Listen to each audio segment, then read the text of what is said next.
Hello, everybody. How are we doing today? We got emojis. I love it. Good morning and welcome to our third annual Metaverse Safety Week. My name is Eugene Kappen. I'm the XRSI Global XR Education Advisor, and I'm here with my co-chair, Liz Shabov. We are excited to be here with all of you today to talk about the incredible work surrounding digital culture, art, and media. While this is the third time the XRSI has had this event, the road here has been long and hard. That's why events like these are so important, because we bring experts who have dedicated their time, efforts, and lives to help the industry get here. I've had the privilege of meeting people in this space who have been here as early as the 1970s. Helping pave the way for the people here every single day. In fact, I would like to tell you a little bit about my own journey. In 2004, I graduated high school and attended the local community college. There I had my first experience with creating web-based virtual worlds in what would be considered simple by today's standards. I took a web design class, where one of the assignments was to create a 360 image by stitching a series of photos together. This 360 image would be available on a school website so that others may explore another place digitally by looking around from a single point of view. It would be another 10 years before I encountered a better version of this. In 2014, I was standing outside of a bar in the rain with colleagues who had just attended the same motion design user group at Adobe that I had just come from. One of the designers pulled out his cell phone and a plastic box that contained a slit for the phone and 2 lenses. He handed me the device, and when I put it on, a 3D movie played. I was standing in a field where the Disney's Iron Giant walked over, picked me up, and carried me through the sky. The movie was raw and unfinished. There were trees with no leaves, hills with no grass, birds flying through the air without flapping their wings, and I was blown away. There had only been a few moments in my life could see clearly into the future as if I was looking into this room today. So sure of what would be possible in the coming years. I was so convinced of a future where we would communicate in avatars rather than phones, where learning would take place not just in a classroom, but any version of a room you wanted, where the merge between gaming and social would blend so seamlessly you couldn't tell them apart. I quit my job as an art director to follow XR full-time after saving up for 3 months, unsure of my own future, in awe of this experience. In those early days of my career, I heard a lot of negativity calling XR a fad. No one is going to play games on a VR headset. No one's going to want to play to be social with an avatar. No one is going to want to buy digital assets on a blockchain. No one is going to want to sit around and watch the TV for more than 30 minutes a day. No one is going to want to read the news on paper. No one is going to want electricity in their house because I heard it killed an elephant. In every generation of world-changing social advancement, there will always be naysayers in every generation. Those people are often proven wrong. Self-fulfilling prophecy and hard work will trump doubt every time. As many of you know, the metaverse is a collective virtual shared space created by the convergence of the internet, gaming, and social. It's a digital culture that's consistently evolving and shaping the way we interact with each other and the world around us. But the metaverse isn't just about entertainment and socializing. it has potential to be so much more. It can be a powerful tool for education, for collaboration, for creativity and innovation. It can be a space where we learn from each other, where we can challenge ourselves and each other and to think differently, and where we can explore new ideas and new ways of simply being. In order for the metaverse to reach its full potential, we need to prioritize building safe and inclusive Web3 ecosystems. The technology that powers the metaverse has the potential to revolutionize the way that we live and work, but only if we prioritize the well-being and privacy of its users. That's why it's so important that we come together today as a community to discuss the challenges and opportunities the metaverse presents, to look back at the problems we faced and share how we solved them. We need to have open and honest conversations about the risks and rewards of this new digital world. And we need to work together to find solutions that will make the metaverse a better and safer place for everyone. One of the key challenges we face is ensuring the metaverse is accessible to everyone. We need to make sure that the technology that powers the metaverse is open and transparent, that it can be used by people of all backgrounds and abilities, all education levels, all ages, and all physical abilities. We also need to make sure the metaverse is a place where people from all walks of life can come together, share their ideas and experiences, and we can learn from each other. Another key challenge is ensuring the metaverse is a safe and respectful place. As we continue to build the metaverse, we need to make sure that it's a place where people feel comfortable and secure, and where they can express themselves without fear of harassment or discrimination. We need to be proactive in addressing any incidents of hate or violence. And we need to make sure the metaverse is a space where everyone is welcome and respected.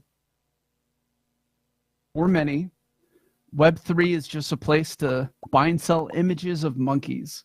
Hopefully, being lucky enough by simply owning a digital asset, it will provide generational wealth for their family. I'm sorry to say, it's much more complicated than that. Web3 is an ecosystem of different systems that must work together to lift us all. We must foster the course. It is evident that the very foundation of the metaverse is a reflection of not just technology, but ourselves. As we prepare for this inevitable journey, we need to foster a community, not just of a single voice, but many. We need to foster the voices of those who have tried to build in this space only to fail, but never given up hope. We need to foster the expression of artists that give color to community, influencing all that touch for a richer future. We need to foster hope and integrity so that when we build this bridge of inclusion, so all may prosper when we reach the metaverse.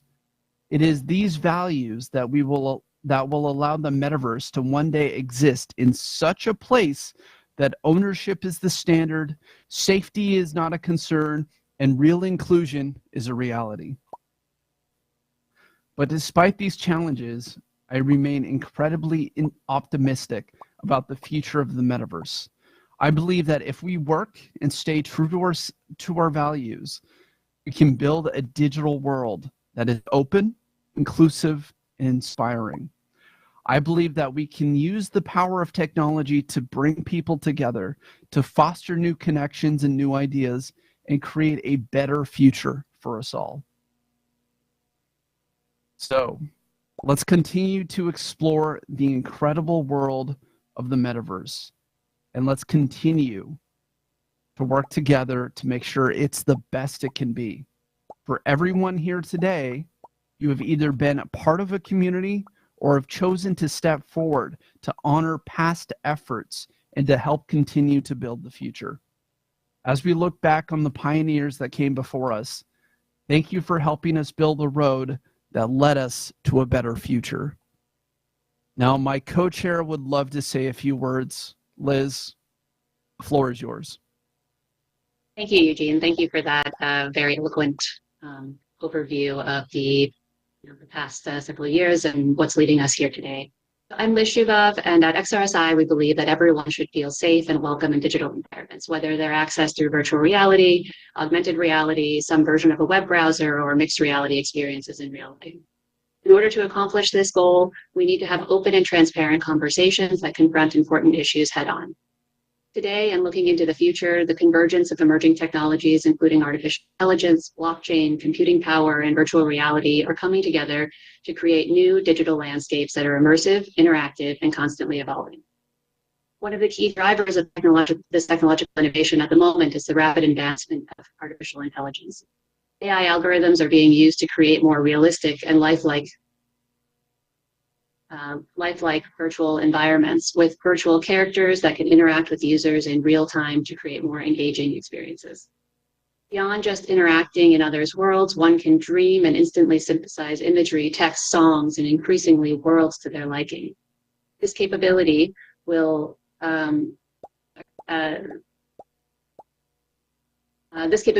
change our lives in immeasurable ways. With the power to literally bring our dreams to life, we must proceed in a cautiously optimistic manner, never blind to the possible downsides as we explore new territory. Another important technology that's contributing to the rise of the metaverse is blockchain. Blockchain allows for secure and transparent management of digital assets and transactions, providing a foundation for the creation of virtual economies and virtual marketplaces. This makes it possible for users to own and trade virtual goods and services, creating a new form of commerce. In addition to AI and blockchain, this growth is also being driven by increasing computing technology. As computers become more powerful, they're able to process and render larger and more complex virtual environments in real time. As virtual and augmented reality technology improves, it becomes possible for users to interact with these virtual environments in more natural and intuitive ways, using gestures and other body movements to navigate and interact. While this is incredibly exciting and world expanding, it comes with possible risks, many of which are not even fully understood at this time. The convergence of these emerging technologies may allow for our wildest dreams to become possible as we are creating spaces where digital culture and communities can flourish, no longer even restrained by language barriers. These environments continue to grow and develop, and they have the potential to reshape the way that we live, work, and interact with each other in our digital lives and our real lives. Over the last few years, we've been thrust into online environments for work, school, and play, whether we wanted to or not.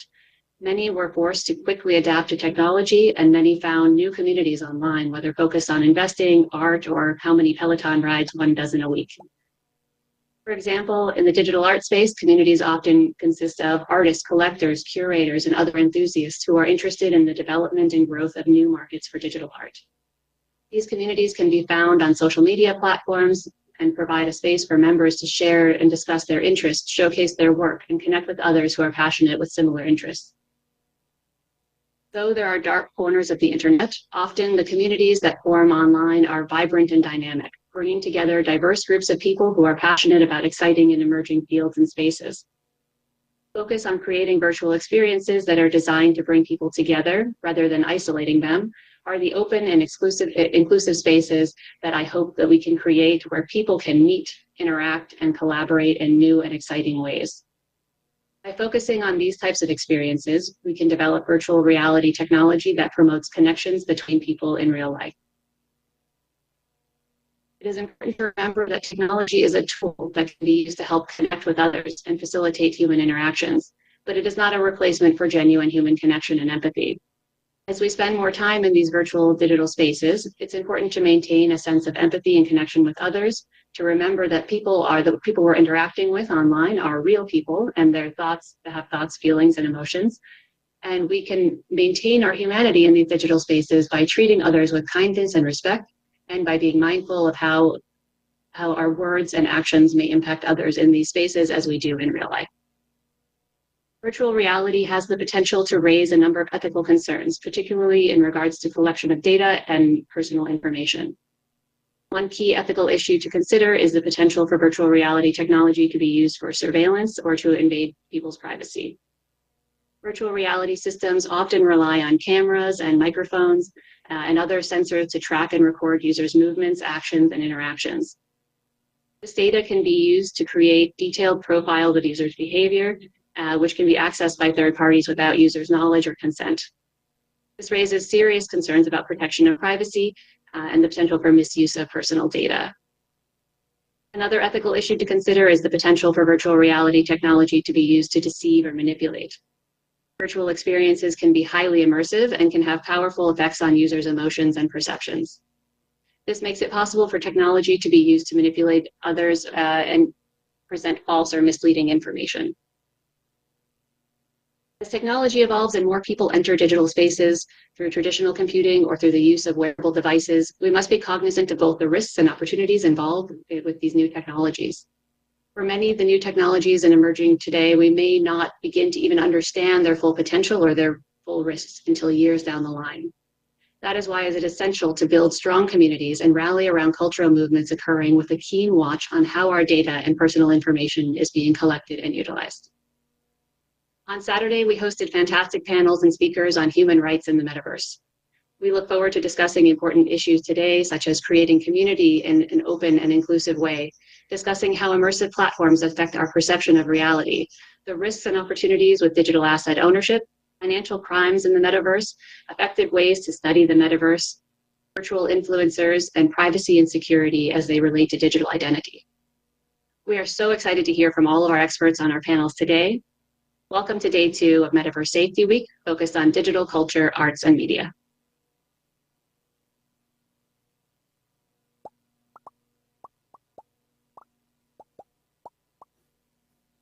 Hey, everybody.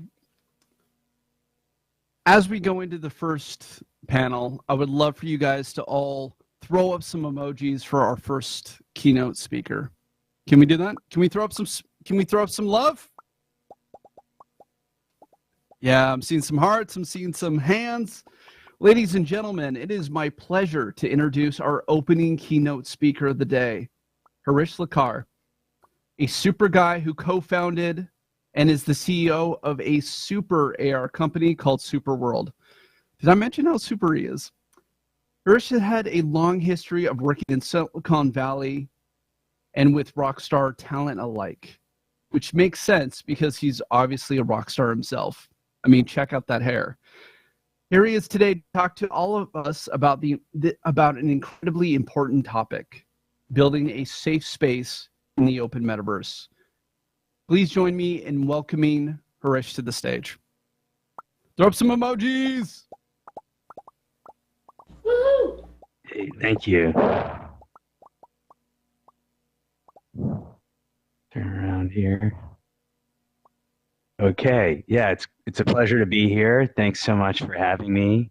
I am very excited about what we are all working on here at Metaverse Safety Week, and we've come together to really, again, promote safety in the metaverse and to create a metaverse that we can all be very proud of and that's very inclusive, and that really, in our case with SuperWorld, really fits with our mission, which is building a better world. I'm going to talk to you today about how we view the metaverse, some high-level trends as it relates to the metaverse, and what has gotten us to where we are now and what's coming in the future. And then I'll dive into SuperWorld a bit and tell you more about what we're working on at SuperWorld and why we think that metaverse safety is so important for how we build and how we think about our vision at SuperWorld for building the metaverse and making it a very inclusive environment. So with that, I'll go ahead and start. What is the best way to get into the presentation? Yeah, there you go.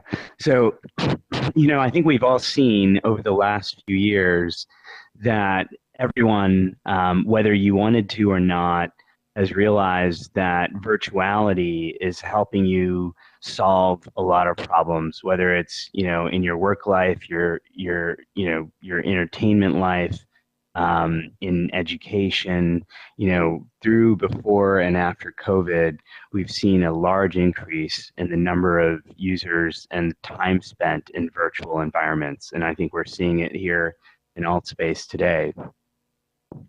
Next slide, please. Do I just flip it? Okay. Blockchain's been very important for that virtuality. So we've, again, through the use of blockchain technology, we're providing innovation, integrity, transparency. We're providing immutable property rights.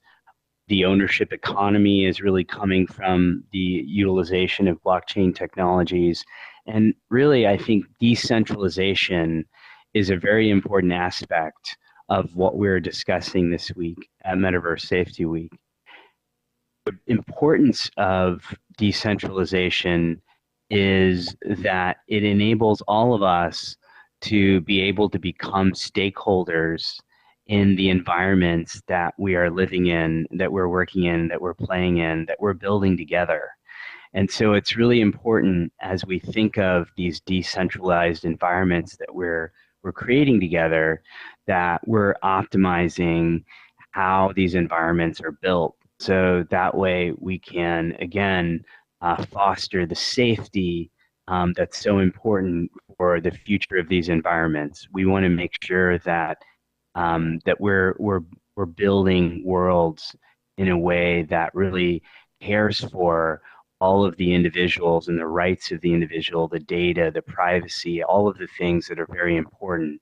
Because as we use blockchain, we have this, great technology, but we want to make sure we're designing it in a way that really is, again, valuing safety as a paramount concern. And so, again, those are the things that blockchain brings to strong virtual worlds. And it's really important for us to come together as a community to make sure that we're implementing these things and designing these things in the right way, which is our focus at SuperWorld. Next slide. Over the last 12 years, we've seen a very interesting evolution of technologies going from the smartphone revolution in 2013, where companies started building right on mobile and on smartphones natively, and realizing that being able to have computing in a very mobile way was the way to access applications like Uber, like Airbnb, and others that have given us this kind of geo-localized computing environment. Pokemon Go took that even further, adding augmented reality to that, being able to go into real world environments and access interactive 3D, characters, and to be able to interact with them in real world locations, and really showed us that augmented reality could be a very compelling medium. A lot of people don't know, but Pokemon Go was the fastest company in history to hit $1 billion in revenue. They did it in 7 months. And Niantic has done, really well and has continued to come out and innovate in a variety of ways. Blockchains and NFTs really came to the scene in 2017 with CryptoKitties. 2020, we saw crypto mass adoption with more and more users getting into crypto. NFTs really became the word of the year in 2021, along with Meta changing its name to Meta from Facebook. So, I think that really brought all of these conversations that we've been having for years into the forefront, into the mainstream consciousness, which was very important. And I think where this is going in the future is augmented reality, and that is going to be our gateway into the metaverse. And over the next few years, we're going to see how that plays out. Next slide. And again, AR is going to be that gateway. So we're very excited about what's coming in the future with technology as it relates to glasses, XR in general. Again, I'm wearing a Oculus Pro, Quest Pro. Pass-through is already, very much available. And I think this is going to change how we access the world around us. And so we're very excited about that. The AR cloud is coming fast. And very soon, we're going to be, again, working and playing in these environments and adding these environments that we're in now to real world locations. We kind of did it with this event. Again, we have a lot of users that come and see what's happening in the real world and SuperWorld, and this event is taking place in the Taj Mahal. So even in an environment where people are looking for real world events, they can come into a virtual environment. So it doesn't exclude VR, to be clear. What we want to do is bring in, XR into real world locations. And I think that's what this is about. Now, the important thing about fungibility and non-fungibility as it relates to digital assets is the powerful thing about non-fungibility is everything we see around us is non-fungible. That's what makes NFTs so powerful, is that NFTs really can, again, identify, categorize, name the world around us and give each one of those distinct objects, whether it's your house, whether it's any of your photos and memories, whether it's all types of collectibles that we've collected, we can, again, be able to provide digital certificates of ownership to everything around us. And that is why NFTs are going to become so powerful, is really providing that real world benefit. Go to the next slide. Now, the future of all of this is going to happen with DAOs, DeFi, and real-world utility. Some of us are already in DAOs. Some of us are already interacting with DeFi. But over the next 3 to 5 years, this is where a lot of the mainstream audience is going to get benefit. And I see that third category is real-world utility, that's what's going to be a game changer, whether it's tickets to a concert or being able to, again, interact with your community, being able to engage with your customers, being able to, again, utilize AR and VR to enable someone to make a shopping purchase, to be able to buy a product digitally instead of physically so they can, again, benefit the environment. Real world utility, I think, is going to, again, slowly seep into our mainstream consciousness, our lives in a variety of different ways. And that is how we're going to all slowly, before we know it, start interacting with the metaverse. And a lot of us in this room are already doing it. So we know how we think about our physical lives and our virtual lives and how those are coming together.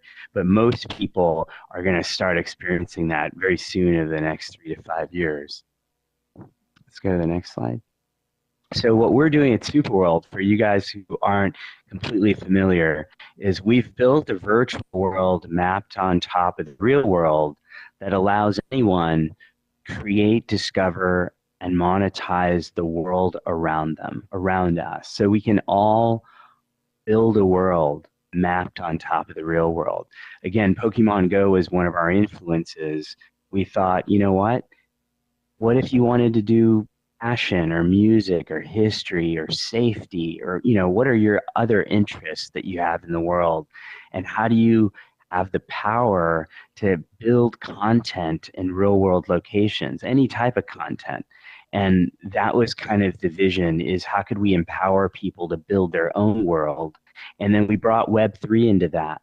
Again, if everything's an NFT, if the whole world is NFTs and able to be represented as NFTs, how could we bring Web3 so you could own the geospatial environment around you? You could own any place in the world, and you can also own the content that you're creating and be able to benefit from what content other people are creating in the world around you. And so that was the big vision when we started SuperWorld. So in SuperWorld, just so you can understand it, we've divided the surface of the Earth into 64 billion virtual plots of land covering Earth, 100 meter by 100 meter. So 0.01, 0.01 longitude, latitude, covering the whole planet. And when you buy one of those plots anywhere in the world, what we see is people buy places they love. Some people buy Manhattan because they live there. Other people buy where they have a business. Other people buy where they go on vacation. But always the places that people buy are special to them, places that they think are very important to their lives. And now when they own those places, they're able to benefit from monetization that they can activate from all types of things like digital commerce, e-commerce, gaming, advertising, data, analytics, decentralized finance. So you're able to own a media asset, if you will, geographically, located and geospatial in nature. So you're able to benefit from all of the activity that happens there. And that's what the real estate is about in SuperWorld. Each plot of land unpurchased is about 0.1 ether. And so it's very accessible. And then when you own that plot, you can reprice it to whatever you want. And so that's how the land works. Go to the next slide. We have a mobile application that allows you to create, discover, and monetize anything, anywhere. And that monetization and discovery and creation really goes hand in hand. And so, again, we want you to be able to create a world, talk about, to show the world the things that you care about. And Metaverse Safety Week is a really great way for us to show, in SuperWorld, the community here. And, we're really excited about, again, enabling more and more initiatives where the world and the mainstream audience learn more about the initiatives of this community. And we're integrating NFTs and DAOs geographically in the world. And we want to be able to, again, foster communities, help communities like this raise capital to be able to get more and more attendees involved in an event like this, and be able to get more and more sponsors and other partners involved in activations that you're doing all the time. And so the mobile application will allow you to discover those things that are happening in the world around you, but also to be able to create those things yourself as well as to monetize. Next slide. Our NFT marketplace that I also just spoke about, again, is focused on real world utility. And our focus is, how do you create content, 3D, 2D audio, that unlocks real world value? So not just things that maybe have some kind of artistic interest, which is great, but really, how can we create NFTs that have some potential to create value for your business, for your community, and unlock that value with that NFT, or in another case with a DAO. So that's what we're focused on with our what's called NFT Salon. Next slide.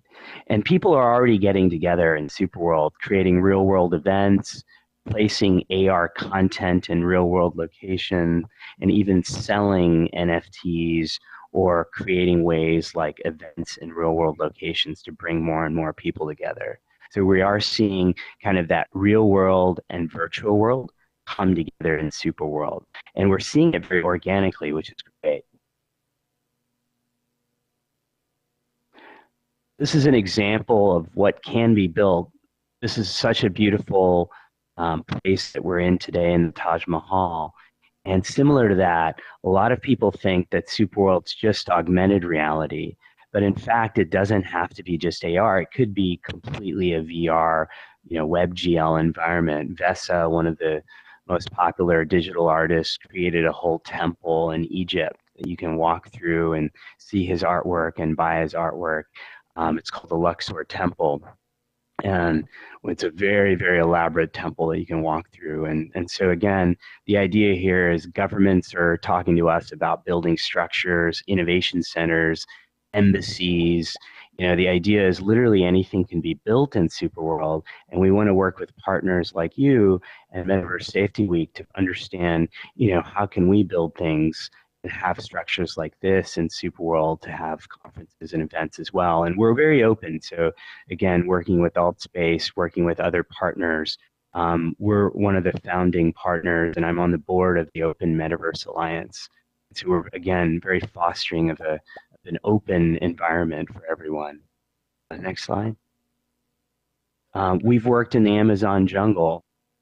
This actually really inspired me. We had tribes in the Amazon jungle and a not-for-profit approach us about adding digital art in the Amazon jungle so people could learn about deforestation that's happening there and the efforts of the tribes to see how we can, again, get their land back and enable them to, again, build the jungle and grow trees and again, to save their cultural heritage. And so SuperWorld, our vision is to, build a better world and to enhance society, and we can do that together with these technologies.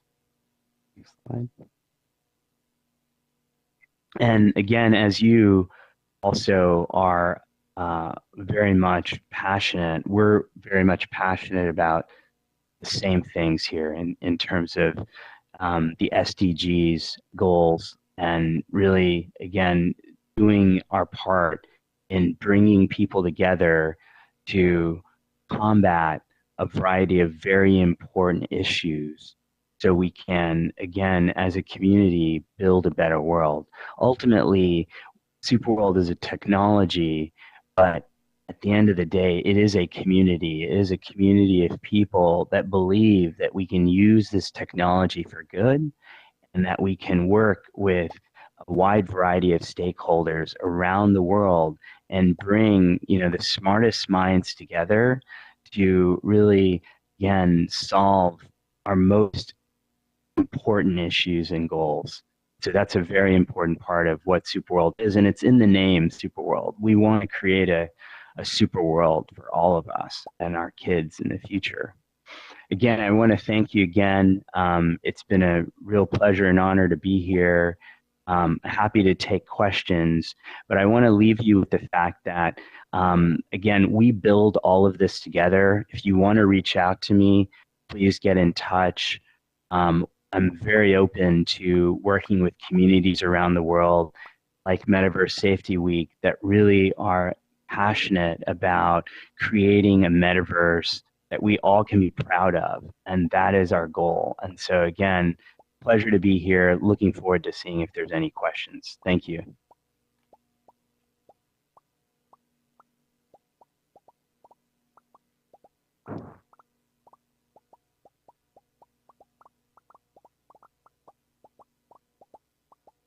We're going to allow the raise your hands feature so that if you have any questions, you can please go ahead and do that. Raise your hands and we will call you to the mic, or we'll just amplify your voice. Thank you. Hi, Harish. Hey. This is Kavya. Hi. Hey. Good. And thank you so much for this inspiring presentation. I'm so grateful to you for very quickly, it actually took us less than like 12 hours. It probably took like a few minutes to your team to list us on SuperWorld app. And I really love the utility and be able to be discovered. Anybody who's looking for something going on at the Taj Mahal actually can see in the SuperWorld app that we're there. So thank you for all of this support and delivering this opening address. My question is for the rest of the creators and people who may not have truly understood how this connection is happening. And so what's their best and easiest way to get listed? Because there's so much happening on Eventbrite. How people can get listed on your app to get better, larger community, growing community around the app. Yeah, no, that's great. Thanks for asking that question. So our focus right now is to create a self-service feature. So that should be coming very soon, where anyone who wants to create an event and list that event in SuperWorld can do that. You can add immersive content to that event. So you could add, this Taj Mahal or, whatever it is, if it's AR, VR content. So you can add immersive content so people can visualize what the event's going to be like. It doesn't necessarily have to be immersive. Maybe you can add videos and such, but obviously we're in the metaverse, so we want to encourage people to add content, AR, VR, MR, WebGL content that they can go into. We want to add Web3 integration to that, so we can sell those tickets as NFTs. If someone isn't able to access the event and it's an IRL event, people can attend the IRL event and maybe view that IRL event virtually through 360 video. They can join a DAO if you offer a DAO as part of your community. You can sell collectibles after the event, during the event, before the event. And so what we're trying to do is we're trying to empower event organizers, community organizers, geographically around the world, help them get more attention around the world. As we're trying to make SuperWorld to be the place where you discover what's happening in the world around you, and events is kind of one of the first areas that we're focused on. And we really want to bring immersive tech, AI for discovery and contextual kind of understanding of the world, as well as Web3 into being able to engage with your community. As well, all in one, and make that a self-service thing, as well as work with other ticketing partners like Eventbrite, StubHub, the other bigger kind of ticketing providers. There's a lot of them out there, but we want to, similar to what we do with wallets on the Web3 side, we have lots of wallets. We want to make it as easy as possible for an event organizer to, plug and play with whatever, platform, whatever ticketing, whatever immersive tech they want to do to bring their communities together.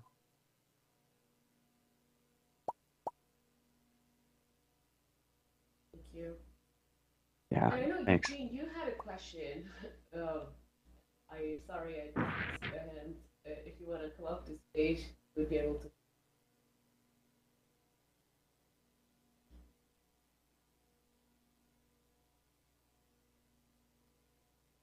Yeah. So my question is, what are you and your team doing to combat different experiences that people might put up that would deem harmful to the community or inappropriate?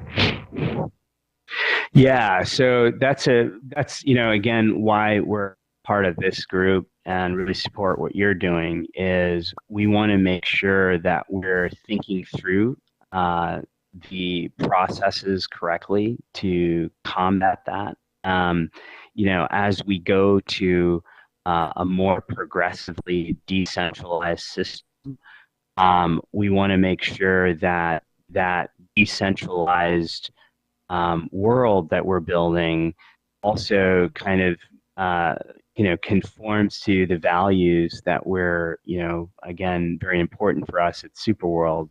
That being said, I think the answer to your question is, the first thing we've been doing is moderating that internally at the moment, just because we're small enough where we can do that. Over time, we're looking at processes that are more user involved, so kind of community processes in place where we can determine content and whether that fits within kind of our values and the terms and conditions of SuperWorld in a more kind of a way that we kind of distributed that authority to help kind of decide and flag issues. Ultimately, we'll also be kind of relying on AI to look at that. But again, I think for us, it's really looking at our partners like Metaverse Safety Week and XRSI and all the people here to kind of make sure that we're kind of going about this in the right way. So that's very important to us. Is, you know, I think some of these things are still being figured out. We're definitely figuring them out as well internally. So by being involved in organizations like this with Kavya and others, and you know, Eugene and yourself and all the team here, you know, we're very, very excited to learn more and see how we can get ahead of this.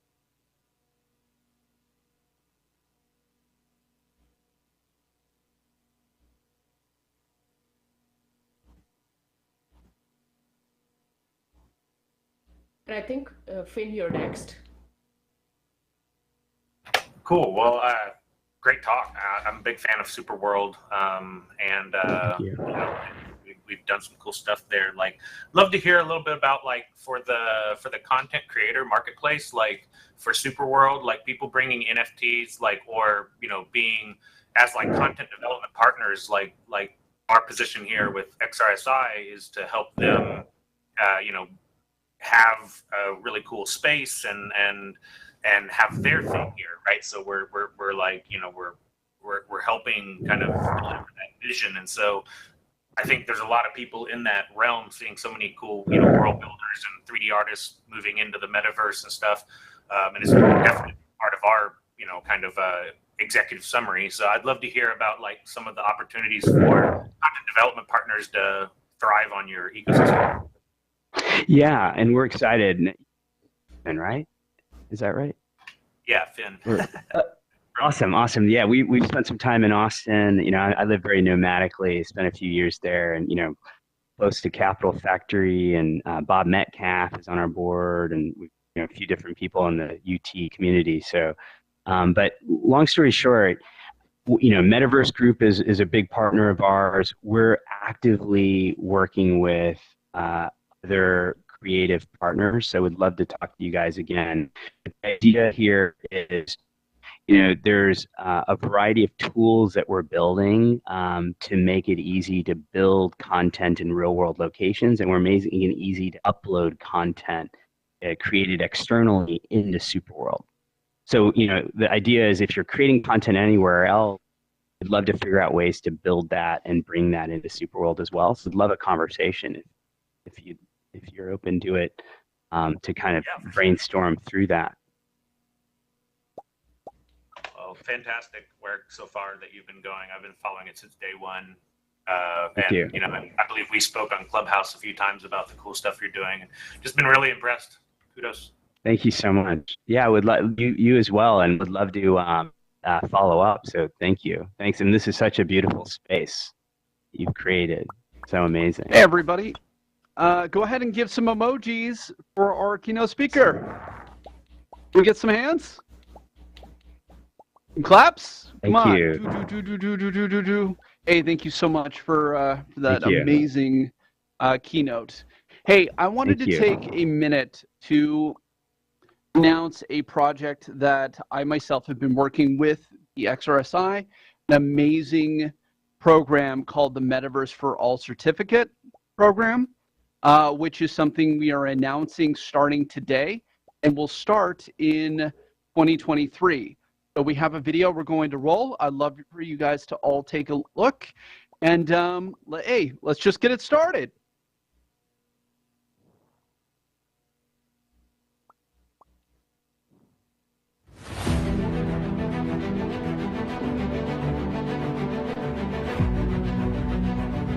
For many, the metaverse is a buzzword. To us, it is an inevitability that we inch towards every day. The metaverse will reshape every industry that we know today, including manufacturing, education, healthcare, entertainment, retail, tourism, remote work, and beyond. We will see massive improvements that will impact the way we interact, communicate, and work, giving way to the immersive age, leading with technologies like extended reality, augmented reality, and virtual reality. In order to confront these realities, understand the risks, and truly benefit from the opportunities, we must have a common understanding of the challenges of these emerging technologies and their use cases. This is why XR Safety Initiative takes yet another step forward to help build a safe and inclusive metaverse. Created by a world-class assembly of experts, the XR Safety Initiative is proud to announce the Metaverse for All certification program. An informative and enlightening course to shed light on the many unknowns of how the metaverse will change the world. This course is aimed at both educating on the many aspects of the metaverse while leading with privacy, safety, security, ethics and inclusion. These are critical aspects for any company, government or hobbyist to stay relevant in this next generation of the internet. We are launching our first baseline certification in this series of certification courses. Register today at xrsi.org/forall and join us to build for a better tomorrow. Man, I love that video so much. Whoever made it deserves a raise. So I got a question. How many mind readers do we have in the audience or at home right now? Okay, a couple. Hey, you don't all have to answer telepathically at once. It's going to be a nightmare once we all have Elon Musk Neuralink and everyone. Anyway, our next panel is called What's on Your Mind? How the immersive internet affects how you perceive reality, memory, and emotions. Ladies and gentlemen, it is my pleasure to introduce our next speaker, Doug Thompson and Sasha Wallinger. Doug has been working in the metaverse for 17 years, has a wealth of experience in the field. He has supported military amputees, developed social support networks, and created virtual innovation tools for enterprise. Doug is the founder of Nario, a platform that helps creators engage with fans and communities in creating narrative worlds. His work has been recognized by clients like Sony Music, UEFA, and People Magazine, amongst many others. As the metaverse continues to grow, Doug believes the ability to tell immersive narratives will be a driving force of innovation. I'm excited to hear what Doug has to say. I hope you guys are all equally as excited. Please come up to the stage. Our other speaker is Sasha Wallinger. For over a decade, Sasha has been at the forefront of weaving together the physical, digital, and virtual in luxury, premium, and pop-up culture ecosystems. She has worked in-house at companies like H&M, Nike, and Sorel.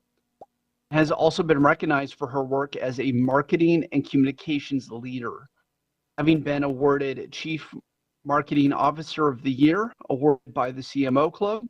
In her current role, Sasha helps heritage, fashion, and luxury brands connect with their audience using Web3 opportunities and also building community with clients and partners. I'm excited to hear what Sasha has to say. I hope you guys are too. Please welcome her up to the stage as well. I'll let you guys take it on. Thank you. Sasha, it's good to meet you. It's really nice to meet you too, Doug. Hi. Good evening, I guess. Isn't this awesome? Good middle of the evening. I just have to warn. Yeah, I have to warn everybody. It's like 1 a.m. here, and I'm in Laos, or Laos, depending how you want to say it, which is just to the east of Thailand. And I mention that partly because my connection here isn't always that great. So if I glitch out, just talk on top of me. But the other reason I mention it, we tend to think of the metaverse as this Ready Player One, super expensive goggles, super immersive games, but when you walk around Thailand or Laos or Sri Lanka, where I've also spent time this year, it's a different world, isn't it? And people are still on their relatively cheap Android phones. Not everybody has a laptop or all this expensive gear. And that's one end of the spectrum. And then you and I were chatting a little bit before. The other end of the spectrum, I think, is we're suddenly surrounded by all of this generative content and AI chatbots and all this beautiful artwork being generated by computers. So isn't it amazing how the metaverse, like it encompasses such a huge diversity, from the folks I see here playing games on their Android phones, old Android phones, to some of the next level stuff that we're doing with AI. I don't think the metaverse is one thing, is it?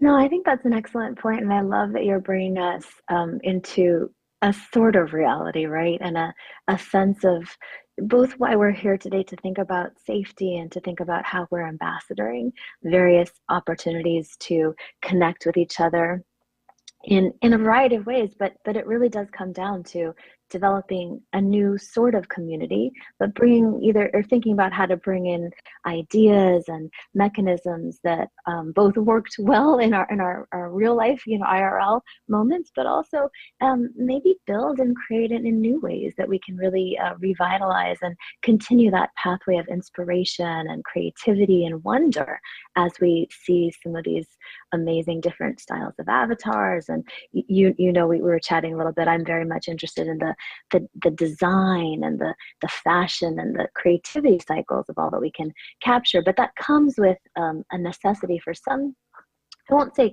guardrails per se, but some ideas that are a little bit more, that we're talking about this week. So thrilled to be here and thrilled to bring in what is becoming a global conversation, I guess, via you and I. Absolutely. I was here last year too. It was just amazing. And the work that the safety initiative is doing is just so needed.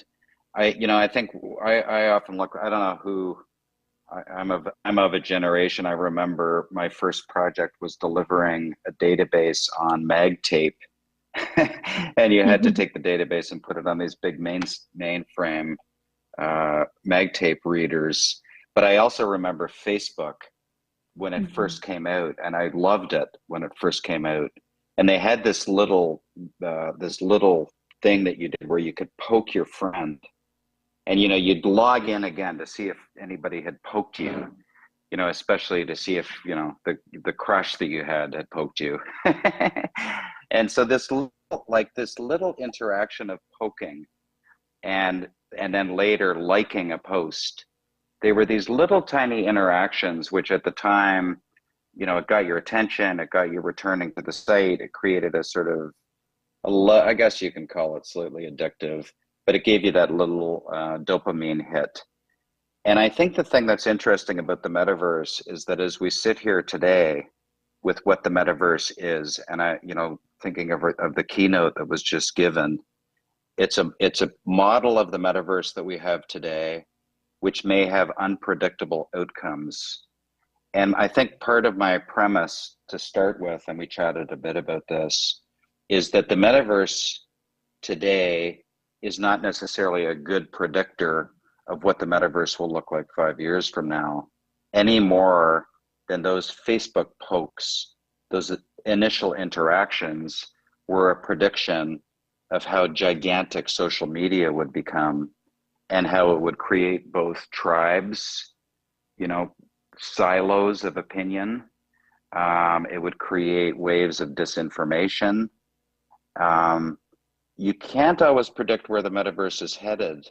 And I think it's super interesting to try to visualize how the metaverse might be different from how we visualize it today. You and I were talking about it may be a little more surreal than this room that we're in right now. Remember chatting about that?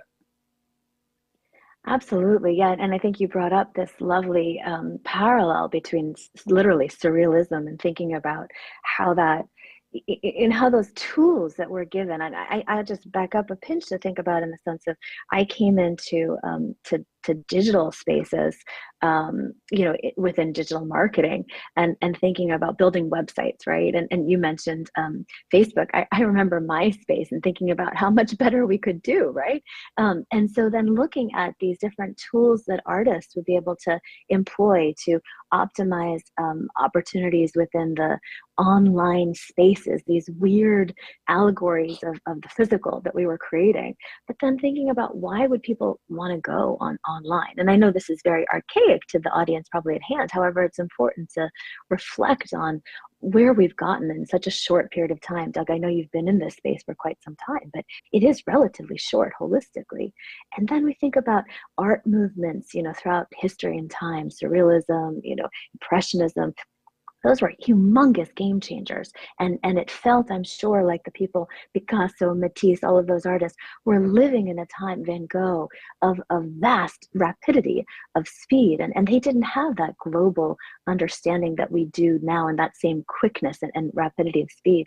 And I think that what's so exciting about this surreal, hyper real, whatever, questioning of reality, that's always a good pretense for evolution and developing this mind space of wonder and creativity. And that's what I so enjoy about this ecosystem, is having that open-ended question as to what will become, what will the future look like, but also how will we help to define that? Yeah, that's interesting. When in the introduction, they talked about military amputees, which was about 17 years ago. So I've been kind of kicking around the metaverse for a long time. And we used virtual space in a couple of ways. One was that we created a space that they could own and that they could do their own stuff in. And we modeled it. We actually created it based on a background story, a backstory, a lore about this old abandoned South Carolina camp, and that this camp had been taken over by the U.S. military as a rehabilitation center for military amputees, so that when you went there, you had a sense of place, you had a sense that there was a history, things felt familiar to you. And then we extended that and we did something called veteran-civilian dialogues, where we brought veterans and civilians together in virtual space to listen to each other. And in order to facilitate that listening process, we designed the space so that as you moved through it, through the course of this session, you started in something that was fairly intimate. You learned how to move, you learned how to move your camera, you learned how to use the chat and voice, and then you moved into a slightly larger space. And so this idea that you would start designing physical spaces towards human behavior was super empowering. And the use of an avatar as a proxy for identity, the feeling of safety that you can create when people feel like they have this avatar as I'm not going to call it a buffer, but as a way to express themselves without needing to feel physically vulnerable. So the metaverse, I think, can be used in super empowering ways, but it requires careful design, right? And on the other end of the spectrum, there's all of the safety concerns that you have, because anonymity can also be the source of danger.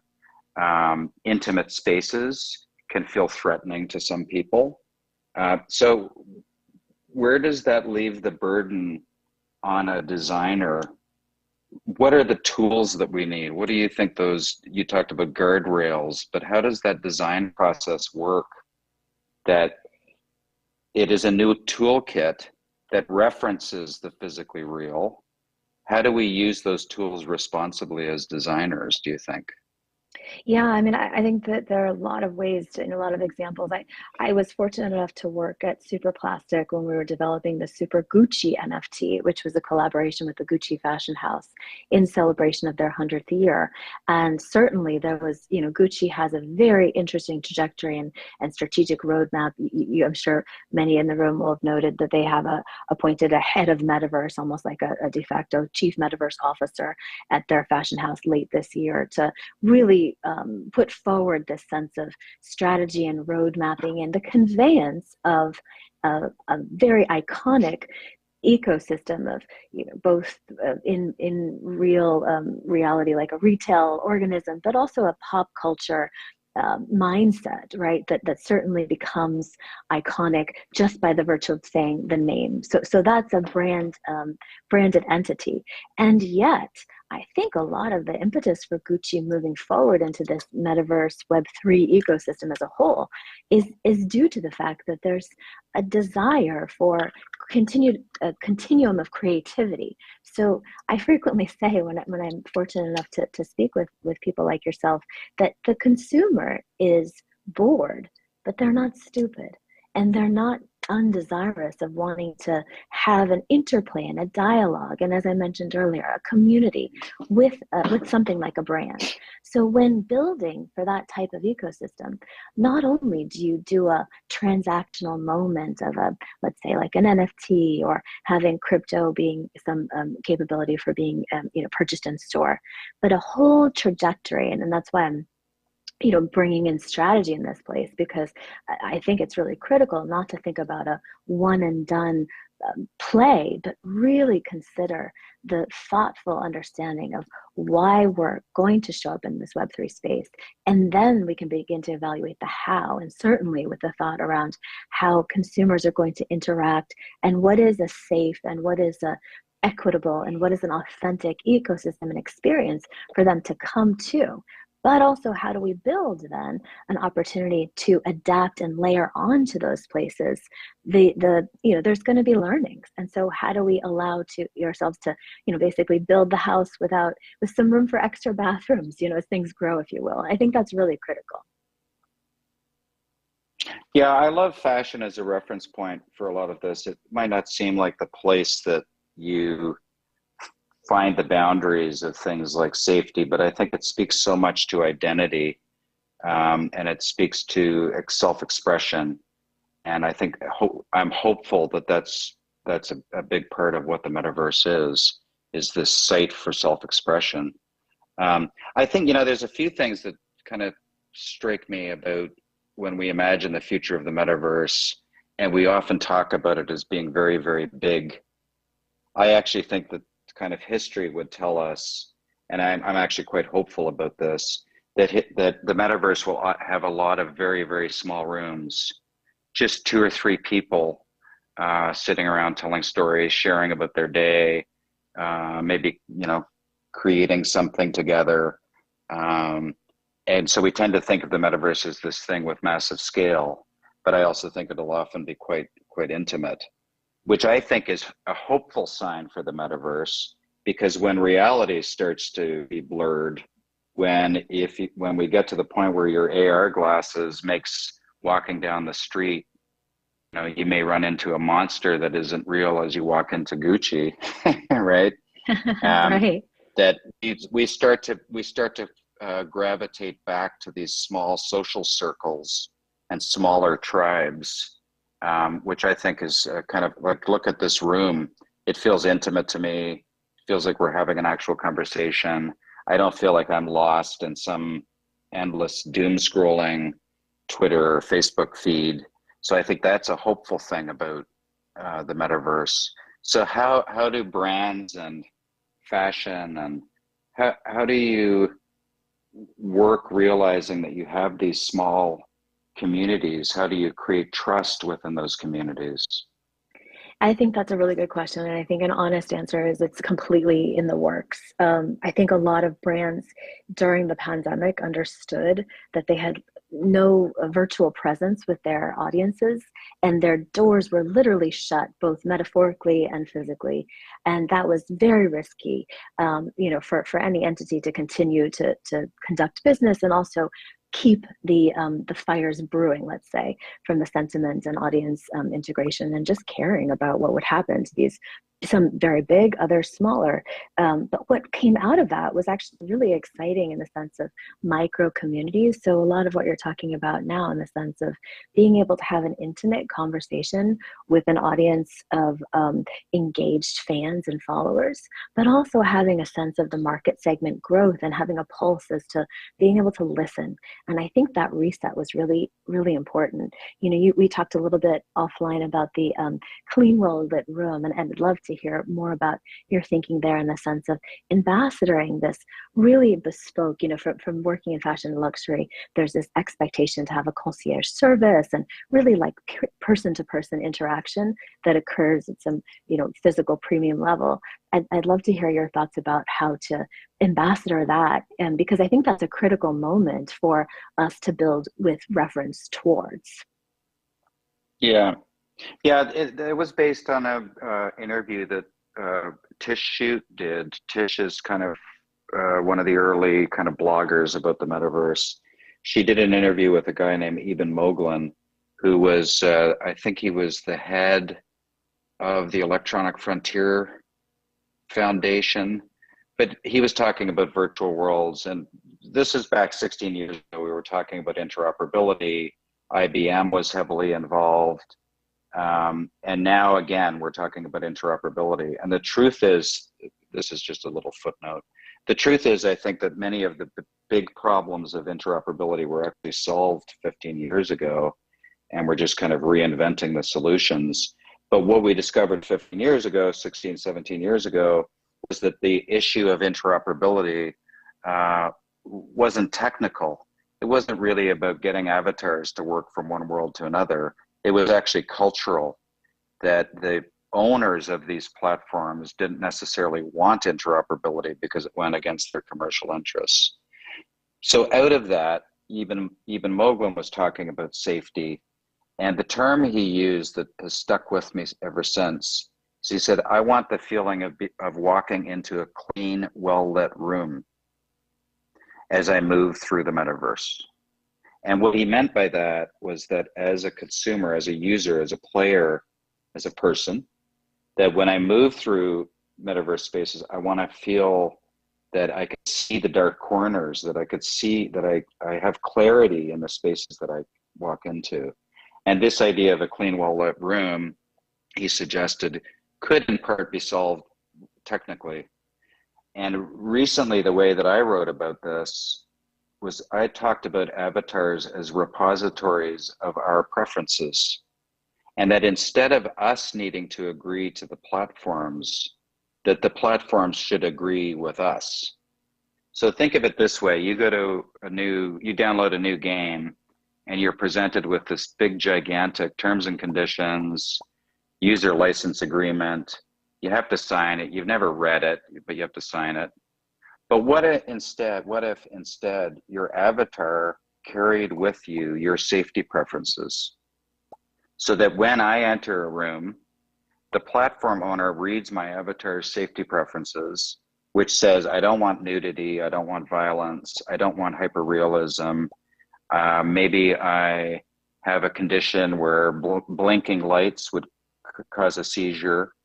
These are my preferences for safety, and it becomes the obligation of the platform owner to meet those preferences. Now, they could pop up something saying, I'm sorry, but this is a violent game world, so you need to know that I can't accept your requirements. So flip it on its head a little bit. So I can walk around with my preferences. The platform owners could say, Doug doesn't like violence, so when I present to him, I'm going to mute the violence. I think this flipping of responsibility to we are the citizens of the metaverse. We are citizens of the metaverse. We're not users, we're not consumers, but we're citizens of the metaverse. And therefore it's the platform owners who need to respond to our requests for safety, our preferences. We should be in the driver's seat. The person should be in the driver's seat rather than the platform owner. Absolutely. I mean, I think I'm seeing a lot of emojis from the audience, and I would concur. I think that then you layer on top of that the role of the designer to be able to listen to that, the role of the builder to be able to create that, the role of the brand to be able to get the data insights, to be able to power through and make that something that's certainly an initiative, or just the kind, I don't say the cost of doing business, but the way that things progress. That seems to me to be a very humane way of wanting to create a world that people want to enjoy. And I think that at the end of the day is what we're talking about when we talk about visiting a metaverse ecosystem. It's making something that's, frankly fun. I mean, I really think that part of this, especially in fashion, luxury, premium ecosystems, is about having fun and breaking down barriers towards fun and joy. That sometimes you don't necessarily see in that camp. The idea of that clean, well-lit room, because if you think of some of the best real IRL spaces, retailers are extraordinary. I mean, we love Apple stores because they're very clean, they're well-lit, you know what to expect from them. There's not nooks and crannies that things can get lost in, right? And that experience comes in, and not that it's meant to be only a consumer brand liaison, but certainly there's a sanctity, and really, even if you think about a museum too, there's a moment that you can interact with a piece of art, and you want to do that in a clean, well-lit room as well. So I think that responsibility is well regarded across the spectrum of all of us who are creating and even thinking about creating ecosystems, and then looking with an eye of the future and thinking about, Gen Z, Gen Alpha, those up and coming Web3 natives. They're used to having an understanding of virtual connectivity and an intimacy as they select to engage, right? So it makes complete sense that as we're creating these ecosystems, we would transfer that type of ethos and aesthetic into spaces that we're creating for them to begin to inhabit too. Yeah, and I mean, I'll speak very briefly about Naraya, which is my storytelling platform. And it's this idea, and I was again working on this a long time ago, was this idea that storytelling is one of the most profound ways that we connect with each other as humans, but that the tools for storytelling weren't built in properly with the internet, meaning that it's really difficult for you and I to collaborate, just two people, on writing a story and then figuring out how we monetize it, how we make money off of it. Let's say we want to just do a comic book, and I don't even mean we're setting it to be millionaires or anything. But there wasn't the proper infrastructure for collaborating, for engaging fans, fan art, modding, all of the stuff that happens around games and around books. And you think of like Harry Potter fan fiction, it sits outside of the franchise. And if we can bring all of that together, that's what Naraya sets out to do. So I call it story tribes. And part of the reason I bring it up is I think this idea of story tribes returns us to those kind of joys that we may have had when we first got onto the internet, like back in the early days. We found our tribe and we told stories together. And this idea of story tribe, I think, potentially creates a trust layer. It creates community. We can gather around the tools for storytelling if they're developed the right way. And especially when you can't tell what's real or what's not real, when stories are going to be endless because AI will just generate endless stories, we need these little tribes to create social cohesion, I guess, is one way to say it. But then more broadly, as storytellers, I also think we have a role as citizens of the metaverse. And I use that term really like specifically. And just like the citizens of a country, not everybody is going to participate in their local government. But the fact that you're a citizen gives you the potential to take action over what your country, in this case, the metaverse, the shape that it can take. So I look around this room and I see the citizen activists for what the metaverse can become. It doesn't mean that we need everybody in the room, but there's no other room. There's no secret room somewhere where the future culture of the metaverse is being defined by some other person. We can each take that role. Like everybody who's in this room can actually take action on what the metaverse is going to look like. And I think that's incredibly exciting and incredibly empowering. But also it's like a responsibility that we have to carry and not think that somebody else is doing it for us, because we made that mistake, I think, with social media, that we just kind of trusted that these big silos would somehow figure it out. And we as the people in this room shouldn't trust that somebody else is figuring it out, that we have to figure it out as a group. I love that. And I think having come from sustainability and the gamification of sustainability to scenario plan how we can make the, it was the pursuit of this time better, so that, think about the 7 generations, to leave things better for 7 generations ahead of all of those who will come after us. We're needing to think about that. That's too. Awesome. Yeah. God, that's amazing. I love that long-term thinking, which we need more of, right? We really need more of it. I think especially from these types of minds. Go ahead, yeah. Are you optimistic? Or like, is this a renaissance period, or this is a period of great danger? Which is it? I think I'm always a cynical optimist, perennially, right? And I think that there's so much to be.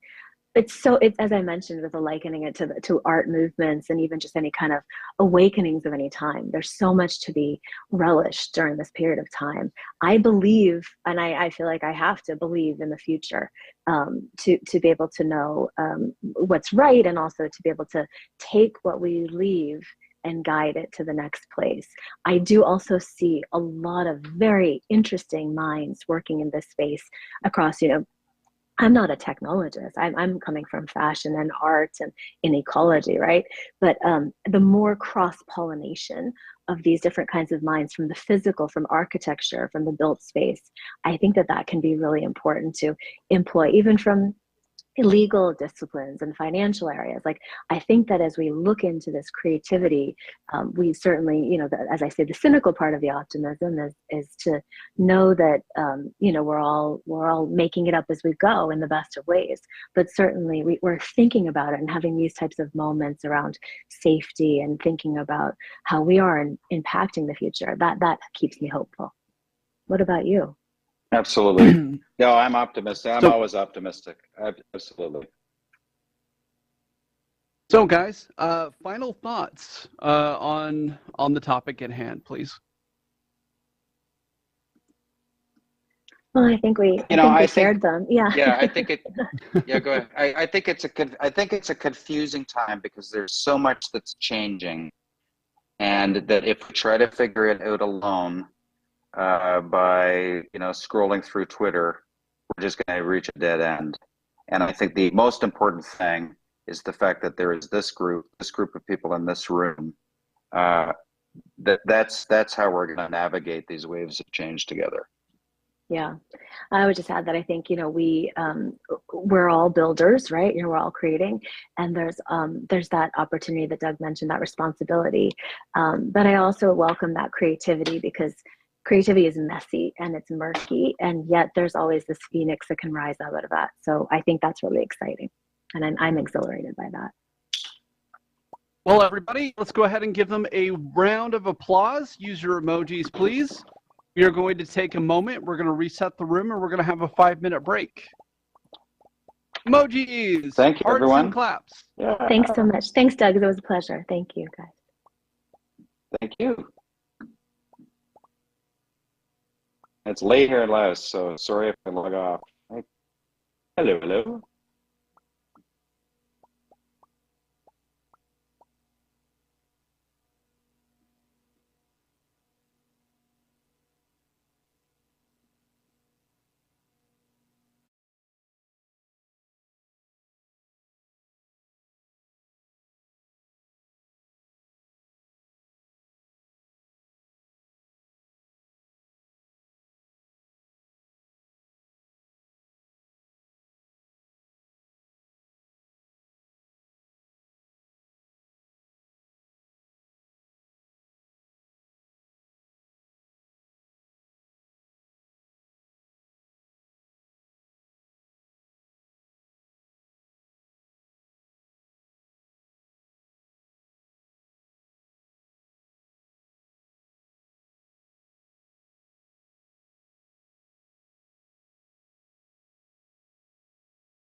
when we hear the term influencer, community builder, we often think of simply mention a product, service, and instantly make it. As someone who has been in this category for the majority of my adult life, I can tell you it's not that simple. People in my position strive to build communities with focus and creating value. Our next panel will help bring light to both the struggle of building a community and the evolution of what it means to the future. It is my pleasure to introduce the next speakers, Melty Tatewich and oh my God, we had a switch. And Om, if you guys could please come to the stage. Melty is the co-founder, creative director of XP Foundry, developer of Rooniverse, and she has a background in world building, TV, games, IP distribution, and is a member of the Metaverse Council and the Global Esports Federation.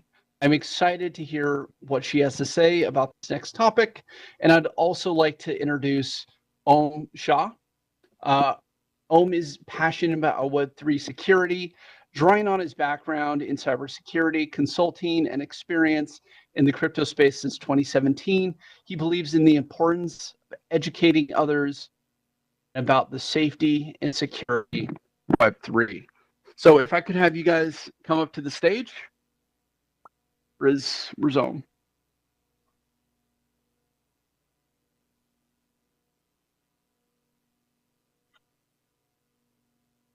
Om, are you here? I believe Om was here just now, but he disappeared. Probably some technical issue. Yeah, do you have technical? Yeah, some technical. I'll check up on Om, but I think we can start the discussion intended anyway. Okay, you know, hey, Melty, it's so good to meet you in VR. Hi, nice to meet you. Yeah. In VR, yeah. Here in VR, I'm excited for this. It's rare that I get to meet somebody who is considered another actual influencer, or at least in the same social realm as myself. And so when I get to meet other people like you, I get really excited about the prospect and having this conversation. Thank you so much. Yeah, it's a pleasure to be here. And I'm very happy that you guys invited me to be on this particular panel about this particular topic. Yeah. I guess first conversational aspect we should be talking about, what are the key differences between building a community in Web3 and Web2?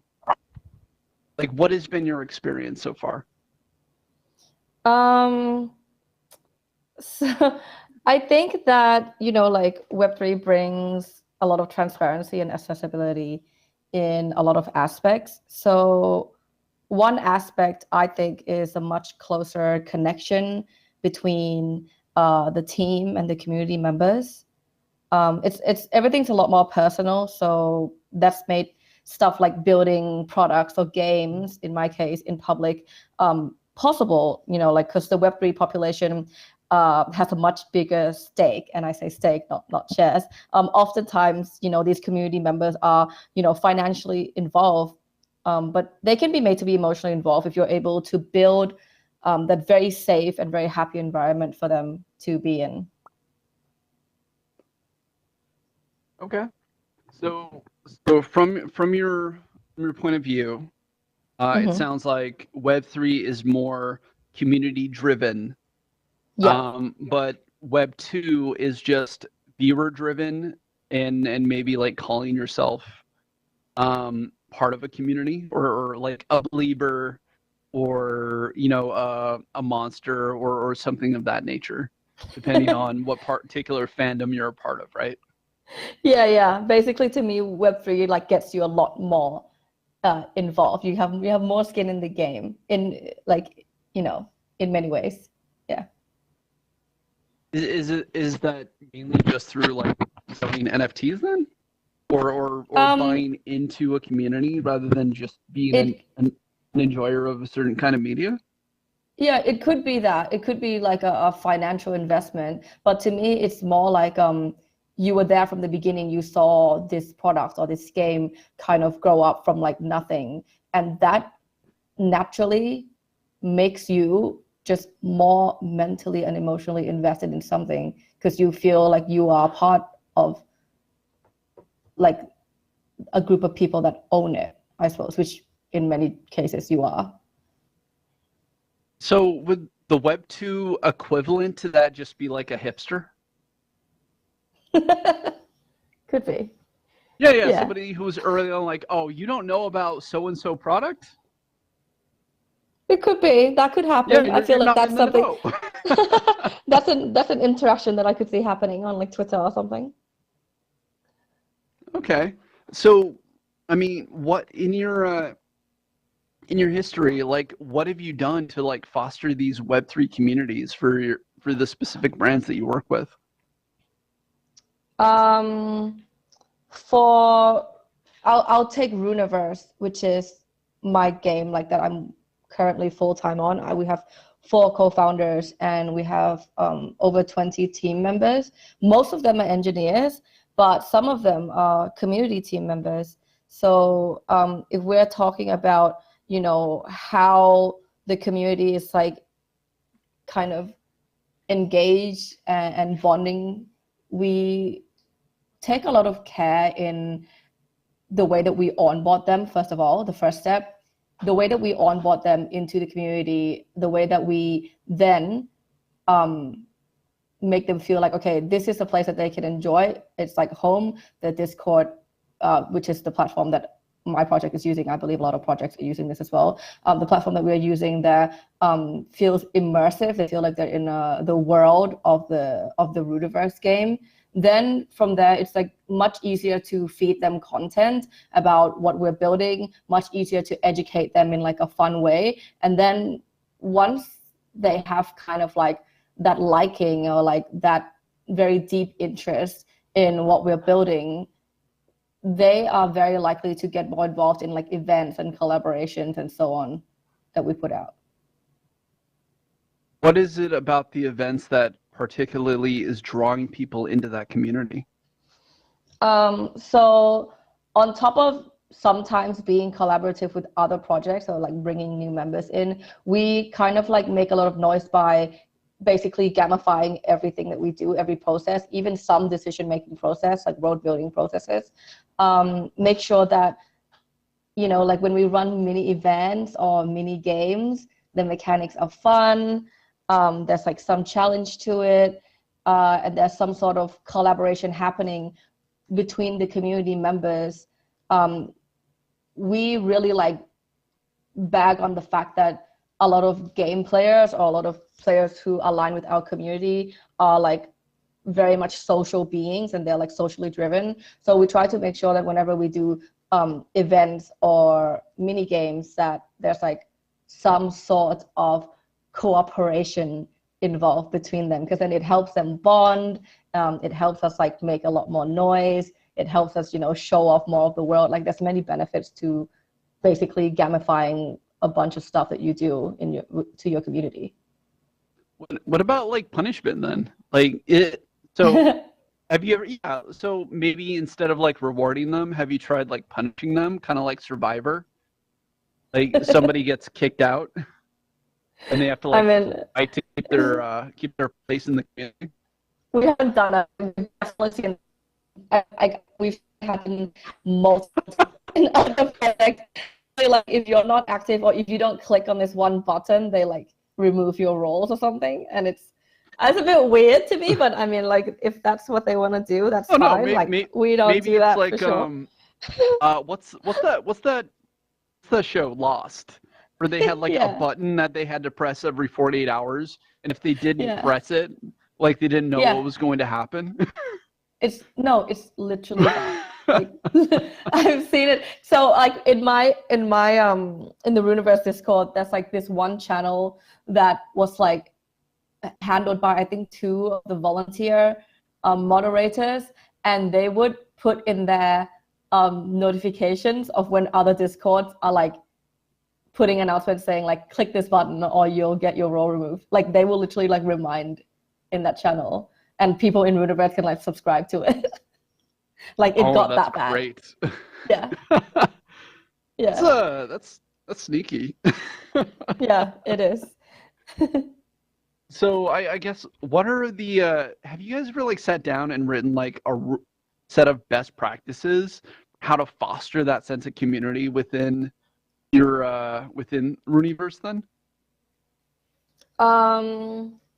Yeah, I suppose we do have, I mean, for one, we have a very clear code of conduct for the team members. Like the community team members have some of the strictest code of conduct, and it's simple stuff. It's stuff that you wouldn't even like. Lots of people will be like, that sounds so small. Like for example, one of our main rules for community staff interacting with anybody, whether they're in the project or they're out of the project, is you can never ghost them. Like you're not allowed to ignore somebody. That's like a really big rule. And I think that speaks a lot about our values and beliefs and like how we want this project to be. Like we want to keep it a positive place. We want to keep it a place where nobody is not heard. So that's one of the rules. The second one is, of course, you always have to be polite. You always have to be open-minded. You have to be inclusive. So if the team is able to kind of put these values out into the community, it's like, I mean, like people will be surprised how much easier it is for the entire community to follow suit and kind of filter itself out. Yeah, but those rules just seem like best practices for being a decent human being. Yeah, no, exactly. Yeah. Sometimes they need to be reminded. Yeah. That's really unfortunate. It is, but it is the essence of the space, and it's what Web 2 has fostered for us also with social media. You know, like a lot of best practices are now best practices where they used to be just literally common sense, common courtesy.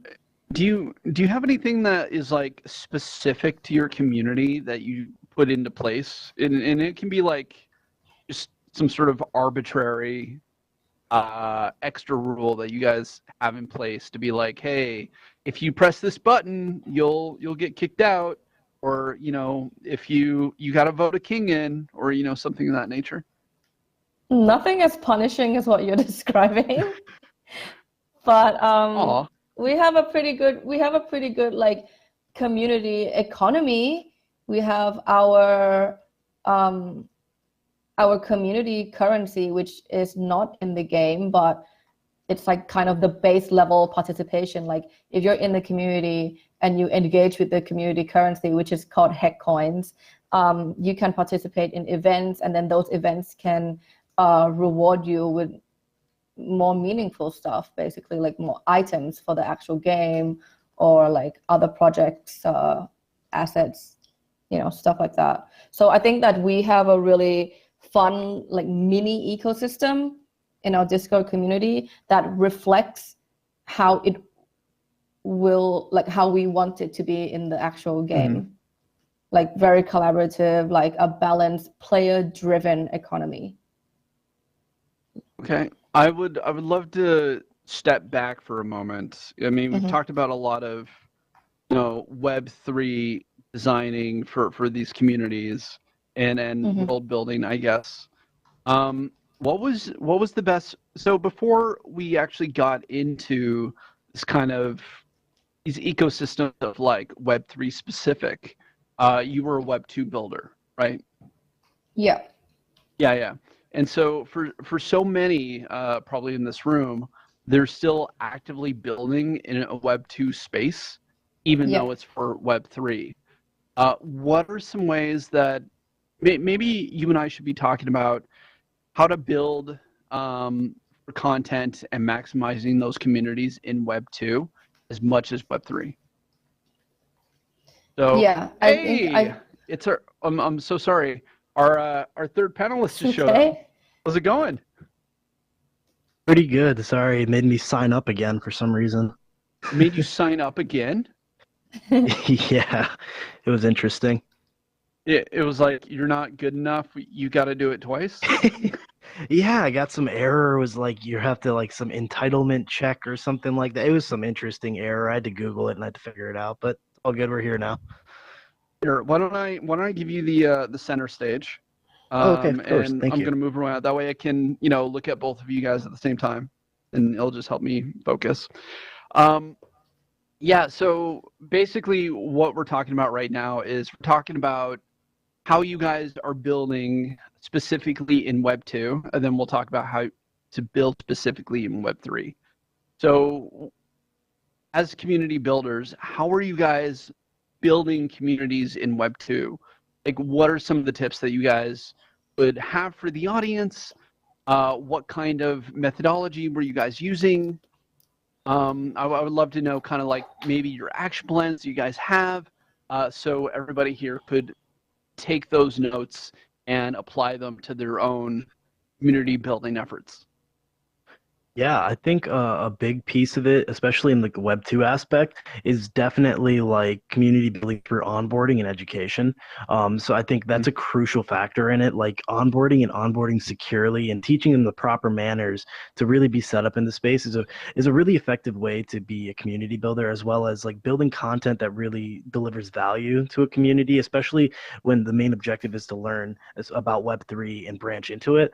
I think education and content like that is a real big factor in how you can push a community in a Web 2 fashion. The interesting thing about Web 2 and Web 3, though, is the community building, especially via Discord and Twitter and things such as different social media outlets. I feel like Twitter and Discord are prominent for like the Web 3 atmosphere. So building community, especially within those spheres, like engaging with your community on an active basis, like something that we do at WalletGuard is we run weekly Twitter spaces and talk to our community as much as possible, answering any security questions they might have, and really just building that trust and that relationship with our community that way. And then another thing is just if you're looking to reach out to us, we're always available on Discord. So being available to your communities, I think, also a big factor in it. And you, Milty? Yeah, I think that has really covered everything about like the platforms. For me, I come from, I guess, a background of world building. So even in Web 2, that's kind of like the backbone of how I foster up a community. I build a world that is so immersive in every single detail, that is so able to be received as kind of an escape or like a fantasy place, that this is where you come to now socialize with your new friends who like the same, like this world just like you. You can leave everything behind, and this is where you kind of like, you can feel like home, you know? So for me, like that's how I've been building my communities in Web 2 and in Web 3. It's just now that in Web 3, it's like a lot more collaborations with the community. They're a lot more involved. They're a lot more invested. We can hear them more. They're more involved in the processes, and they are able to like actually help design some aspects of the product. And I think that that's really cool. Like, so although like I think that Web 2 and Web 3 are not at all mutually exclusive, I think Web 3 like basically is an elevation of Web 2. Of course, like you need some Web 2 there still. Like this is the cool thing about Web 3. It's much more personal. It's much more accessible. So in that respect, then, when you are doing your world building and you say, sit down and you create your game Bible for the world that you're looking to create, are you having members of the community help you write entries into it?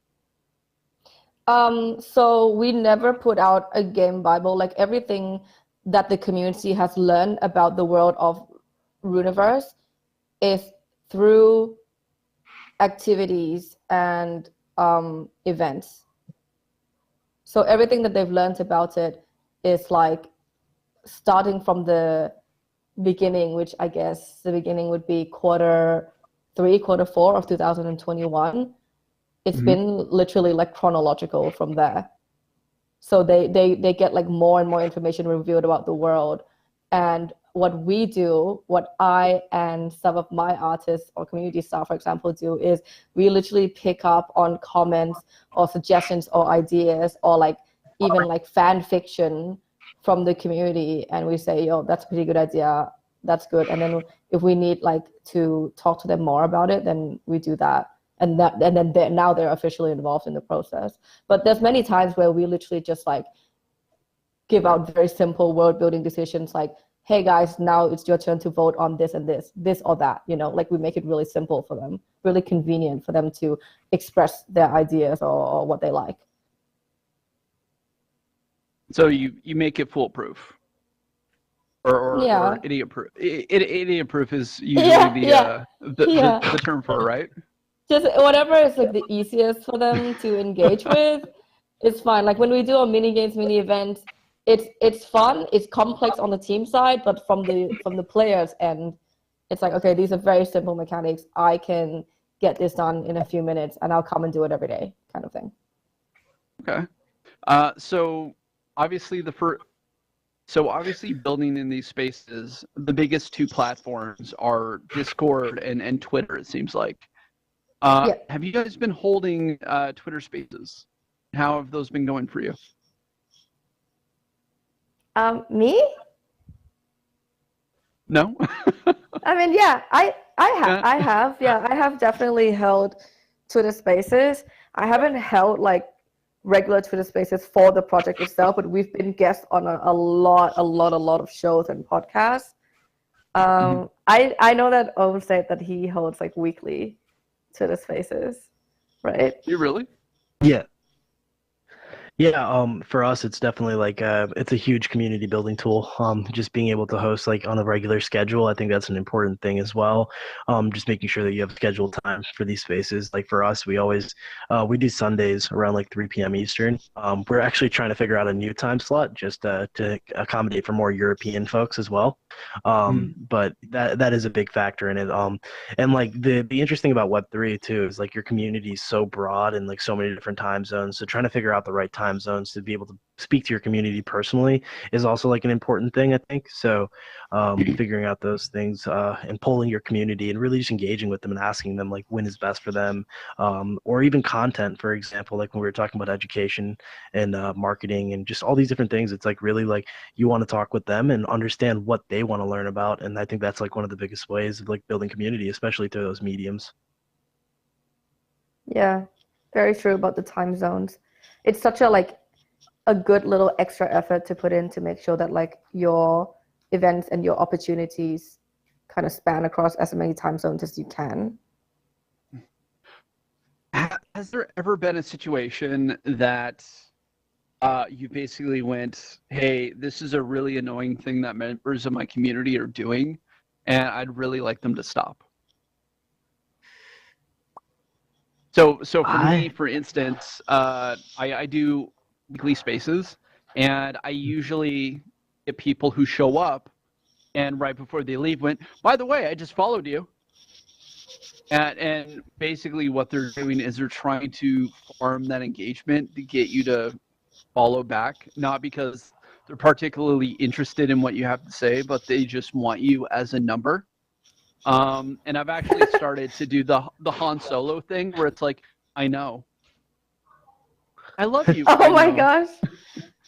And so, because, you know, the content I personally want to put out, I want to get people involved based on the value that I'm giving and not just, you know, follow for follow or, you know, subscribe for subscribe, right? Because as we know from the history of community building, that's not a great way to build your community. You want people who are there for the value, not for the numbers, right? Yeah. That way you have the quality over quantity. So I guess for my question to you guys is, have you guys come into contact with situations of people doing things that are kind of like, that makes me feel really uncomfortable that they're doing it, maybe I should address it? Yeah, it's happened once or twice in general, I think. I think the main one that I can think of like I can think of two, because we don't really get a lot of conflict or like unwanted behavior in our community per se, just because and I'm very proud of this, just because our community team is able to be, you know, kind of proactive rather than reactive. But anyway, so two situations, both of them happened during an event where another community came in and participated in an event. One of them was we played another PvP game, and some of the community members thought that it wasn't fair that there were pro players on the other side, but then we also had pro players. So it was just like complaints. But this is all kind of like, just as long as the community staff are trained, or at first hired and then trained to be equipped to deal with these situations in like a gracious and diplomatic way, it's fine. Because a lot of the times it's just kind of like gamer rage in my case. In my case, it's always just like gamer rage. Like they just got mad, like fresh, because they just lost the game like 2 seconds ago. And so it's just, we just try to make everybody calm down, and then it's all fine. But I don't think that there's been a situation where somebody has really like crossed the line in that way. Yeah, but if there was, we will be able to deal with it. Just ban them. Good. Yeah. We don't need you in our community if you're going to cause issues. Yeah, there's been times where like someone comes in and this, like our community, we don't discuss really like the price action. That's an important thing, but that's not the point of why we're here. Like we're here to build like a really fun environment, and that's like that's the agenda that we push every single day, that this place is fun. So a lot of the times the community just kind of filters itself out, really. Like someone comes in to discuss price action and nobody's really talking about that, they just stop as well, or they leave, either one. Okay. So I feel that probably goes to this next question, where I feel Om is probably more equipped to handle. Mm-hmm. What would be like the top 5 safety tips you have for securing your community? I think there's various. First is like depending on the type of community you have, right? So this could be like, you know, Discord, or it could be like Twitter. Your Twitter community is a little bit harder to manage in that regard, because like people will be tweeting at you. You really can't control what types of tweets someone tweets at you, right? But let's like talk more in the frame of Discord. I feel like this is more of an applicable area. So there's a couple of things that needs to be done on the admin side of things, like, you know, utilizing cold admin accounts for your Discord, making sure that the Discord account that's running and owning the server doesn't get compromised, because that could lead to like phishing, deception, all these different types of links that could be posted and like actually end up causing fiscal loss for some of your community, which would be a huge upset. So making sure that you're using like things like a Discord cold admin, utilizing proper permission sets, actually having a proper Discord auditor come in and look through your Discord server, and then using bots such as like, you know, Wix, Spam Defender, different types of bots that are in place to help safeguard these types of measures, and really create that permission basis. Another thing is important for communities, like it's fun to share GIFs and stuff like that in community, right? So making sure that you're filtering out links that could be deceptive, but also allowing things like, you know, your Twitter sharing, your image, like pulling up GIFs and stuff like that. So being very cautious about what you're allowing to basically post it as far as links are concerned is an important thing. And then again, this another really big important thing is like having these bots in place, like Wix and Spam Defender and like so on, these different security bots, because a lot of times when your Discord community gets big enough, you're gonna get faced with bots, and like people are going to try and spam your server and post deceptive links. So having those safeguards in place is really gonna keep your community safer. And there's a whole bunch of tips out there. So I mean, like you know, there's a bunch of Discord auditors. Like there's a community called Server Forge. You can go research into them. They post a lot of educational material on Discord safety. But I think if I was just going to summarize it into like 5 different tips, I would really say is one, you know, the Discord account that's owning the server has to be pretty locked down. You should only log into that account when you're making announcements and stuff like that. This way that if you get sent a phishing link and you do click on it, the account that owns the server and has the permissions to post like that doesn't get compromised. So that would be like, tip one. Tip two, put the proper moderation bots in place. So like Wix and so on.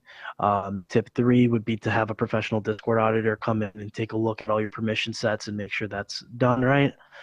Tip four would be limit like the links that you're allowing to share in your Discord. So making sure that it's limited to like, Twitter, your project website and stuff like that. And tip five is to create awareness amongst your community that these things happen. Like educating your community proactively is probably one of the best things you can do, so that if you ever end up in a situation where your server does get compromised and your community knows that, hey, this is very indicative of a compromise, I should click this link. And education, I think, is going to be one of the biggest pieces in proactive.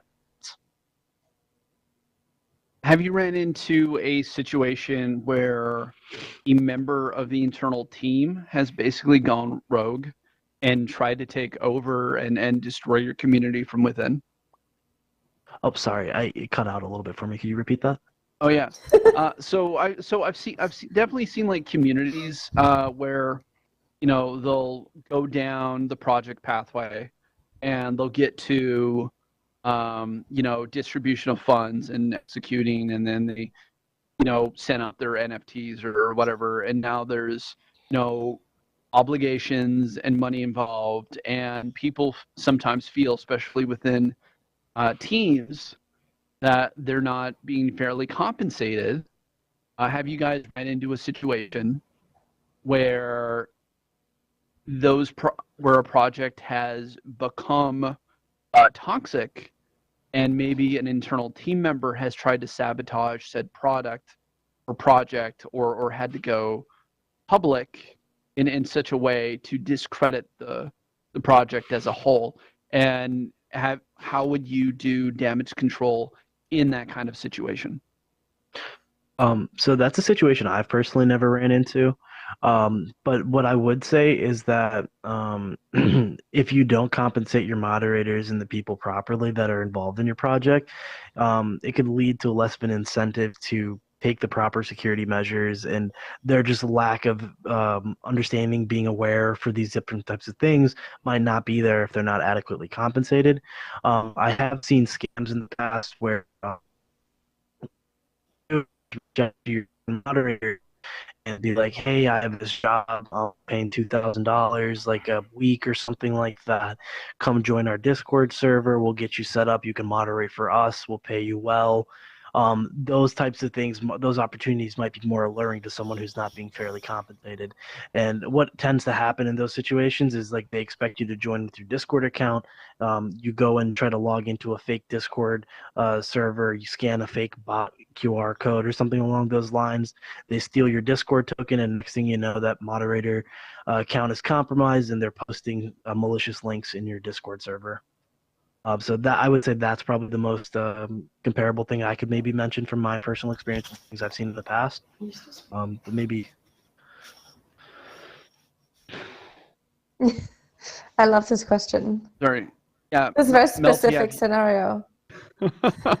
I mean, like it's yes, it is a very specific scenario, but we've seen it a lot in the NFT community specifically, right? Yeah. Where a project turns out to be a rug pull, which, if anybody doesn't know what a rug pull is, it's essentially where a project launches and then often somebody higher up in the project management team will just like run off with the money, or they don't fulfill obligations to the community that they promised when raising funds, or some kind of scenario like that. Yeah. I mean, that's never happened to us where somebody has gone rogue, like on purpose. Like with Web3, like kind of being this ever growing frontier of opportunities, and, basically being described as being like pretty financially driven. Like this is something undeniable, right? There's going to be like a lot more bad actors coming in, like more and more. So right now, like Discord is our primary platform, and there are already security flaws and threats. But I really do think that Web3 communities will move away from Discord at some point when something newer and more suitable comes along. So then when that happens, again, community teams will have to learn new ways to kind of like protect the project and then try to like keep their members safe. What my team, for example, will always need to do is be thorough. Obviously, never underestimate what bad actors are capable of, and always educate your members. So always announce when something's at risk, always communicate, making sure that if something happens maybe to another project in the ecosystem, you know, don't keep them in the dark. And then everyone would want to like protect themselves if they could, right? So the best you can do is really like give them as much information as they can as possible so that they can do that. That's like what we kind of do, right? As Web3 people, we just have to like adapt to our environment, I guess. So I guess that kind of brings me to my next question, where, you know, the majority of people in the Web3 ecosystem are about 2 years old. A lot of people in this room have been, you know, on that pathway for much longer than that. But given that there has been such an evolution in the last 2 years, how do you guys see it continuing down the pathway? Like, what kind of evolutionary changes in the Web3 community do you see in the future?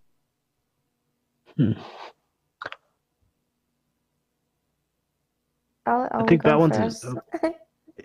yeah. Oh, I can go if you want.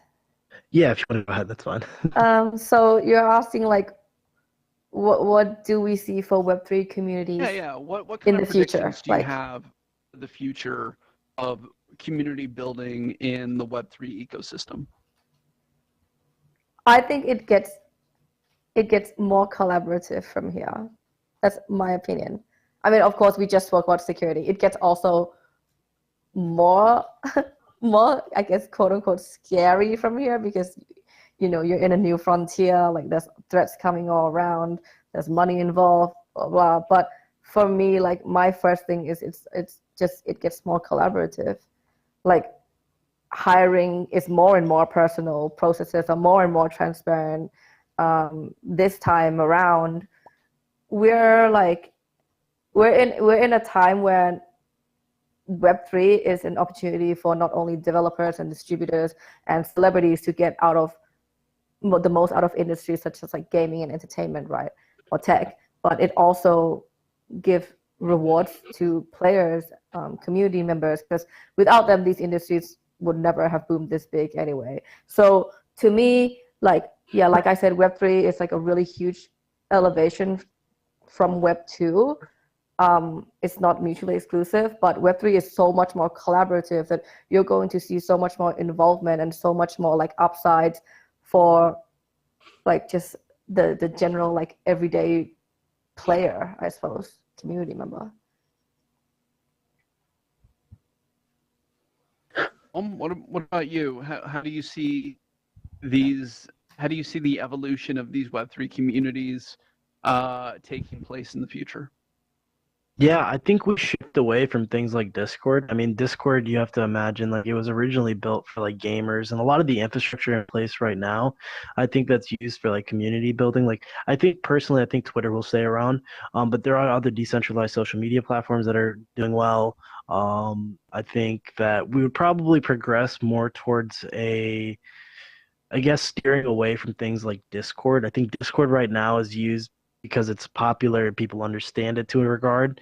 But I think there are other tools in the future that'll come around for community. And I think what's really interesting about NFTs and stuff like that is it's a real big community building tool. So I think a lot of the communities, especially in the future, are just going to be formed around NFTs. But I also don't think that a lot of NFTs in the future, or at least the successful projects, I don't think a lot of them will be like PFP projects. I think it'll be different types of projects that maybe are more about community rather than like a PFP project or something along those lines. So I think it's interesting. I think gaming is also a very interesting concept to like where community building could come into play. But if I'm just going to be talking from like an infrastructure perspective, I think we'll shift away from tools such as like Discord eventually. I think there'll be more token gated tools in the future that you can talk to your communities in maybe a more secure manner that way. How do you feel security is going to evolve with those shifts? Like, so okay. so we migrate away from Discord. We're still using Twitter. Some other social platform shows up, which we start using to help foster and manage these communities. How does security change with that? I think a lot of concepts in security remain the same. So I think a lot of like, if you look at what people term as like Web3 security specifically, if someone asks me what Web3 security is, first thing that would come to mind for me is like smart contract security, that type of thing. But I think we kind of need to shift away from that because the perspective is really that like security is more of like an encompassing thing. So like where in Web 2, if someone said Web 2 security, you're talking about like web app security, you're talking about different protocol vulnerabilities, stuff like that. But I think, there's got to be like a convergence between the two. And I think like people need to appreciate there's like both sides of it. So like no matter whatever platform we shift to, the inherent security vulnerabilities and risk will still present themselves no matter whatever platform we go to. Phishing will always be a thing. I think phishing accounts for 90. Okay, so a fun stat is that over where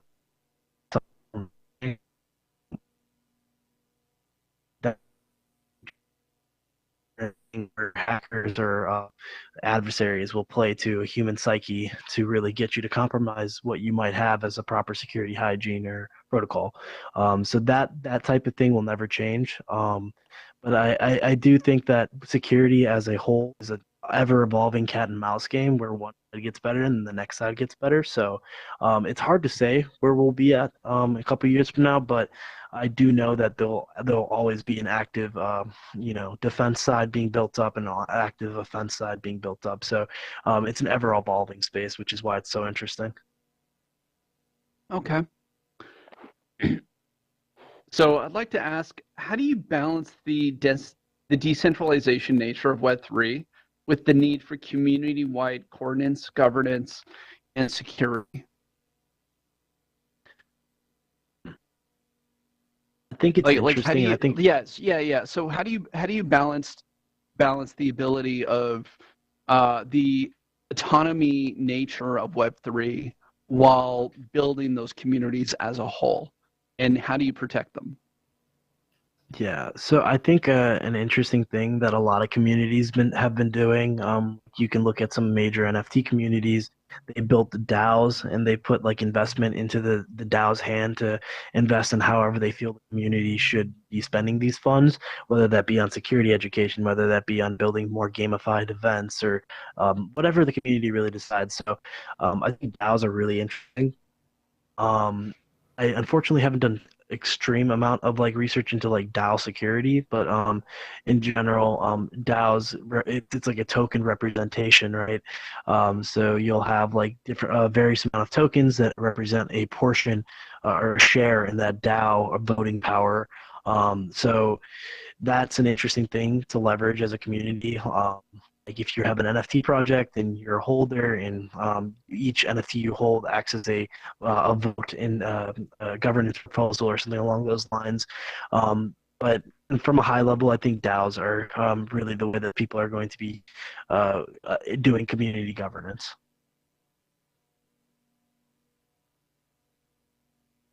Melty, same question. Yeah, I think I also think that I very much agree on your points about the DAOs.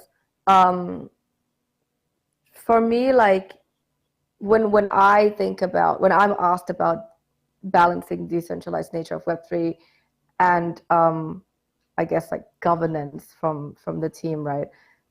It's all about me, like our team building up the game with the community. So I take this question in a different way because now it's all about, how involved the community is in the decision-making process of building the game product.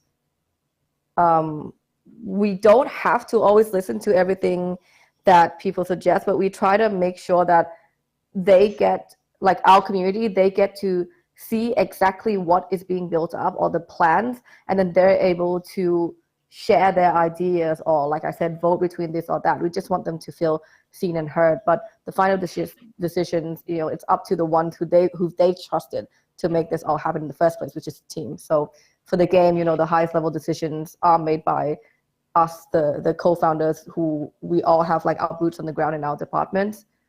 That's how I answer this question, because we do have, like, I guess, RuHub, which is like our quote unquote DAO. It's not tied to a smart contract or anything. It's just that these people really do help give ideas, suggestions, even analysis and audits of game development decisions, and also business development decisions as well, and everything to do with the IP. Like we just love to kind of hear about it, and that's us like pouring into the decentralized part of this Web3 community.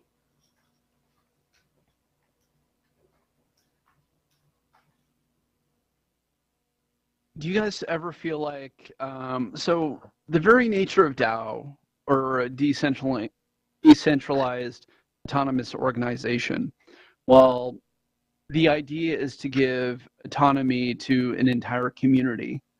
In reality, it's usually governed by a few people who make the decision to allow certain decisions to be made by that community that they're buying into. Do you ever feel like it's essentially like a web PSA?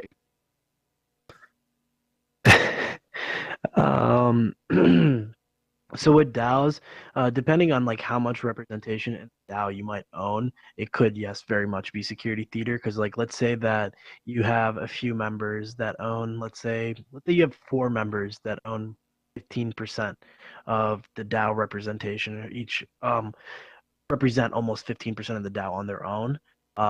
Then they could get together and really sway it any way they wanted to.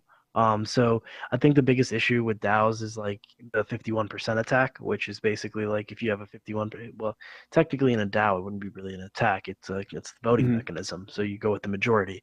But let's say that it was a few members of the community that were really governing the use of the funds. Yeah, you could say there could be some kind of I guess collusion between the folks to make a decision or pass a proposal. Which an interesting example I can just draw upon. There was the Nouns DAO. If you're familiar with the Nouns project, they have a very big DAO, well funded, and they were going to donate $100,000 to Zach XBT. Zach XBT is an on-chain forensics guy who really exposes a lot of scams and fraud in the space. And they basically were passing the proposal. It was on the last leg of the proposal, and then somebody vetoed the proposal. Everything looked like it was going to pass, and then they vetoed it at the last moment. And now they have to take it back and vote on it again, this way that it doesn't get vetoed at the end, because of the delegator that they were hosting the tokens. So this is another issue with DAO security, is like if you have these tokens and you're delegating them and you're holding them and staking them as a representation, who is the person controlling the stake of your, like, because they're supposed to act on your behalf, but that doesn't mean that they will act on your behalf. So that's, I guess, a concern when it comes to DAO security, whether you're the person you delegate your tokens to actually act on your behalf or not. And typically what happens is when someone doesn't act on your behalf, they will, act on their own behalf and vote with however they want to, but then the next time around you'll redelegate your tokens to another person to act on your behalf, who will actually act on your intentions. So that can be an issue about security, especially when something's time sensitive. It could be a real issue. So I think the last question before we go into Q&A and open it up to the floor, where do you guys go to try to grow your community? Where are you finding these people who would find interest in joining your community and becoming a member of your efforts? I I think for us, Twitter is a big avenue just because a lot of people who are in Web3 are on Twitter. And then a big reason for that too is like because what we're building is like security tooling and really providing education. And I think the people that it's most applicable to are people who are extremely active in the space, active traders, actively going to a lot of websites for our demographic of user. Or alternatively, it's someone who's brand new into the space and doesn't know what links to click. So our phishing detection services basically help them stay on the right websites. So for us, it's very much people that are completely brand new to the space, or it's people who are veterans in the space who are actively just going through a whole bunch of different links every day. So that type of demographic is easiest for us to find on Twitter or even through other channels like YouTube and those types of things.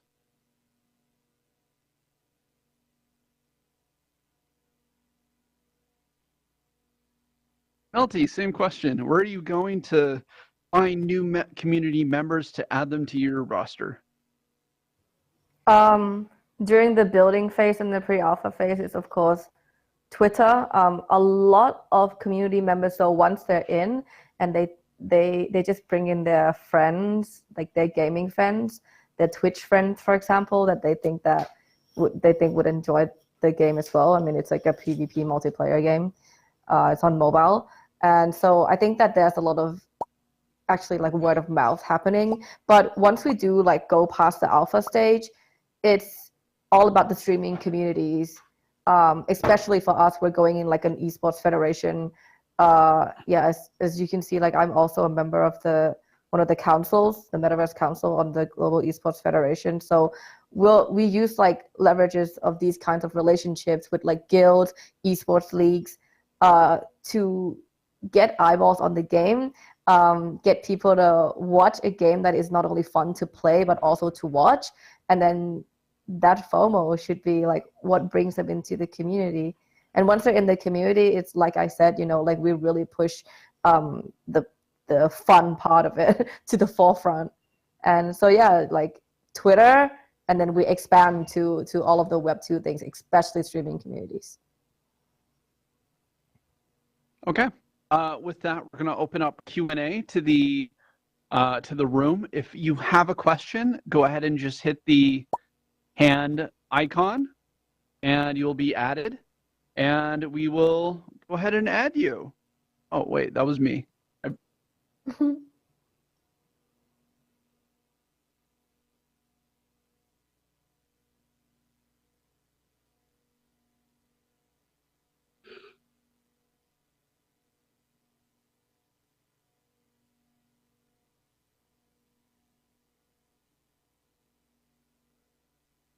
You're good to speak. Hi, okay, I got my audio unmuted now. My question is, and you've touched on this a little bit, but what are the features that you would really like to see as we're moving into a Web3 world? What are the features that are missing from current social media platforms that would really make it more usable and attainable for you to build your communities?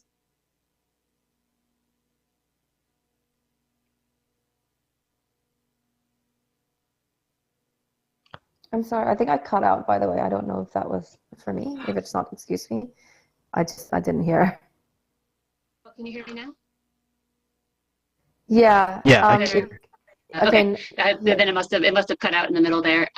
So my question, and I think that you've all touched on this a little bit, but is what features would you like to see in social media platforms or in community building tools that will make it easier as we move into a Web3 world to connect with your community and to really effectively build the reality and futures that you want for your companies?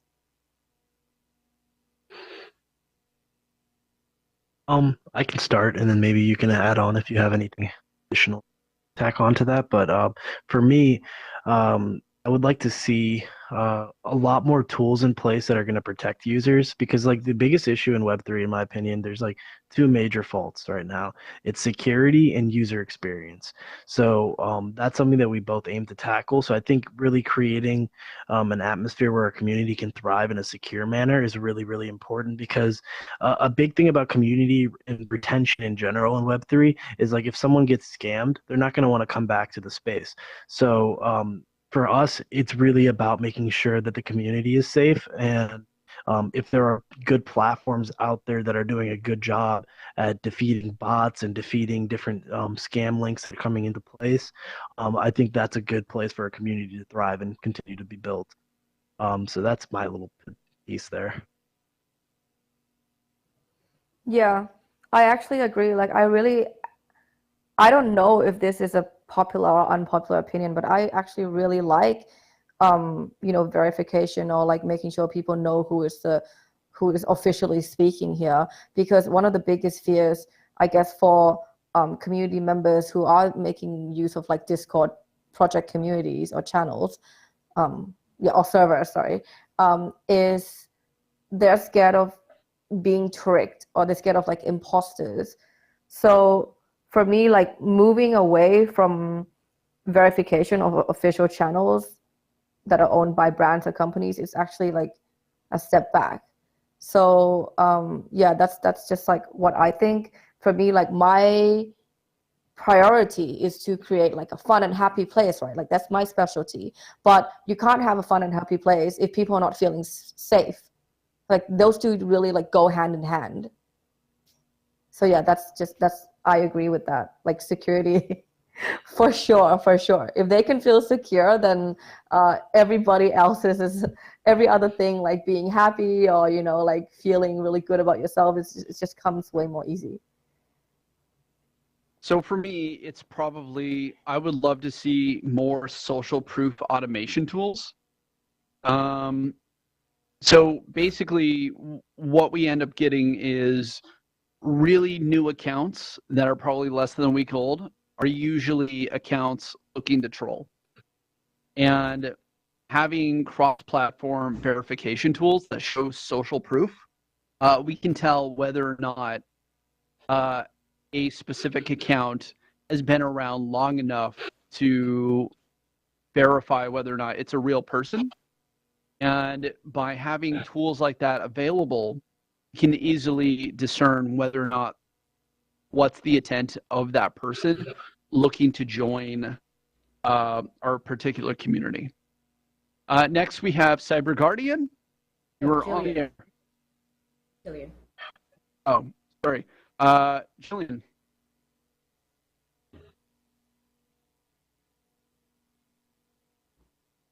Unmute.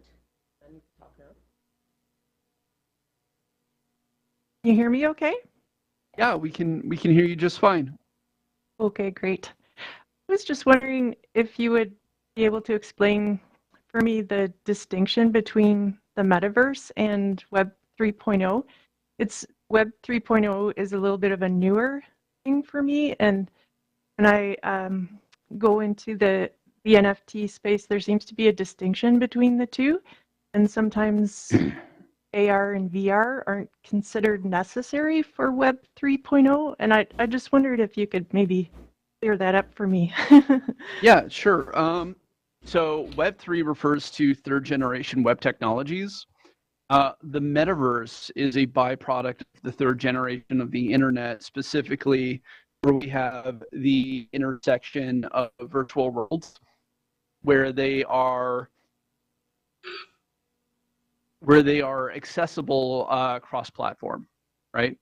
And so you might have interoperability for several different virtual worlds, and they go at different levels. So you might have like the world building level, which is a level or an instance or a video game level. And then you have the platform level, which is the thing that writes the rules for that virtual world. And then you have the internet level, which is considered to be the metaverse as a whole. And I think this is a great question, specifically because today we did announce the Metaverse for All certification program. which we will be making available very soon in early 2023. And it does go into kind of the nuances and the differences between all these different technologies. If you guys have anything to add to that. Oh, yeah, I think I have an answer that I give to kind of like my friends who are not yet in or very new to Web3, which is if you just imagine web as like a game or a program, right? Every time it gets updated, you have new features added. So for example, Web 2.0 added things like social media and web apps. And then so Web 3.0 added new features. And one of those new features is the Metaverse. And the Metaverse is, for me, it doesn't have to be a physical, a virtual environment. Like it doesn't have to be like a 3D room like this. It does not have to be like, I think the Metaverse is a entanglement or the coming together of many different universes. So even Twitter could be considered a Metaverse. That's my definition of it, and I think it's like easy to understand. Okay. So anyway, with that, the Metaverse for All certification. So if you go to xrsi.org/forall, you should find all the information there for sign up, and we'll be jumping into classes. Hey, you guys, where can they find you on the internet after this panel?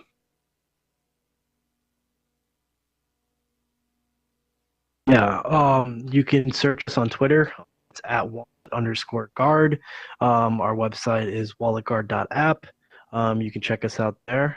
We're always putting out security education, and we're building some really awesome security tooling for the Web3 space. And Melty? Oh, yeah. Where can the people find you? Yeah, so on Twitter, my handle is Melty Tanti. If you're looking for the game, the handle is Play Runiverse. And if you're looking for the Global Esports Federation, it is GE_Federation. So those are all the three. And from Twitter, you can find every other links as well.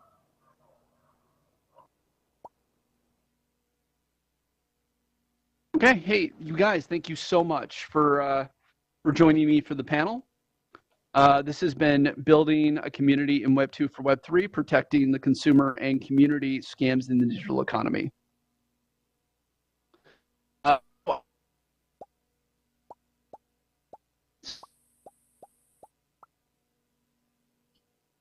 Workforce Diversity Program, Beyond Inclusion for the Metaverse in 2 weeks at WAE. The Cyber XR Coalition, a diversity and inclusion movement by the XRSI, and the XR Bootcamp are inviting sponsors and hiring partners to join the mission to support 100 diverse, ready-to-hire Metaverse engineers every year. Meta joins as the first sponsor in this effort. The Beyond Inclusion program by Cyber XR Coalition is a step towards the bigger goal of creating an inclusive metaverse. Coalition aims to remove financial barriers, firing XR professionals, and enable a minimum of 100 applicants every year to join the XR industry workforce. This collaborative effort with XR Bootcamp will create a beginner and experienced level talent pipeline, allowing employers to select from a diverse pool of talent XR professionals. In recent years, the immersive technology domain has been experiencing unprecedented growth, and the demand for XR, VR, AR engineers has risen by over 1,400%. The big technology companies are competing to secure the best talent. However, not everyone has the opportunity to benefit from the growing opportunities in the XR industry. The inclusion of underrepresented groups in tech and in the tech industry has stalled. Black talent only represents 6% of coding boot camps. It is particularly due to bootcamp tuition rates ranging from $7,800 to $21,000 annually. The current percentage of Black talent in technical roles represents mere 0.6%, increased since 2018. That's just sad. Less than a percentage point after years of publicly touting visible diversity programs and inclusion. Automation, income inequality, and lack of access to wealth creation through investment and entrepreneurship as all. And so with that, we would love to play a video for you guys. Please throw some emojis up and we'll take a look. Thank you very much. Hello, everyone. I'm Noble Ackerson, president of the CyberXR Coalition. This is a program by the XR Safety Initiative, which was formed to address the global necessity of diversity. This is a program by the XR Safety Initiative, which was formed to address the global necessity of diversity, equity, and inclusion in cybersecurity and the XR domain. At CyberXR Coalition, we believe that we need to go beyond inclusion and create equity through a pipeline of talent representing diverse backgrounds.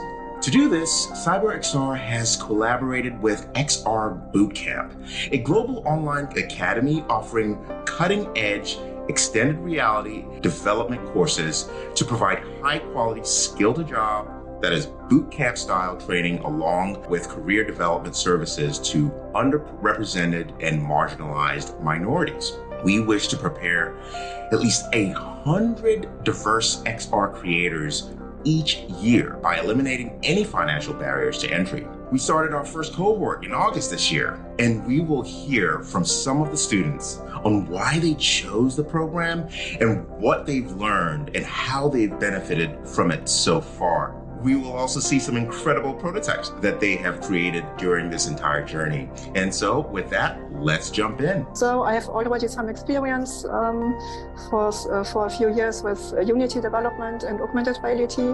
It has been very helpful and to get very quickly hands-on practice in VR. So I can recommend everybody to take a course at XR Bootcamp. Just a sense of community and all the support and mentors, the connections, the talks that XR Bootcamp provides. It's not like anywhere else. Like as you go through the journey, your abilities build on top of each other, and at the end you get very comfortable in developing for VR. Very eagerly following to see if there's any opportunities to jump on board. That's where I came across the Beyond Inclusion Scholarship, and that coincided with me me graduating from my final year. So I took a gap year, and in this gap year I've been diving in to try and build this expertise in XR as well. That was just a really cool experience, being able to pitch ideas and then like get feedback and then implement and iterate. You know, it's very true to what I guess the real life, you know, experience of working with the company is, but just with the supportive net that we have as, you know, of course. What a fantastic group. And every time I interact with this team, these group of people, I'm always more and more impressed. So now I would like to take this moment to thank our first corporate sponsor, Meta, and everyone else who has supported in launching this scholarship. Now that you've seen firsthand the work and abilities of some of our students from first cohort, I would love to ask, we go beyond inclusion and create an equitable future for all. The cost of this bootcamp is often not affordable by underrepresented talent, already struggling to meet other obligation, nor having the time needed to build these valuable networks.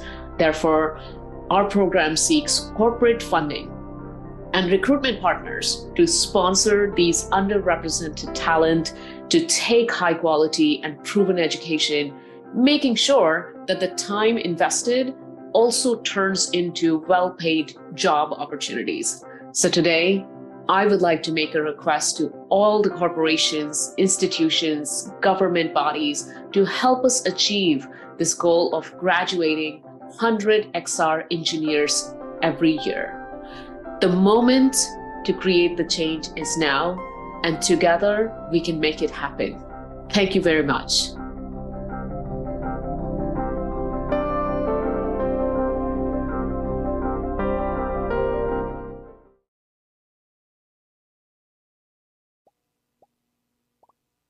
All right. Hello, everyone. Can everyone hear me okay?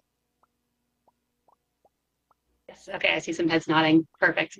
All right. Well, thank you. That was a very exciting announcement. And now we're going to move on to our next panel. So I'll invite the panelists to come up here on stage with me as I introduce the topic. So if you or your kids have ever had a gaming account reset or lost any digital items, you know that it can feel just as real as losing a physical item. Or if that feeling doesn't resonate with you, perhaps you're old enough to remember recording over something important on VHS and not being able to recover it. Direct ownership of digital assets does not necessarily prevent their loss, but the ability to own assets can change the relationship between individuals and corporations in online environments. This panel will examine the risks and benefits of moving to such a system and if consumers want to own their own assets, for example, in gaming accounts and social media and beyond. It is my pleasure. Do we have everybody up here? Eliana, you want to come around to come up? And I see Sart is up here. Zach? There you are. Okay. You need to come around the stairs. Yes. Yes.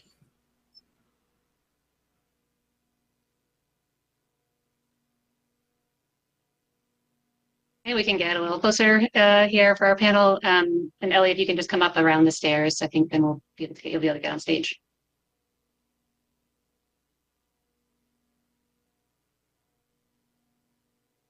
Okay, so I'll start introducing. So it's my pleasure to welcome panelists Zach Lewis, Sarteris Rowe, and Eliana Torres.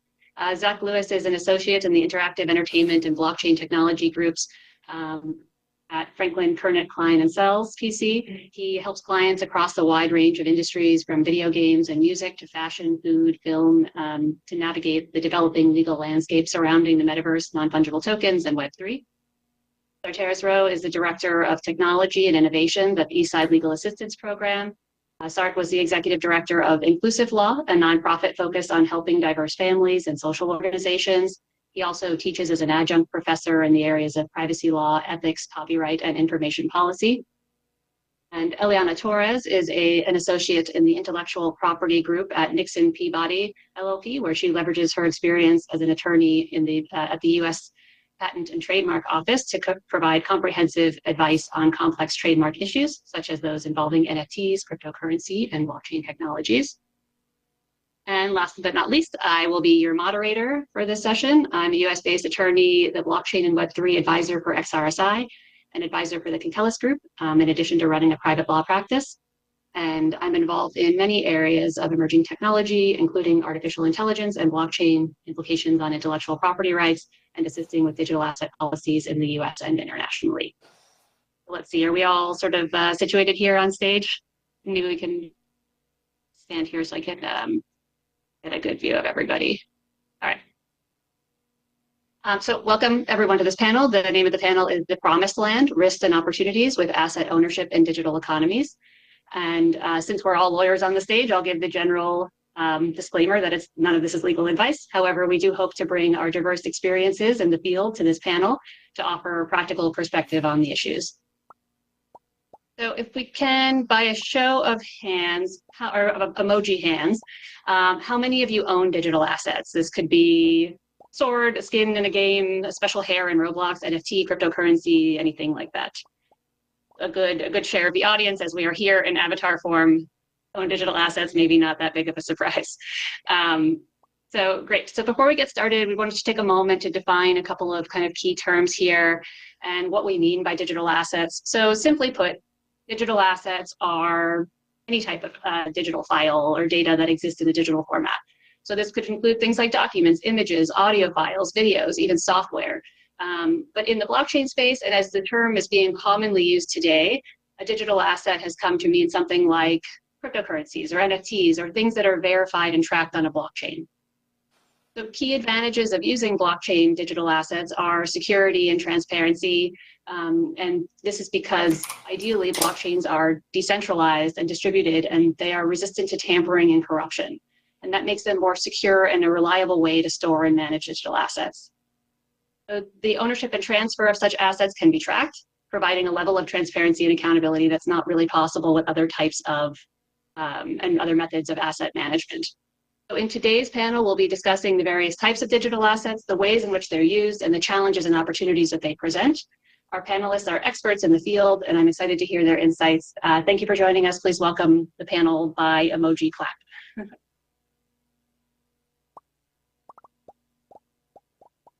So after that kind of brief introduction to digital assets, I wanted to throw it to Zach to give a little bit of an overview of kind of the progression from Web 1 to Web 2 to Web 3 and NFTs and some of the underlying ownership issues that are related there.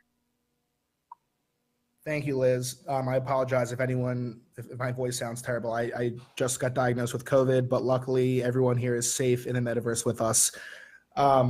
So what is Web3? I know that it was discussed a little bit on the last panel, but it's important to understand that the future of digital economies is highly intertwined with the future of the internet, and the future of the internet is referred to as Web3. I think it makes most sense to explain Web3 in the context of what Web 1 and Web 2 is. So in the first iteration of the internet, or Web 1, it was the read-only web. So you could go onto websites and you could read, static content. Essentially, websites were just information boards. In Web 2, which is the internet of today, users can read and write their content. So they can upload content to platforms like YouTube or Facebook. But in order to do so, first you have to create an account specific with that platform. And second, you have to agree to terms, usually saying that the platform is going to own all of the content that you upload to it. So Web3 is really revolutionary because it's the next iteration of the internet where you can read, write, and own the content that you upload to these platforms without having any permission from any third party. And the way that's effectuated, or the way that that's done, is through connecting your digital wallets, which are compatible with several different platforms, and ownership of your content, as uploaded to these platforms, will be proven by linking that property to NFTs. I know a few people raised their hands when we talked about owning digital assets, but just by a show of emojis, who here is familiar with how blockchain technology works and what an NFT actually is? Because it's not just the JPEG, and I know that a lot of people love their digital art. Okay, so a few people do seem to understand or have some familiarity with blockchain, but for everyone else, allow me to just explain a little bit. So most people know that NFTs are based on blockchain technology, but the concept is foreign to them. So simply put, a blockchain is just a database where blocks of data are chained together, like Liz said, to create a single source of truth or transparency for the public. And the reason why, as Liz mentioned, these databases are more secure than other databases is because every block in a blockchain has its own cryptographic hash or fingerprint, which contains the fingerprint of the block that came before it. So you can this creates like a sequentially organized and unbroken chain that's traceable to the very first block. So you can track exactly how and when digital assets moved and who they were, sold from, et cetera, sold to. Blockchains are distributed and decentralized ledgers, so the data is replicated and stored across various electronic devices called nodes, rather than being stored in a single central server or database. And every node verifies each block before it's added to the chain. So blocks are only added when a certain number of nodes reach a consensus on the transaction, and these characteristics are what make blockchains immutable, meaning it's virtually impossible for someone to manipulate past data, because that would result in changing the hash, creating a new chain that the nodes would not be able to validate through a consensus. And this is why, as Liz mentioned, blockchains are a lot more secure than centralized databases. So what are NFTs? NFTs are really just entries of data on a blockchain. NFT stands for non-fungible token. And you can think of, in contrast to cryptocurrency, which is fungible because every Bitcoin is the same as every other Bitcoin, Each NFT is unique because it has its own name, ID number, and set of metadata or descriptive information that distinguishes it from every other token. So in the metadata, there's something called a URI, a Uniform Resource Identifier, that points to the digital asset that Liz mentioned, or even the real world asset that users can see what the token represents. So of course, NFTs can be bought and sold on secondary markets like OpenSea, and issuers can offer their collectors special benefits. But it's really just important to understand that Web3, blockchain, and NFTs are distinct concepts that are all independently vital to the future of digital economies.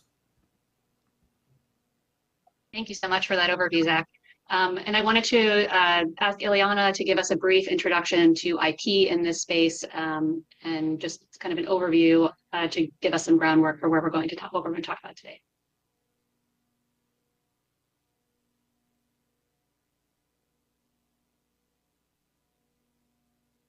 Barely. I saw that she went off the stage.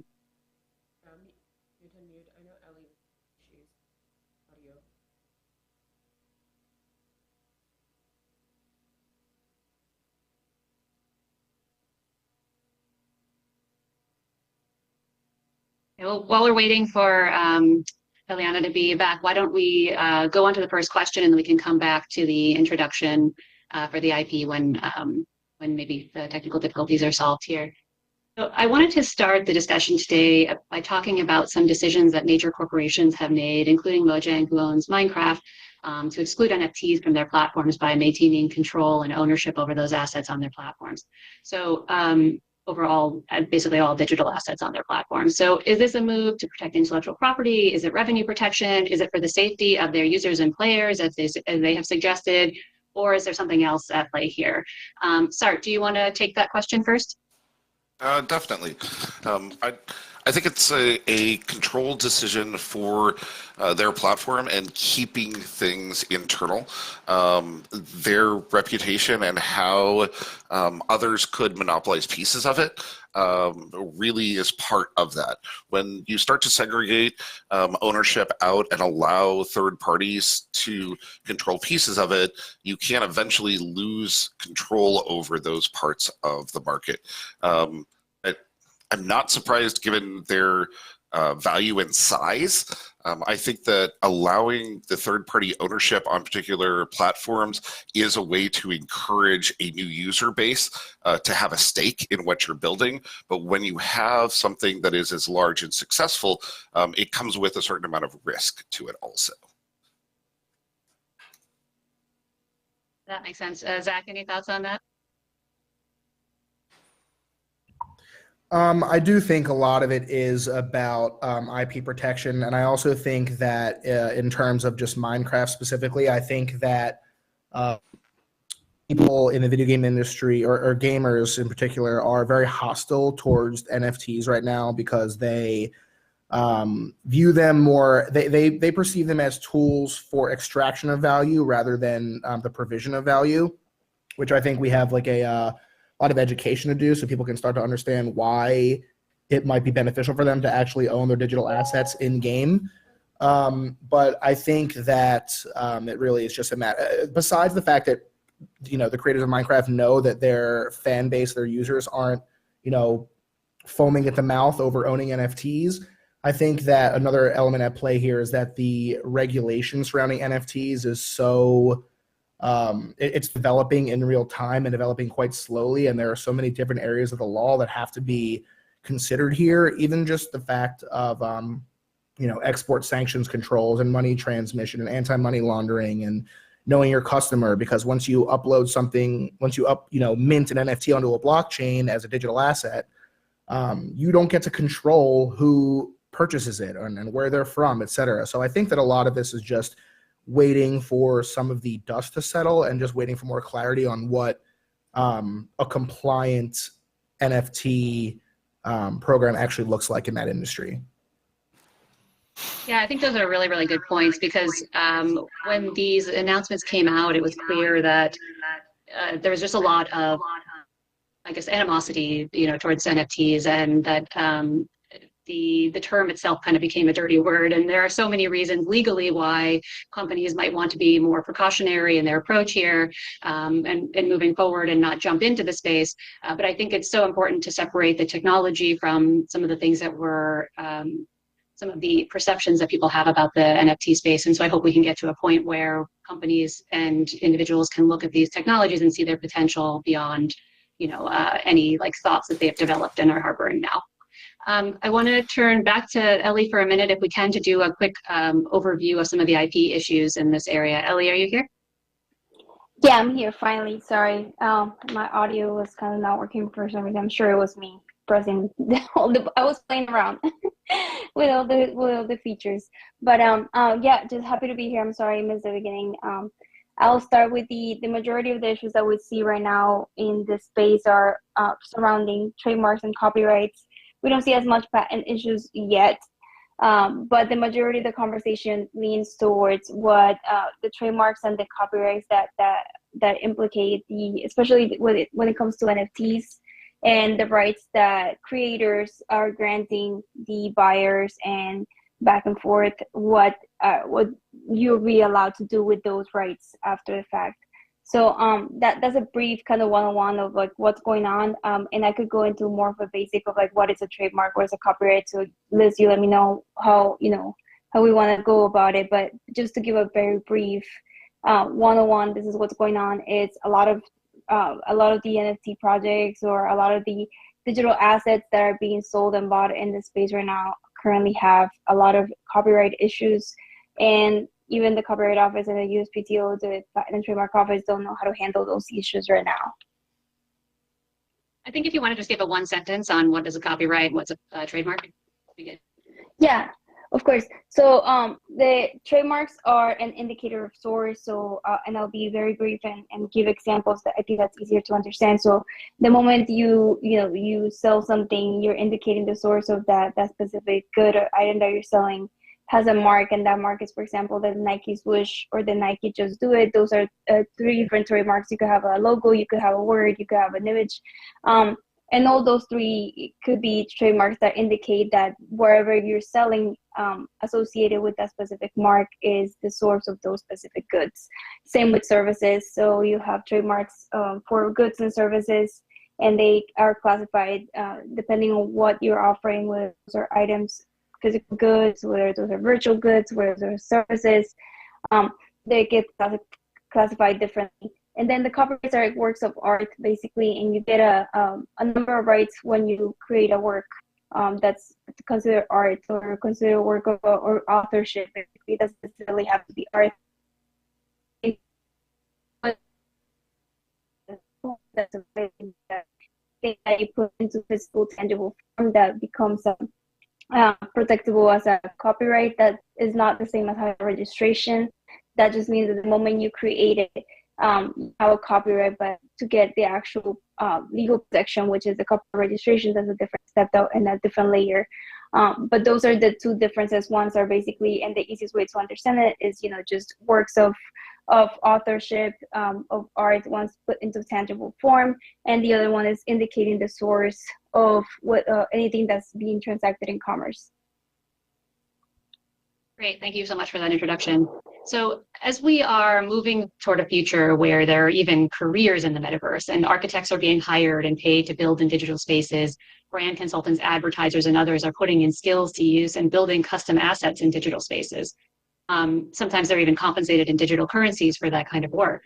Do you think that there's a continued, that the continued development in this digital economy will affect the adoption and acceptance of digital assets, and even just everybody's general perception of a digital asset as being something of value? Zach, I would love to hear your thoughts on that.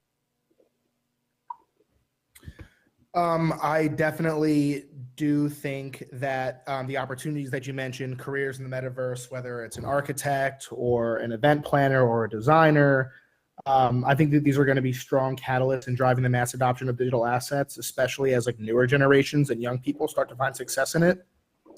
I think we're going to see both virtual versions of real world jobs, like I mentioned, architects, event planners, perhaps even lawyers and politicians.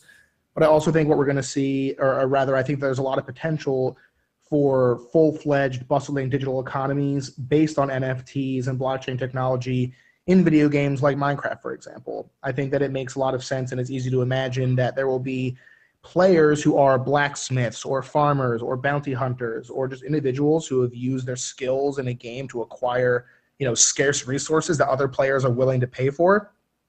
So to me, there's almost no doubt that as people find new ways to monetize their time and efforts in VR, that there's going to be a mass migration of people towards these platforms looking for the same opportunities, especially as we see increases in inflation, real world economies start to worsen, and people are able to use digital currencies to purchase more things in the physical world. I think that it's almost inevitable. Sart or Ellie, any comments on that? No, I definitely strongly agree.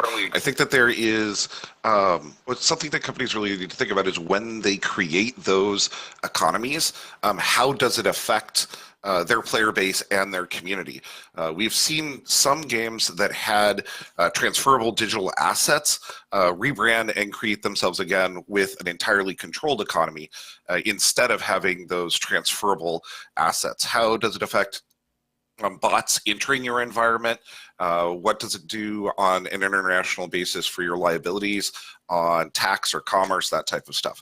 I think it adds a huge level of complexity, but with that all ownership coming in for players, it does give people a larger reason to contribute on a long-term basis and gives you more of an economic sunk cost feeling of being there also.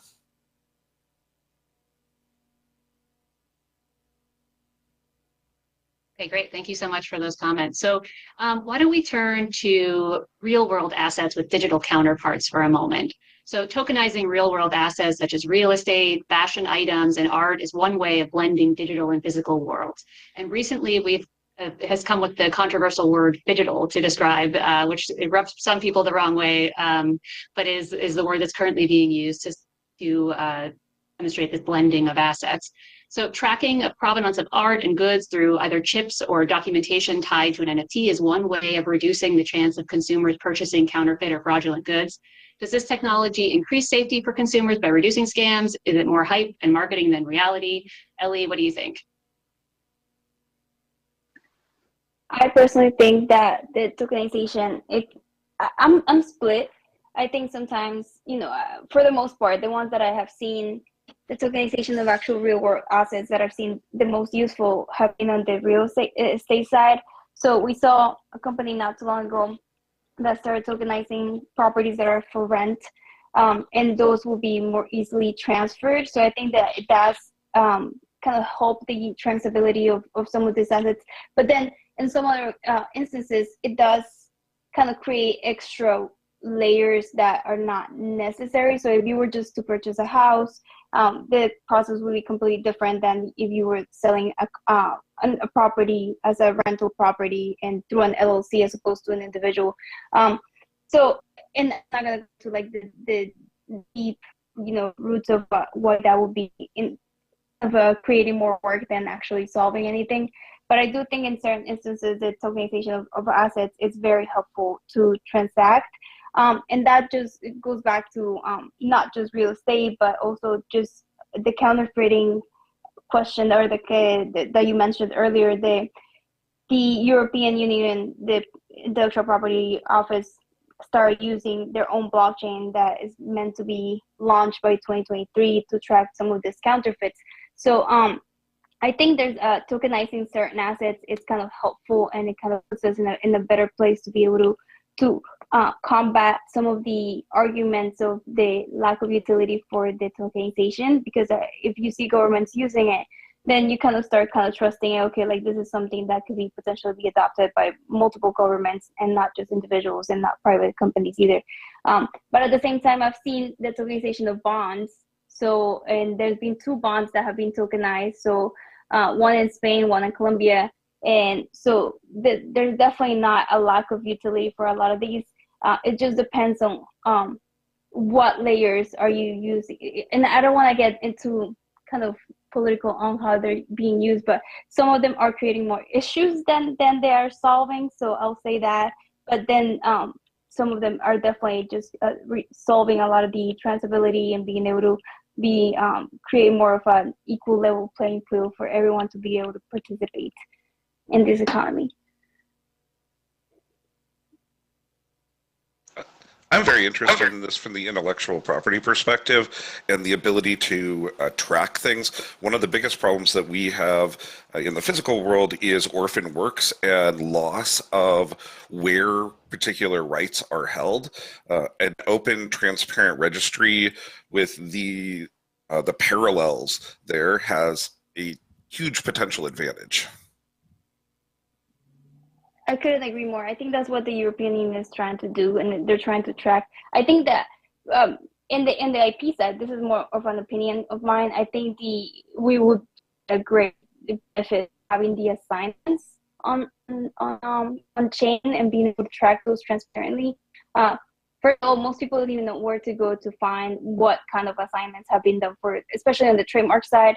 And it's kind of like a history record that you basically have to kind of really understand the legal side of it to be able to understand, okay, who has rights and who's holding these rights now.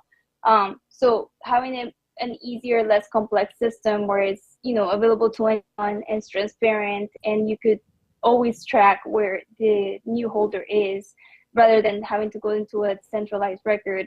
I think that would be very useful on the trademark side, and equally on the copyright side. The Copyright Office, I think that not just from the tracking the assignments and any other rights that are either assigned or licensed, but also on the copyright side, there's really no transparency to see the actual contents of some of these applications at times or responses. The same way that you would track a trademark registration and application, or from the moment someone applies to the point of registration, is not available for the copyright side. So I think that having some consistency using blockchain and tokenizing some of these rights, I think I couldn't agree more with you. I think that would be a very useful way to use this technology.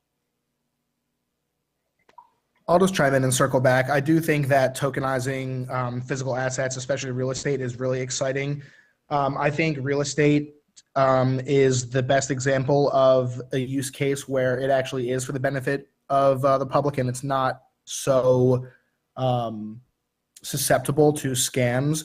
I think that, everyone on the stage, or maybe the people in the audience who have taken a bar exam or practiced law, we've dealt with hundreds of questions regarding, false deeds and what happens when someone thinks they own, real estate that they don't actually own.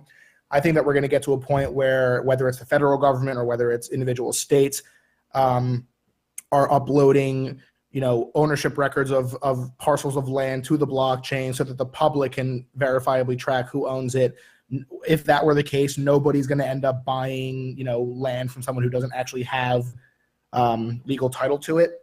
But I will say that beyond the initial purchaser of something like a luxury good that's authenticated by an NFT, I don't see exactly how downstream purchasers are going to be protected from scams or fraud, especially because anyone can make an NFT, call it anything, associate it with a digital file that's not even theirs. So I do think that there is going to be the opportunity for fraud and scams to take place in terms of selling physical assets like luxury goods, watches, bags, pieces of art, etc., that are linked to NFTs, especially when the buyer's not familiar with how to read block explorers and how to check, the transaction history and ownership history of certain digital assets, and how to verify whether the digital wallet deployer of the smart contract is actually the digital wallet of the entity, that makes the goods you're trying to buy, right? So I think that real estate is a unique example, but I think that in terms of other kinds of like physical assets, I do worry that, again, beyond the initial purchaser buying it directly from the company and getting their NFT, I do think there's still a lot of risk for fraud there. Thank you. That's a great segue into starting to talk about the risks associated with digital asset ownership. So we would be remiss to not acknowledge some of the events of late with the FTX scandals and a lot of the fraud and recklessness that has occurred at major centralized cryptocurrency exchanges and funds while we're having this conversation. Criminal and reckless behavior of specific individuals does not reflect on the technology or the potential for good, but it does cast a shadow over conversations like this. So the majority of scandals as of late were largely due to individuals and corporations having unfettered control over assets, which is why it is so important for us to talk about self-custody. Traditionally, all monetary assets that we hold are secured by centralized institutions such as banks, or physical assets are held at home or in safe deposit boxes. There are many ways to hold digital assets, and one way is using a wallet secured by cryptographic keys. When one holds assets in self-custody, if they lose the keys to that wallet, one can lose ability to access those assets, but it's within the individual's control. When a corporation holds assets, they can be taken away from a user or lost at any time outside of a user's control. There are risks and benefits with both sides. So advocates of decentralization often assume that everyday consumers of assets would prefer to hold assets in self-custody. But most people who hold cryptocurrency hold it on centralized exchanges. And have done that to their peril recently. So do consumers really want to custody their own assets? And what type of safeguards can be put into place to protect consumers when they do self-custody and when assets are held by a centralized entity? And if anyone wants to touch on legal remedies here, feel free as well. I'm going to leave this one open, so jump in, whoever would like to comment on that.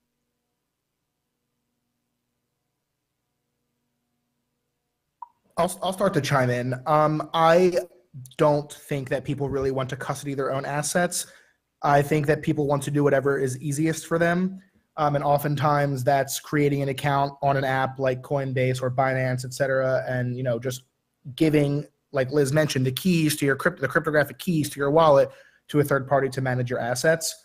Self-custody is confusing. It can be difficult to get started. I think that anyone who's doing it has to do a lot of research on what it actually means to custody their own assets, what it means to own a digital wallet, what happens actually when someone gets the information associated with your wallet, like your seed phrase, or as Liz mentioned, your private keys.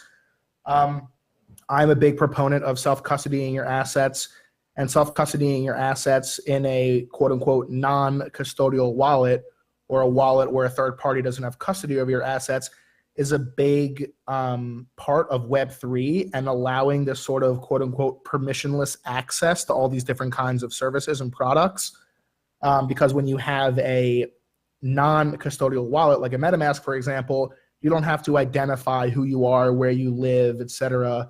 But when you use a custodial wallet, or you custody your assets with a third party, you do have to identify who you are. There's often KYC, know your customer, or customer due diligence programs or procedures that you have to abide by.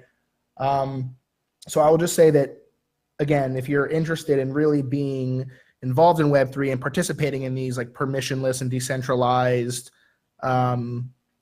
metaverses and other kinds of like online services, I do think it's important to do a lot of research on what it means to self-custody your own assets. And I will just say that the number one thing here is, if there's any takeaway for how to custody your own assets, it's never, ever, ever store your seed phrase or your recovery phrase or your cryptographic, your private phrase online. You don't want to write it down in an email. You don't want to store it in your phone. You don't want to put it in an electronic password manager.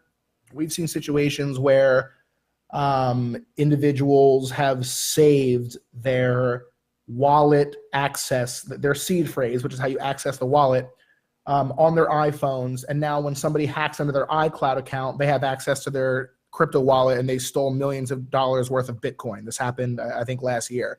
So you always want to make sure that if you own or you're opening a non-custodial wallet, you're keeping the seed phrase stored in a physical location. You're writing it down on ink, on paper, or you're engraving it in steel. You're not putting any of your information online because it's just way too susceptible to be stolen. Can I add something real quick? Yeah, of course, go ahead. Please. Yeah, I was just gonna say, I really agree with you as far as being able to kind of like have your own custody of your own assets. my only concern with that is it just doesn't really, it's not very feasible right now to kind of educate everyone and mass scale and onboard everyone and being able to understand what, you know, self-custody will entail, the security measures. So I think that self-custody, utopian view will be to have everyone kind of self-educate and understand how to do that.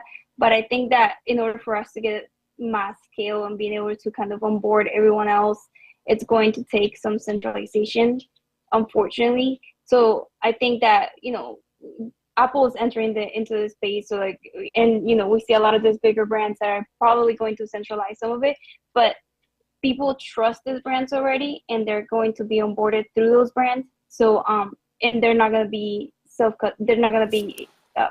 they're third-party custodies of their assets. So I think it's going to be controlled again, kind of like we have banks. Unfortunately, I think we're going to head that route if we're going to have some mainstream users of these assets.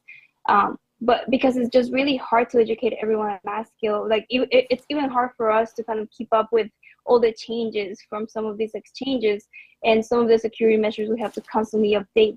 So I don't know how else we could kind of onboard more people with all the, you know, how difficult it can be. No, I strongly agree. I think one of the biggest issues is usability, and usability is going to take precedence over security. And to get that trust, I think you're also going to need an option where individuals have a regulated, insured option available. If it's only uninsured, unregulated options, there'll be a large group of the population that is either overly vulnerable and loses confidence or just doesn't participate. Thank you for those perspectives. And yes, I think it'll take a balance of the traditional approach we've had going on and moving into a space where people are comfortable and educated on being able to custody assets to be able to move forward. Sorry, Zach, could you mute your audio? Yes, sorry. I was gonna chime in one more thing because you mentioned FTX. I just want to circle it back to that.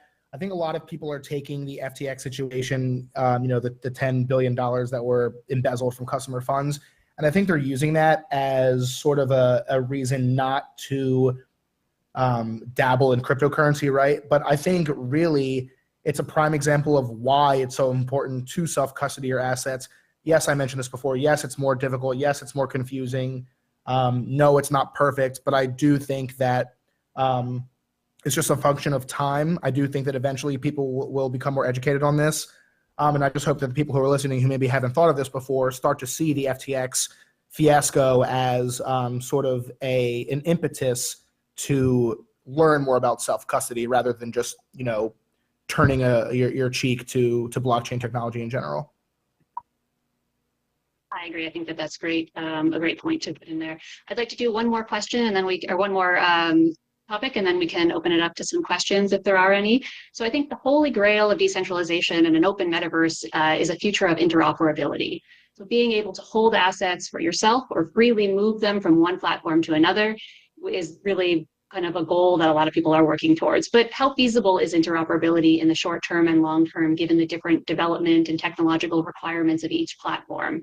And what would a world look like where social media profiles or avatar identities are owned by individuals and can be portable and taken from one platform to another? Does anybody have thoughts on that?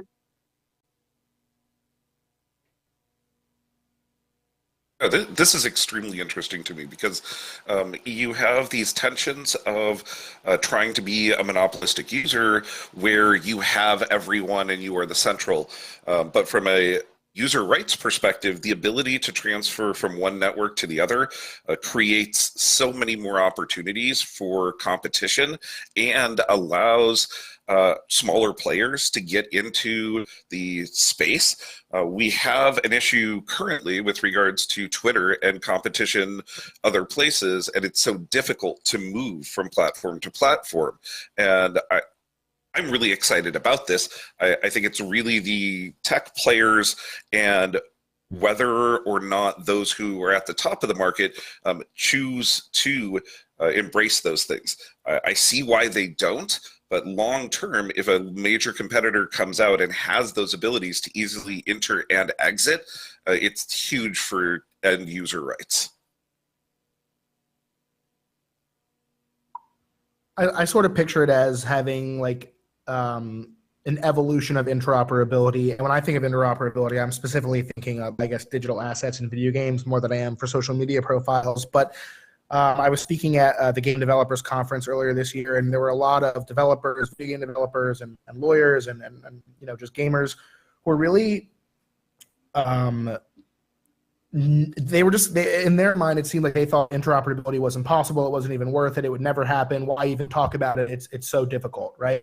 There's no way that, you know, you're going to be able to bring your laser gun from game one into a caveman game two, right? But I really see interoperability as like a sliding scale. I think initially you're going to have companies that have interoperability for the digital assets between their own services, their own games, or maybe their own protocols, and then hopefully we'll start to see them sort of collaborate with maybe, you know, entities that they had considered their competitors in the past, right? Then we'll start to see like small nuclei of interoperability sort of like form. And I think once some of these clusters of interoperable services start to become popular, I think that eventually somebody will try to find a way or build a way for just increase interoperability between those clusters of interoperable services. So I don't see it as a, you know, we're not going to get there 100% perfectly tomorrow, so why even bother? I think that it really is just a matter of time and effort, and starting to think about the possibilities, not just saying it's difficult, so let's not discuss. I'll agree with that, with what Zach just said. I also think that we need to get to a level of like multiple, like a standardization of what it would entail for interoperability between this world. So kind of like what we have as, you know, international agreements. I think we're going to have metaverse agreements in which you have assets that are allowed in different worlds, but they are given the same rights. So, or I guess reciprocity as to the rights that they get to, or how they get to use these avatars or personas in their, or assets or skins or whatever it is that you're transferring or porting into the different worlds. But I think we need to get to a level of standardization. So I know we have the Metaverse Standards Forum, and they're trying to create this sort of kind of the same thing I'm talking about, like standardization of what it would look like for one set of kind of ground rules of how they could kind of connect each world. And I think that that's the way to do it, because if you have an open lack of forms or lack of standards, then you have, like, again, we go back to the IP issues, and you know, one asset's going to be used a different way in a different world. So I think that if we have some sort of like agreement, like I mentioned, like, you know, like the international agreements that we have with different countries, the same way it's going to be necessary for Metaverse, and have this, standards that protect the IP creations in one world that are used later in a different world, and vice versa. Great, thank you. And I just want to expand on that a little bit. So when these identities, if avatars can be sold and items can be sold, then what happens when an identity can be assumed by somebody else, and somebody takes over a personality, or if there's even AI personalities that come in and can take over a persona that was once owned by somebody else, how does that affect the way that we trust and interact online?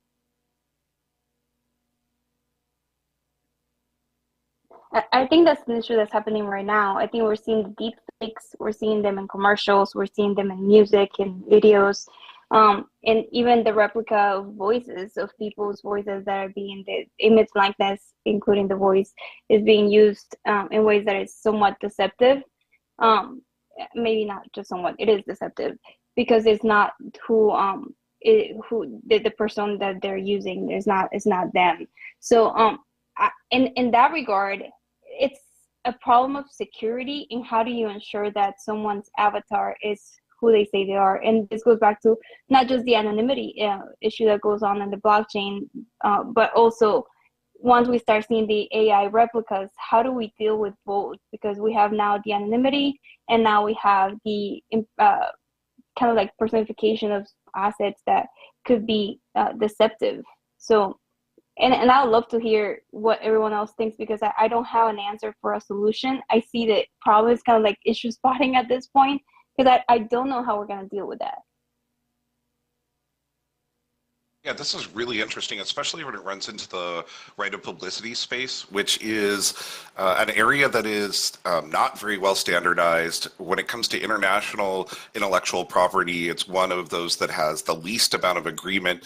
Even within the US, you have drastic differences between Washington State, California, New York, and it has both a commercialization aspect and a right of privacy aspect. This is one of those areas where harassment, bullying, those types of things could also really explode in becoming somebody else on a platform before somebody enters and creates that namespace. And our understanding of what is possible or how to regulate it is so far behind. This is a fascinating area. I look forward to seeing what types of community rules come about on platforms to try to self-govern, and then how governments respond when they see harm to individuals. All right, thank you so much, everybody, for all of these really fascinating opinions. We're going to open up Q&A for a few minutes. Does anyone have any questions?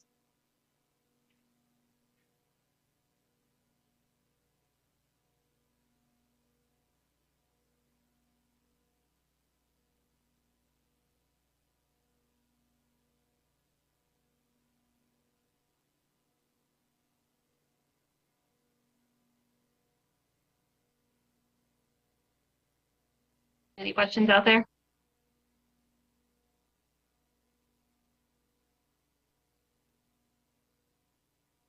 No? Okay. I guess any final everyone understands and agrees with everything we said, which is perfect. Please go ahead and use the hand emoji and raise your hand for questions, and we'll go ahead and amplify your voice.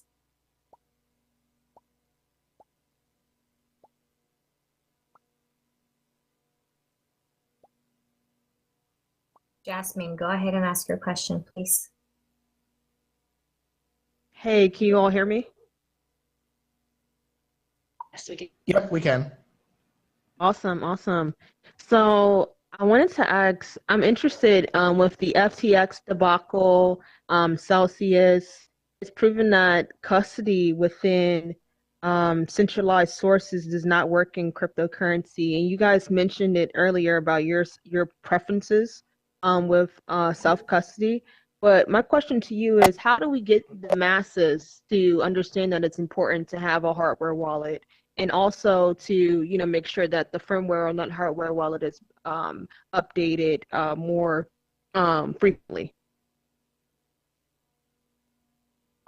That's a great question. I feel like we have so many steps to cross before we get people to understand why having a hardware wallet is so important.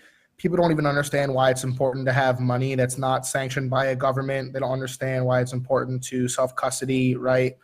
So I think that, again, it's just a matter of time and continuing to, host and attend presentations like this where people just engage in these conversations. I don't know if there's going to be some, PSA on TV that explains to people why it's important to have a ledger or a Trezor and to update the firmware on it. But I do think that as digital assets become more popular, more widely used, it's just going to be a matter of as we welcome people into these digital economies and as we try to onboard people onto this technology, we make it an effort as the people who are already in the space to educate others about, why it is important. I really do think it's more of a community-based effort than it's going to be some official project from like a centralized source. I'll add to that. And this is more of I wish it wasn't like this, but it's probably going to be like this. And I see the ledger, the hardware wallet, to equivalent of the floppy disk. And I know that doesn't sound really great, but I think that eventually we'll see more centralization because people trust, like it was mentioned earlier, some of the insured exchanges. So it goes back to trust. And I don't know that we have enough people to onboard the masses. So that's when the bigger companies are going to come in and try to kind of make it, the usability is going to overpower the rest of it. And I don't know that we're going to get to a place where it's mass adopted unless that happens. And I wish it wasn't the case.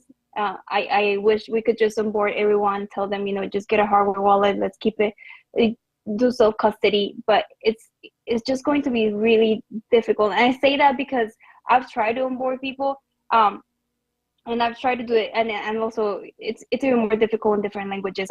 Someone asked me like, what is an NFT in Spanish, and it was even difficult to kind of explain like, okay, like this is how you buy it, this is how you keep it. So I think that if it's difficult now, unless we make it easier to even teach it, because not everyone can teach how to do this, how to buy an asset, how to keep it, how to stay secure within the self-custody. So I really, it doesn't sound great, but I do think we need some centralization. Not that we need, but we're going to be seeing some centralization that will bring the mass adoption, unfortunately. So I think it's super interesting that you compare the hardware wallet to a floppy disk, because that might end up being a very apt comparison in the future. But I personally hope and think that we're going to move to a place where the technology will evolve so that we can onboard more people into custodying their assets. And I think a lot of the trust in centralized institutions is built up on kind of the ability of those companies to be bailed out, especially our trust in banks and things like that. And so the idea that we're seeing all of these centralized cryptocurrency exchanges fail right now because there aren't the same safeguards in the crypto industry that there are for banks, and there aren't the same kind of bailouts that can happen when those kind of funds are leveraged.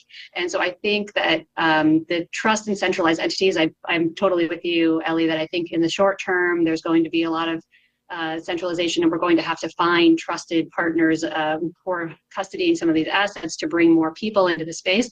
But I do hope that we're going to move beyond the floppy disk, and we're going to move beyond a place where we will, that it'll become easier and it'll become more secure and more familiar to custody your own assets in a way that is safe and feels like you're not just going to lose everything or push the wrong button and send things to the wrong place and not be able to recover them.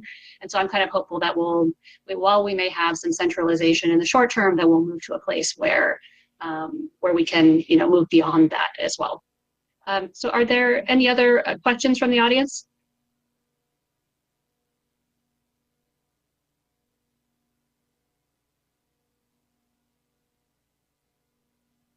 You can use the emojis to raise hands if there are any others.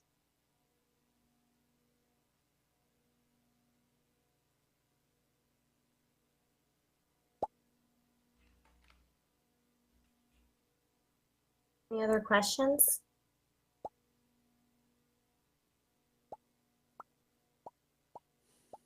All right, well, maybe we'll just go for some final thoughts from the panelists, and then at the end of your final thoughts, you can also let us know how to get a hold of you and learn more about your work.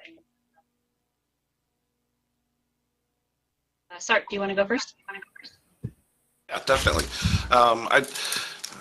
What really excites me about this space and where we're going is the number of entities that are really interested in trying new things here. The opportunities are incredible, and as we start to look at how we compensate artists, how we become owners of this space ourselves, I think we have an opportunity as users to push back on the environments that we are interacting with, especially as early adopters, to create a culture that has our rights and our contributions respected by the entities that we are participating with our time and our creation and our art. So I really encourage people to get involved in the communities that are part of the new technologies and help create norms that protect your rights as creators. I can be found Sartris on everywhere from Facebook to TikTok to Twitter.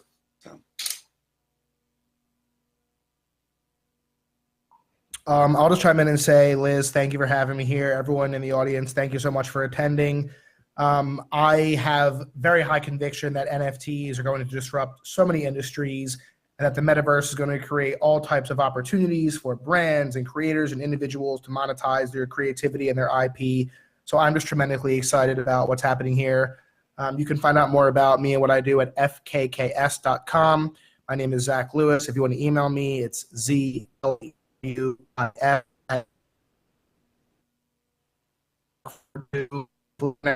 Soon. Thank you again for attending.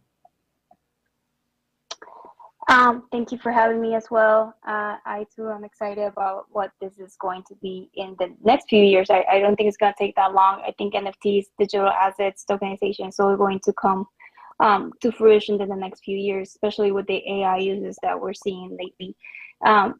Again, thank you for having me. Thank you for everyone for attending. And for me, if you want to contact me, my email is etorres@nixonpeabody, and that would be the same website, so nixonpeabody.com. And I would love to hear from anyone. All right. Thank you all so much for joining us and for this exhilarating panel on digital asset ownership. I think we covered a lot of ground today and really covered a lot of the privacy and safety issues that are really at play when we're talking about digital assets and what it looks like now and what it will look like in the future. My name again is Liz Shubov. I can be found on Twitter at Liz Shubov or on LinkedIn. I'm an advisor here at XRSI, and we're so happy that you all are here with us. Right now, we are going to take a lunch break for about 30 minutes. I don't know if any of the panelists want to join me, but we can head out to the lobby outside of the Taj Mahal here. And if anybody has any questions, be happy to chat there. Thank you, and we'll see you after the break. Thank you so much for organizing this. Thank you all for being here.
caffeine.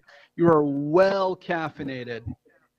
Now, does everybody remember that 3 months of world peace that we had during the summer, that Pokemon Go release? I'm sorry, that has nothing to do with this next panel, other than the fact that the title kind of reminds me of that glorious event. I got so much exercise, I felt like I had a hot girl summer. Anyway, our next session is called Stay Alert, Evolving Security, Safety, and Financial Crimes in the Metaverse. Please allow me to invite our panelists, Moss Henning, Paolo Ganji, and Jasmine Brunson to the stage. Hello, hello. Hey. Tomas is Hey there. Tomas is a seasoned security professional with years of senior leadership experience. He has a security-first mindset and has been successful in creating and implementing effective cybersecurity programs, best practices, strategies, and technologies. Tomas is currently the Senior Director of Security Engineering at Circle. He is also an advisor at the XR Safety Initiative and at Cisco for OR Security. Previously, he was the Director of Security Engineering at Marquetta and focused on child safety initiatives at Roblox.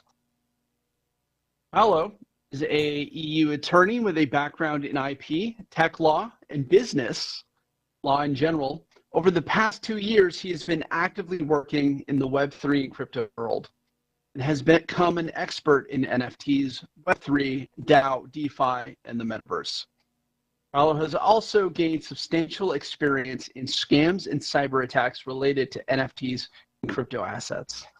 Finally, our amazing panel moderator, Jasmine. She is the founder of Rectify AI, an AI-powered Web3 security, risk, and analytics platform for Web3 projects and users.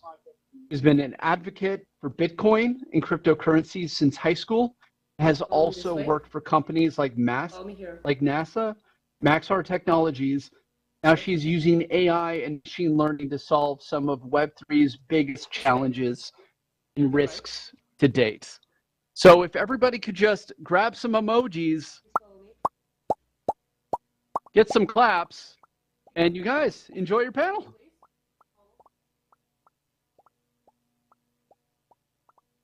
Hey there, everyone. Thank you all so much for that amazing introduction. We're going to wait for our other panelists to get on. Hey, Paolo, right here. Towards me first, Paolo, before you get on the stage. It's literally like a real life. You have to like get on the stairs and get on the stage. Hey, look at me. Just to start out, Tomas. So our first question is, and from my understanding, you worked at Circle and everything else, and you're a cybersecurity expert. So I think you'll be very interested in this one.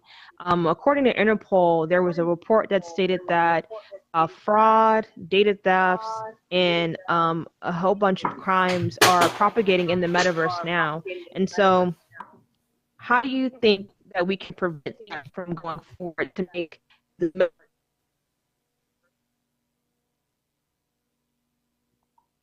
Great to be here. One of the things that you can talk about, and I would love to share a perspective on, is any new technology is of course prime for illicit activity. That's of course one of the biggest things, is like, well, how can we go and break it and use it for things that it's not intended to be used for? Same thing is happening in the metaverse, same thing is happening in the blockchain world, same things are happening in all of these new niche markets that don't necessarily have the foundation built yet into them to prevent these different type of harmful activities, because some of the harmful activities may not be as well known yet.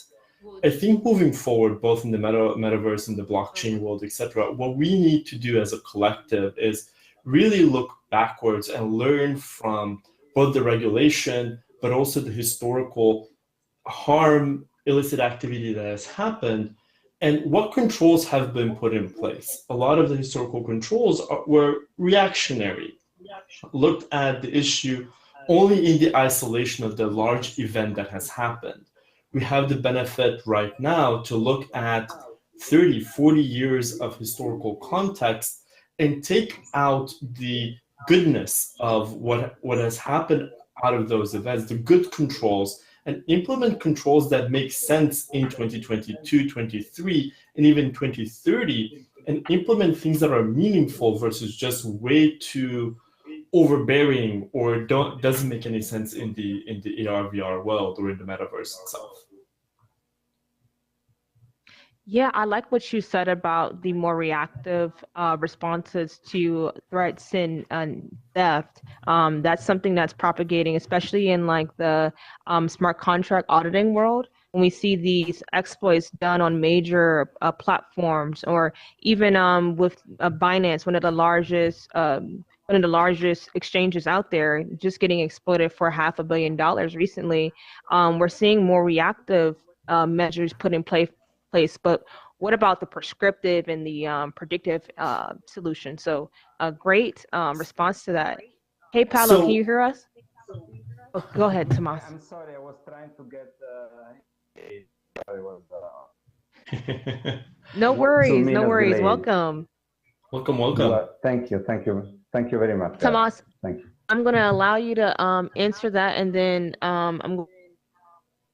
So I'm gonna be the person on the stage that's going to actually say that I'm a firm believer of regulation that actually makes sense. I think now is the time to lead by example and actually propose both regulation and controls that can be adopted into regulatory frameworks that actually make sense for today's world. If we continue to be in a free-for-all world, it's going to be difficult to reach that consensus and that standard that everybody needs to hold themselves to, and it's going to be too chaotic because we as humans tend to strive towards chaos.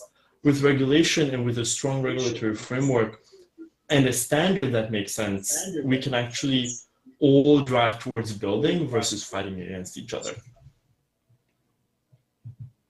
Awesome, awesome. And so, Paolo, the question I asked was from Interpol. So according to Interpol, there's been a lot of crimes that have been happening in the metaverse since this thing has blown up, right? We've seen crimes, fraud, data theft, you name it, harassment as well. And so what do you think we can put in place to prevent those things from even happening, to make the metaverse a more inclusive place? Well, I think first of all, it's in my opinion the really first point is education, because there are a lot of people that do not understand what's going on in the metaverse, and I would say also in the crypto world. I look at these two things. Like something very linked.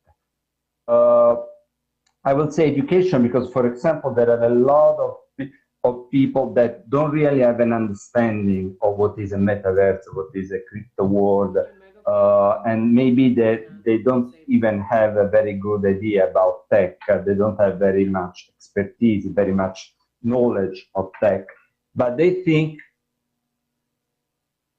I'm sorry. Am I okay with my position because I'm receiving a lot of messages? Can you click on megaphone in the host tools? If you click on that and do amplify my voice.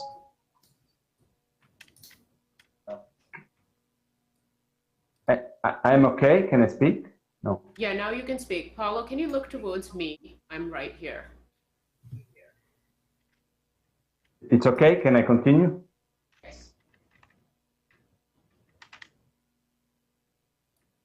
Thank you. That's perfect. Okay, I'm sorry. Thank you. So I was saying, I will say education because in my experience, a lot of clients. Okay. If you could click on the host tools at the bottom right and click amplify my voice.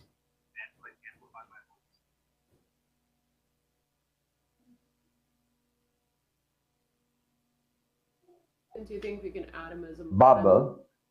Enable it that way.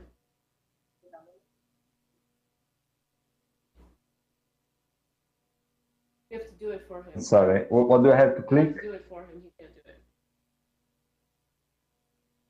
there's a button on the bottom right. It says Host Tools. If you click on that, there's a Amplify My Voice button. Okay. Okay. And then? You should be good. It's okay now? Say again. Okay.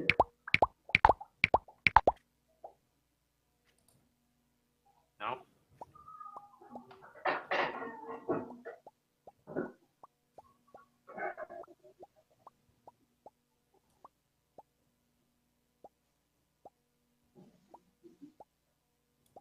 While they're doing that, I wanted to add, so, Can and I I like what you speak? said earlier, Tomas, about the less reactive and more prescriptive, but now we're getting to the space where we understand that cryptocurrencies, the metaverse, all these digital assets and these new technologies that encompass Web3 give us autonomy, right? Give us self-sovereignty. And so how are ways in which the users of this technology can protect themselves, right? Because sometimes we can't wait for a big brother or other entities to protect ourselves. So what can we do to protect ourselves in the metaverse? That's an amazing question, and I'm actually going to go back and say, honestly, training and knowledge and awareness is one of the biggest things people can do today. Taking a lot of the great content, for example, that is available from XRSI as well, and go and talk about these things as much as possible. If people don't know what they are getting themselves into, it's on us to really get that material out there, spread it through social media channels, spread it through YouTube, spread it through different avenues, so people know what are some of the risks that actually can come from these particular channels. Yeah, for sure, for sure. So, kind of divulging now, Interpol, they had put out a request to bring in the Metaverse police, and I wanted to get you all's opinion on if you think implementing the police in the Metaverse can help reduce the threat of cybercrime in the Metaverse.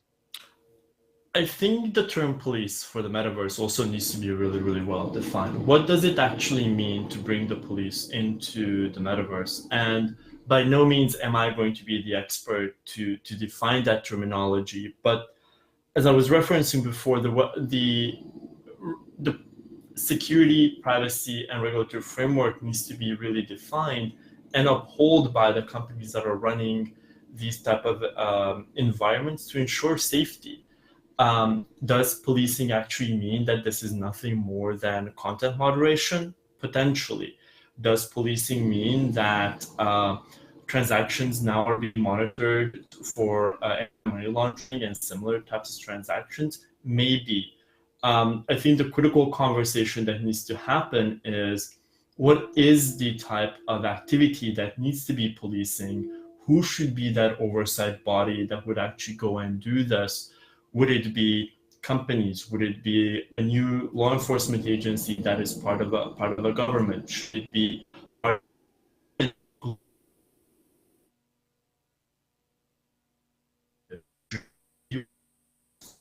it's difficult to define, given how global in nature the metaverse is and how non-country specific it is.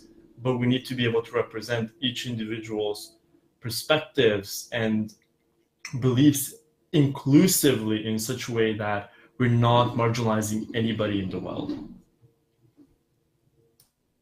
For sure, for sure. I like what you said about redefining the way we think of police in the metaverse, because we're able, with Web3, we're able to rewrite the wrongs of Web2 or anything beyond, right?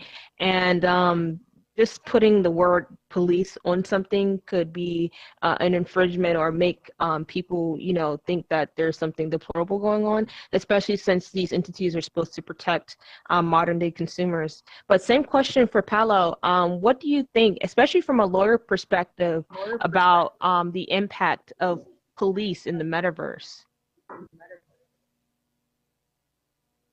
Can you hear me? Can you hear me? Yes. Yep. Okay, great.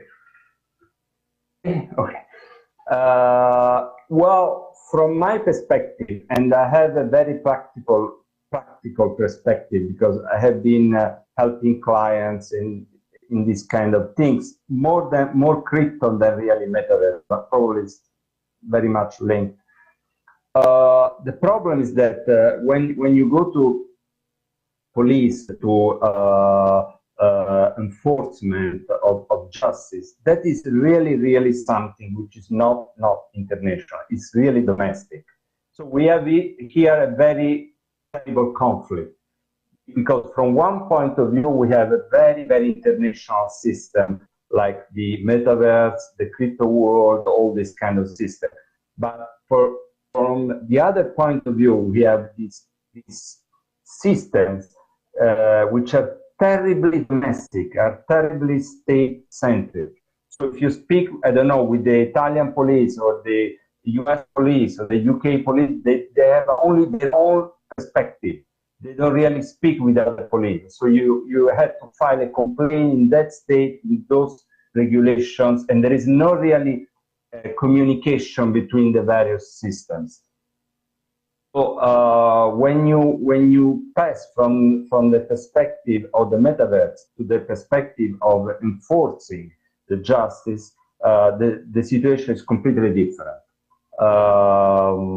And I repeat, there is a big conflict between how international, how totally outside any idea of a specific territory is the metaverse. But from the other point of view, how the various legal systems are still very much centered on themselves. They don't really understand as a system, and even the people that work in these systems, what is a metaverse, how international it is. So basically, if you are the victim of a fraud, of a crime in the metaverse, in the crypto world, the only thing you can do is file a complaint in your state, in the country where you receive where you stay, or maybe even in other countries. So you can file, I don't know, 5, 10 complaints around the world. It doesn't really work in terms of having an international counteraction against the criminals. So that is my opinion. For sure. I love that you're able to give that international perspective, especially out of the EU. I wanted to say this, especially going back to what you were saying about just educating authorities and educating good actors in this space that they can implement protection. And so I know in the United States, there has been a push to speak with regulators about cryptocurrency so that we get regulation right. We still don't even have a clear point of view when it comes to regulation in terms of buying and selling digital assets and even creating the technologies, that are put on different types of layer 1, layer 2 blockchains, what have you. And so I wanted to ask, do you all think that it's advantageous for the thought leaders and the builders in this space to work alongside authorities, regulators, and what have you to ensure that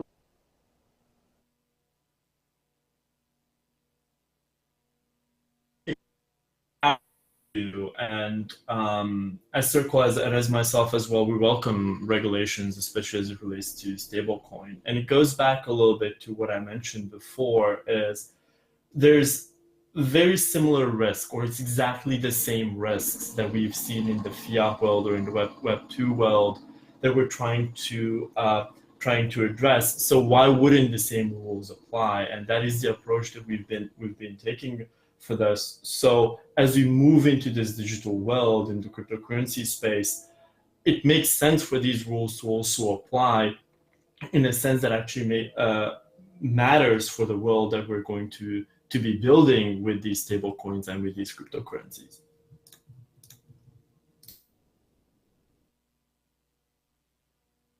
I will say, and again, this is my very practical perspective.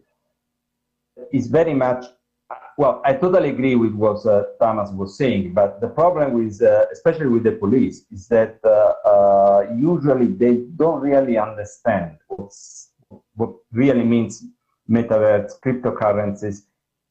I will say the real problem is that they don't want to understand. They look like the entire, there is like a bias against all this crypto world that is going in that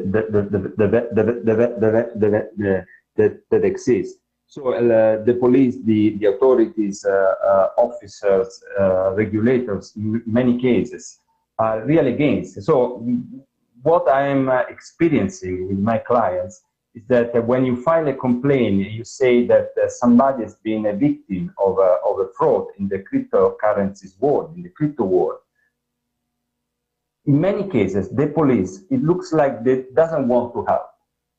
Like, well, we don't want to meddle into these kind of things because probably you are if you were investing or money or at least operating in the cryptocurrencies world, you are probably a criminal like those criminals that stole from you. So it's very, very, very complicated to from this point of view. And yes, it will be very, very important that all actors within the crypto and the metaverse world will try to do some educational role in relation to the police and to the public officers. But from my own experience, it's very, very difficult.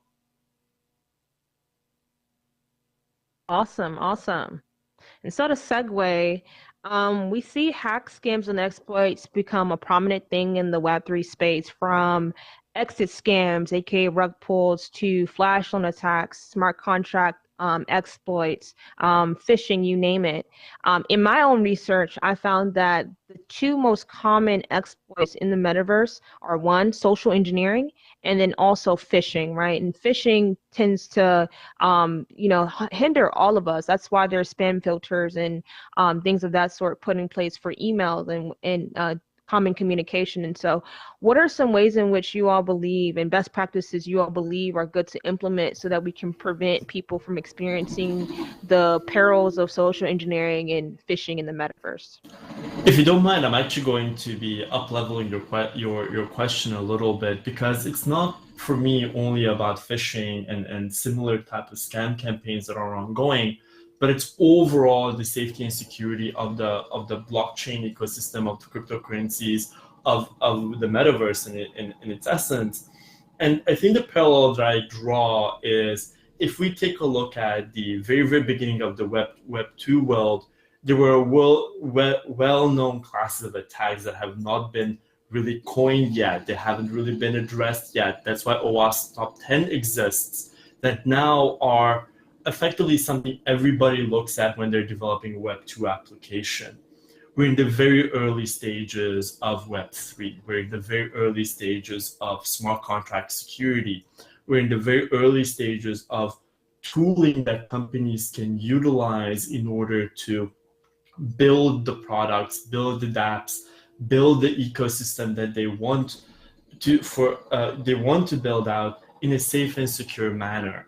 So right now is the time to build, and my personal belief is now is the time to actually truly and heavily invest into security and privacy tooling within the metaverse, within the crypto space, and up-level to the same way that we as security professionals up-level the Web 2 space with the tools and enablement so builders can build a truly secure space. This, of course, will also help with reducing phishing attacks, reducing scams, because they can be natively built into the applications from a foundational level.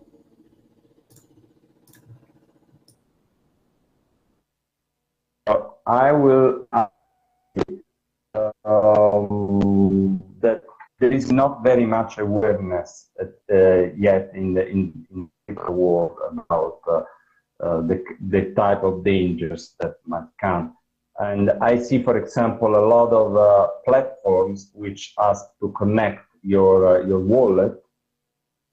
And for example, I have been advising some clients for which I wrote the terms of use that you really probably don't want to make wallet connect to your platform, to your smart contract if you don't really need it, because every time somebody connects his or her wallet to a smart contract, potentially you are at risk because your smart contract was hacked, and that wallet contains, I don't know, some board apes of club. So maybe those hackers might take those board apes of club. So you as a platform might become liable for that.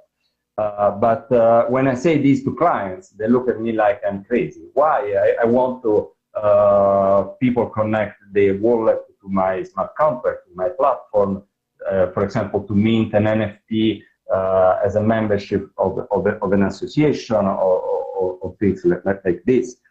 So there is, in my opinion, not yet very much awareness of the dangers that might come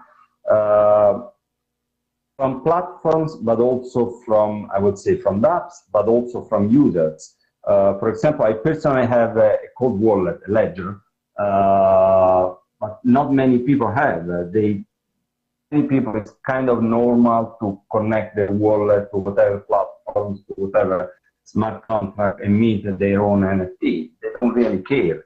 And then maybe they get hacked, and then they're like shocked. So I would say a little bit of awareness in the community. I completely agree with you about awareness. It's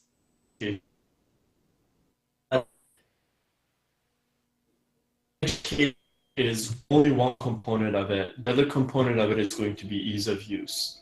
Yes, I also have a ledger myself personally, and it's an easy to use piece of technology for me, but I have seen it for others to whom it was incredibly confusing to use. This is where I think by enabling security tools, by enabling a platform to be built on where secure user experiences can be built, and I'm going to call it building towards crypto's iPhone moment, where something really breaks through the user experience so it can become mainstream, is something that we all need to be building towards. And I fully agree, it needs to come with education, it needs to come with tooling, it needs to come with platform for all of these to come together and for it to make sense. Yeah, I see what both of you are saying. Just a tidbit, at Rectify AI, we're mostly focused on building security tooling for end users, because time and time again in this space, we've seen protectants only for like maybe the protocols and platforms, whether it be through auditing, fuzzing, testnet deployment, RPC node simulation, you name it, right? And so we want the end user to not only come into this space wholeheartedly, but also to ensure that they know what's out there, because time and time again, every time there's like a big bull run, right? We're about to come up on the next happening in 2024. There's always this FOMO that's implemented in this space, and people are just rushing and forgetting common Web 1 practices. Like, hey, let's not click links from people we don't know in Discord, right? And so I'm really interested to gauge you all's just opinion on data privacy. And this is mostly on the hardware side, right? We have Oculus, which is the most renowned known VC headset producer in the world. And so Oculus was acquired by Meta, aka Facebook. And so Facebook has already had this long-standing trail of bad practice when it comes to data storage, selling data to demagogues that can leverage the data to make heuristics about people and unfortunately target ads at them. So from you all's perspective, do you think that it's okay, or if we're going to be in a good place, just trusting and giving Meta a second chance when it comes to the metaverse? That's a really good question. As it comes down to hardware privacy and hardware security, it's going to be incredibly more and more important for well-defined standards to be defined on what what can only be processed within a device versus what can actually be up-leveled and actually sent to servers and processed there, simply because these devices collect so much telemetry at that particular point in time that no matter what, they're going to uniquely be able to identify not only you, the environment that you're in, the house that you're in, the people that you are with. So that data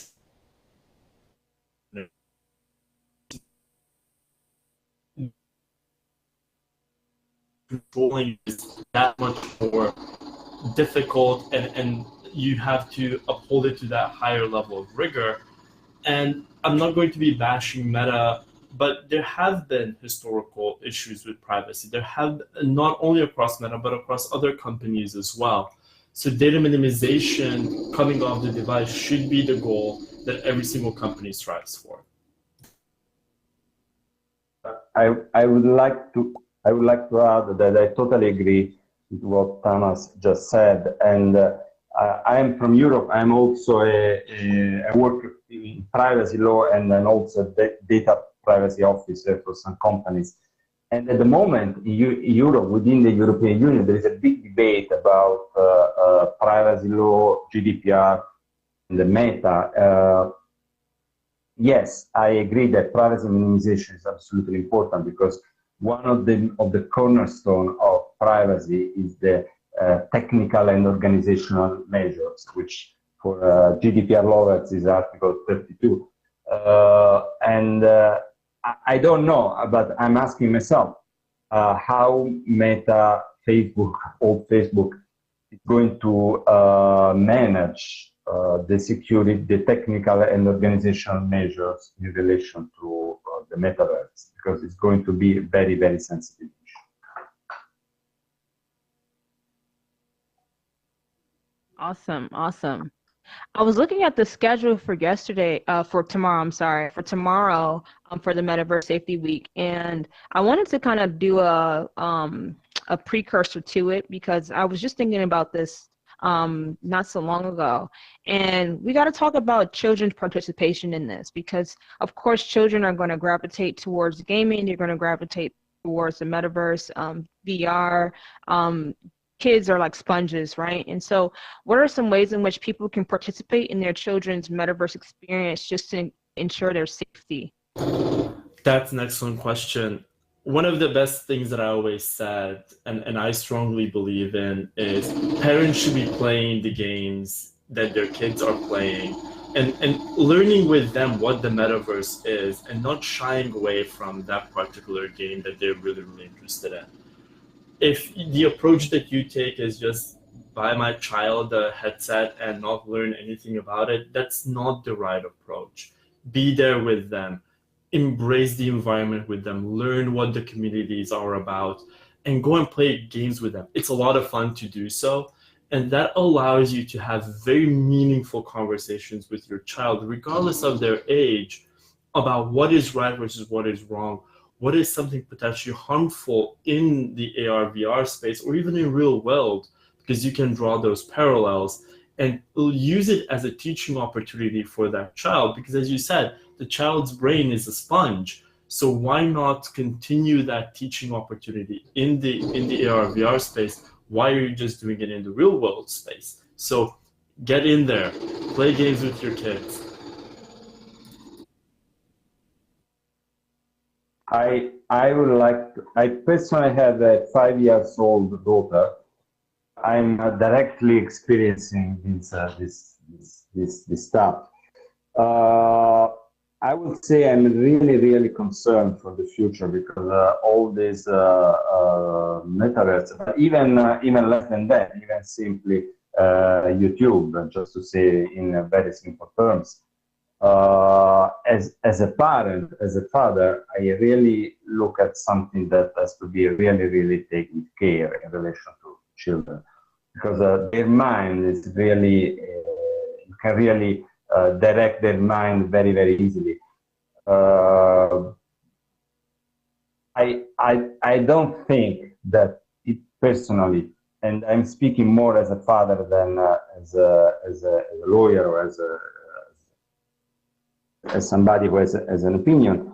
I really think that they shouldn't approach things like the metaverse if they are younger than, I would say, 12, 13 years old. That is my opinion. Awesome, awesome. So Paolo, from a law perspective, plagiarism and intellectual property has been a big topic in the metaverse. And so what do you think are some ways in which people can protect their IP and, just make sure that they're patenting their work in this space? Because unfortunately, on top of the current crimes when it comes to data theft, fraud in the metaverse, IP and plagiarism is becoming a large topic as well.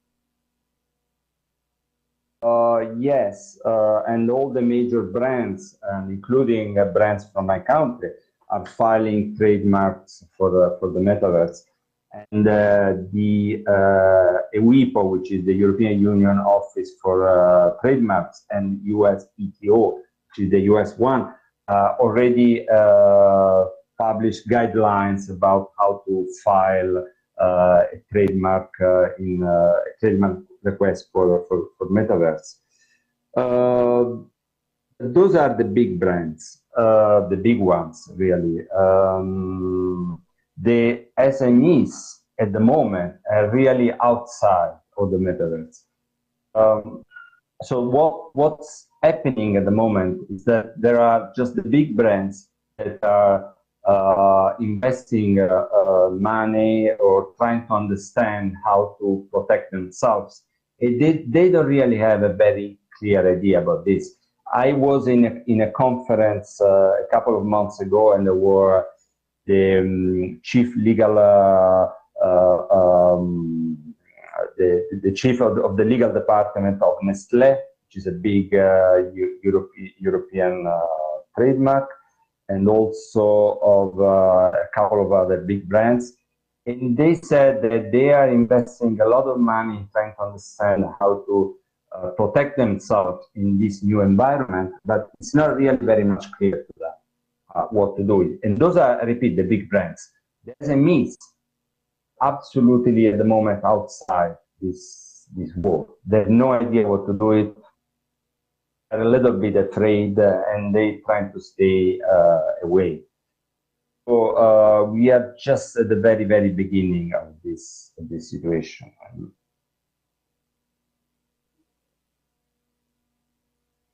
Okay, we have about 5 minutes left, and then we're gonna segue to questions from the audience. But I wanted to let our hair down and kind of get an idea of what you all think the greatest promises of this space actually is. And we're gonna just get out of just the metaverse in a sense, just the abundance of all of Web3, whether we're talking about DeFi, altcoins, digital land, what have you. What do you think are the greatest promises in your opinion? In my mind, it's going to bring the world together. It's going to enable us to connect the traditional financial world with a new modern global world. It's going to allow the unbanked to become banked. It's going to allow easy movement of value in between people. And honestly, it's just going to bring us closer together. It's going to allow us to become a lot more inclusive, a lot more understanding of who individuals are, allow their creativity to be shown, and just bring us together as humans, in my mind. Yeah, I agree with what Thomas just said, and I will say that it's creating a new economy. And in many, many countries, there was absolutely need to create a new economy because the traditional economy was kind of blunt, was absolutely arrived at the point where there were no more opportunities. So if you live in the Silicon Valley, might be a little bit different, but in many other areas of the world, including Europe, for example, which is still a rich countries, but there are not so many opportunities in the old days. The market was completely closed. There were no any more opportunities. And what what all this is creating is a new economy, new world, new really new world full of opportunities, of new things to do it, of things that can be created, and I think this is absolutely very, very important. Are there any conferences you all looking forward to after this one? None that immediately popped to my mind, because the first thing I'm looking forward to is a little bit of a holiday break. I know for me, no. Oh, no? Okay. I know for me, I'm looking forward to the North American Bitcoin conference that's now called Quantum Miami. So that's going down in January, mid-January, happens every January. And it was my second ever conference when I started my in real life crypto journey. Just to close this out, I wanted to ask you all, how do we get to the space of mass adoption? Mass adoption has always been like a buzzword or buzz phrase in the Web3 crypto space. And so what do you guys think is going to be the biggest value add to mass adoption? Currently, we're in the build phase of the Web3 world, and it's in a very interesting phase to be in. But in order for us to get to the world of mass adoption, we need to move into the utility phase of crypto. So as every single person is building and building and building, the question that needs to be in the back of our minds is, how are we bringing utility to the ecosystem? How are we making the ecosystem a lot more accessible for the regular person, for the person who looks at this entire world as something they want to very seamlessly just use and experience, have user experiences that work as simple as your iPhone does or your Android device does nowadays. So for us to get there and for us to really reach that mass adoption globally, we need to pivot into the utility phase, and that is going to be brought on by all the builders who are building amazing pieces of technology today, with the heavy focus on utility and user experience.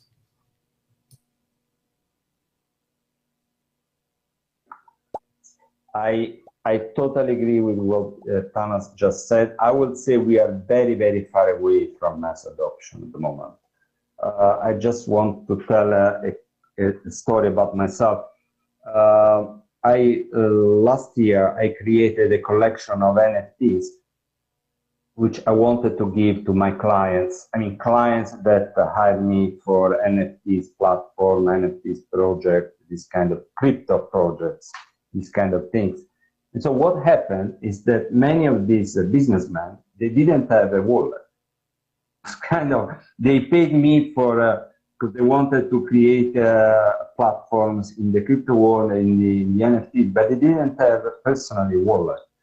So that was made me think a lot, and I would say we are really, really far away from the mass adoption at the moment.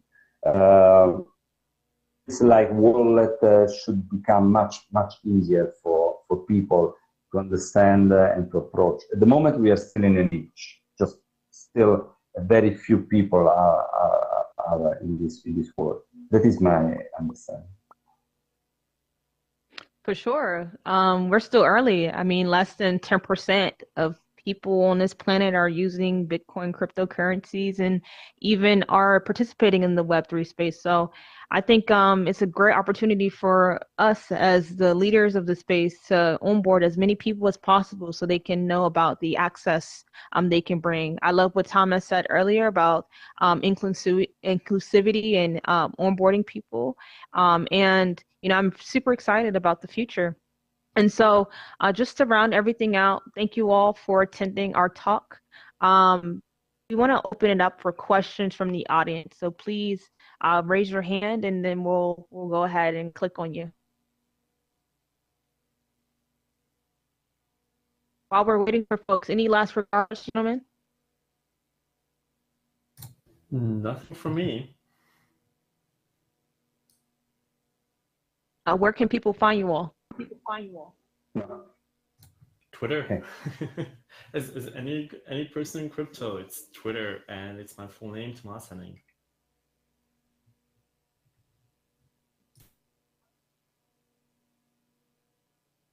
You guys can check me out on Twitter as well. Bubbly Orca. That's my shadowy supercoder name.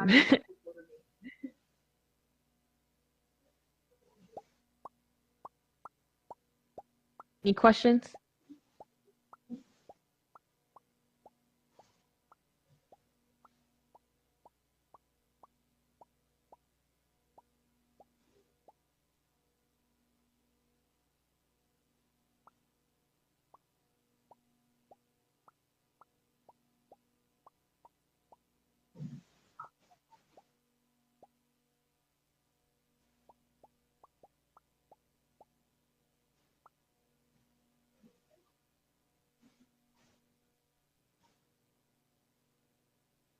All right.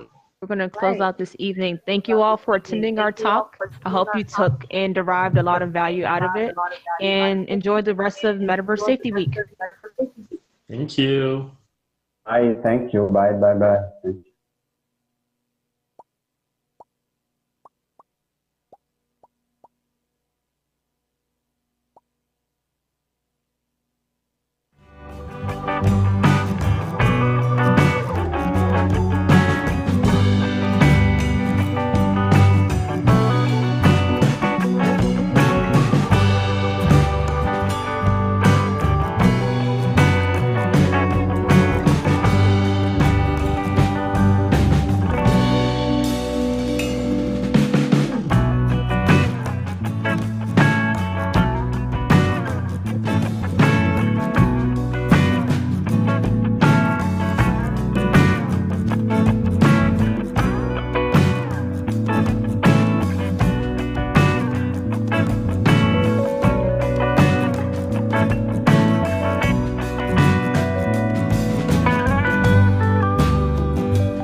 some. So to spruce up my duties, I had an AI write this joke, and we could use a little bit of participation from everybody. Why was the metaverse like a bad date? Just chilling. Because it was full of virtual reality and nobody wanted to commit. Like a politician, you know? Okay, that was a dad level joke. Thanks, chat GPT. Please give it up for our panelists. Rachel Elizabeth Noonan, Alicia Hayes, Adam Bai, and Tony Frost. Come on up, guys.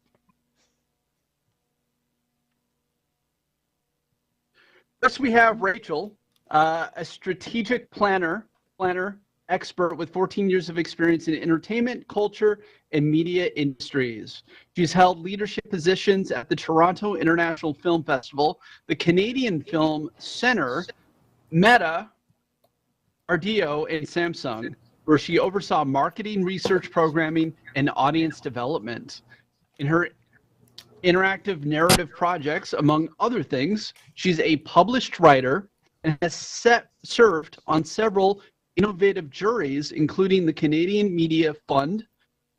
Rachel holds a master's degree in strategic foresight and innovation from OCAD and has consulted for the Canadian Radio and Telecommunications Commission. She currently serves. Am I amplified? I should be amplified.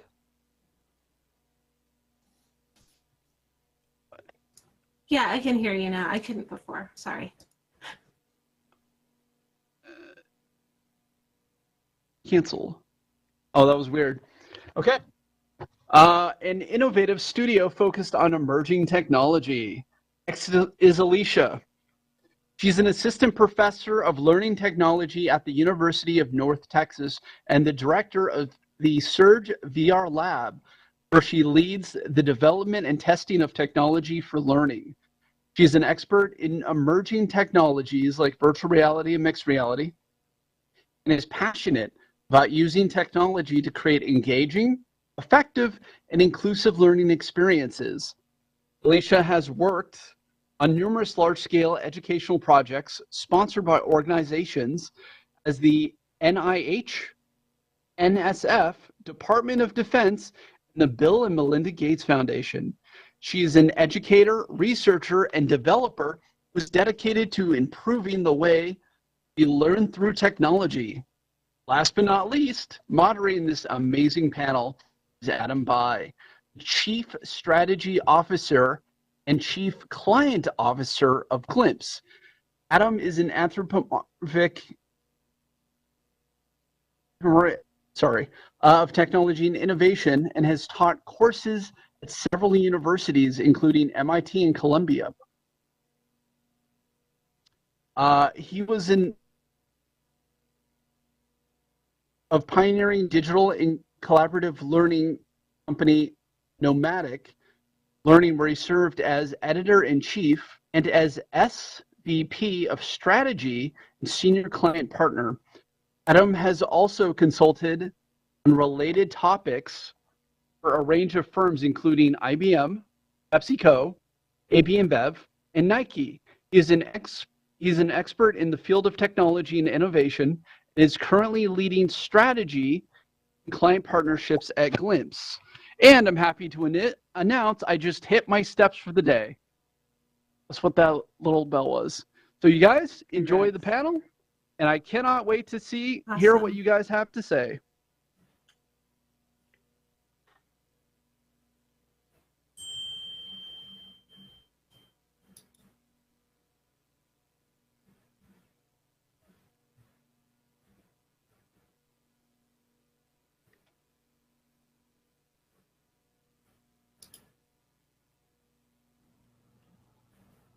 Okay, am I all set to begin?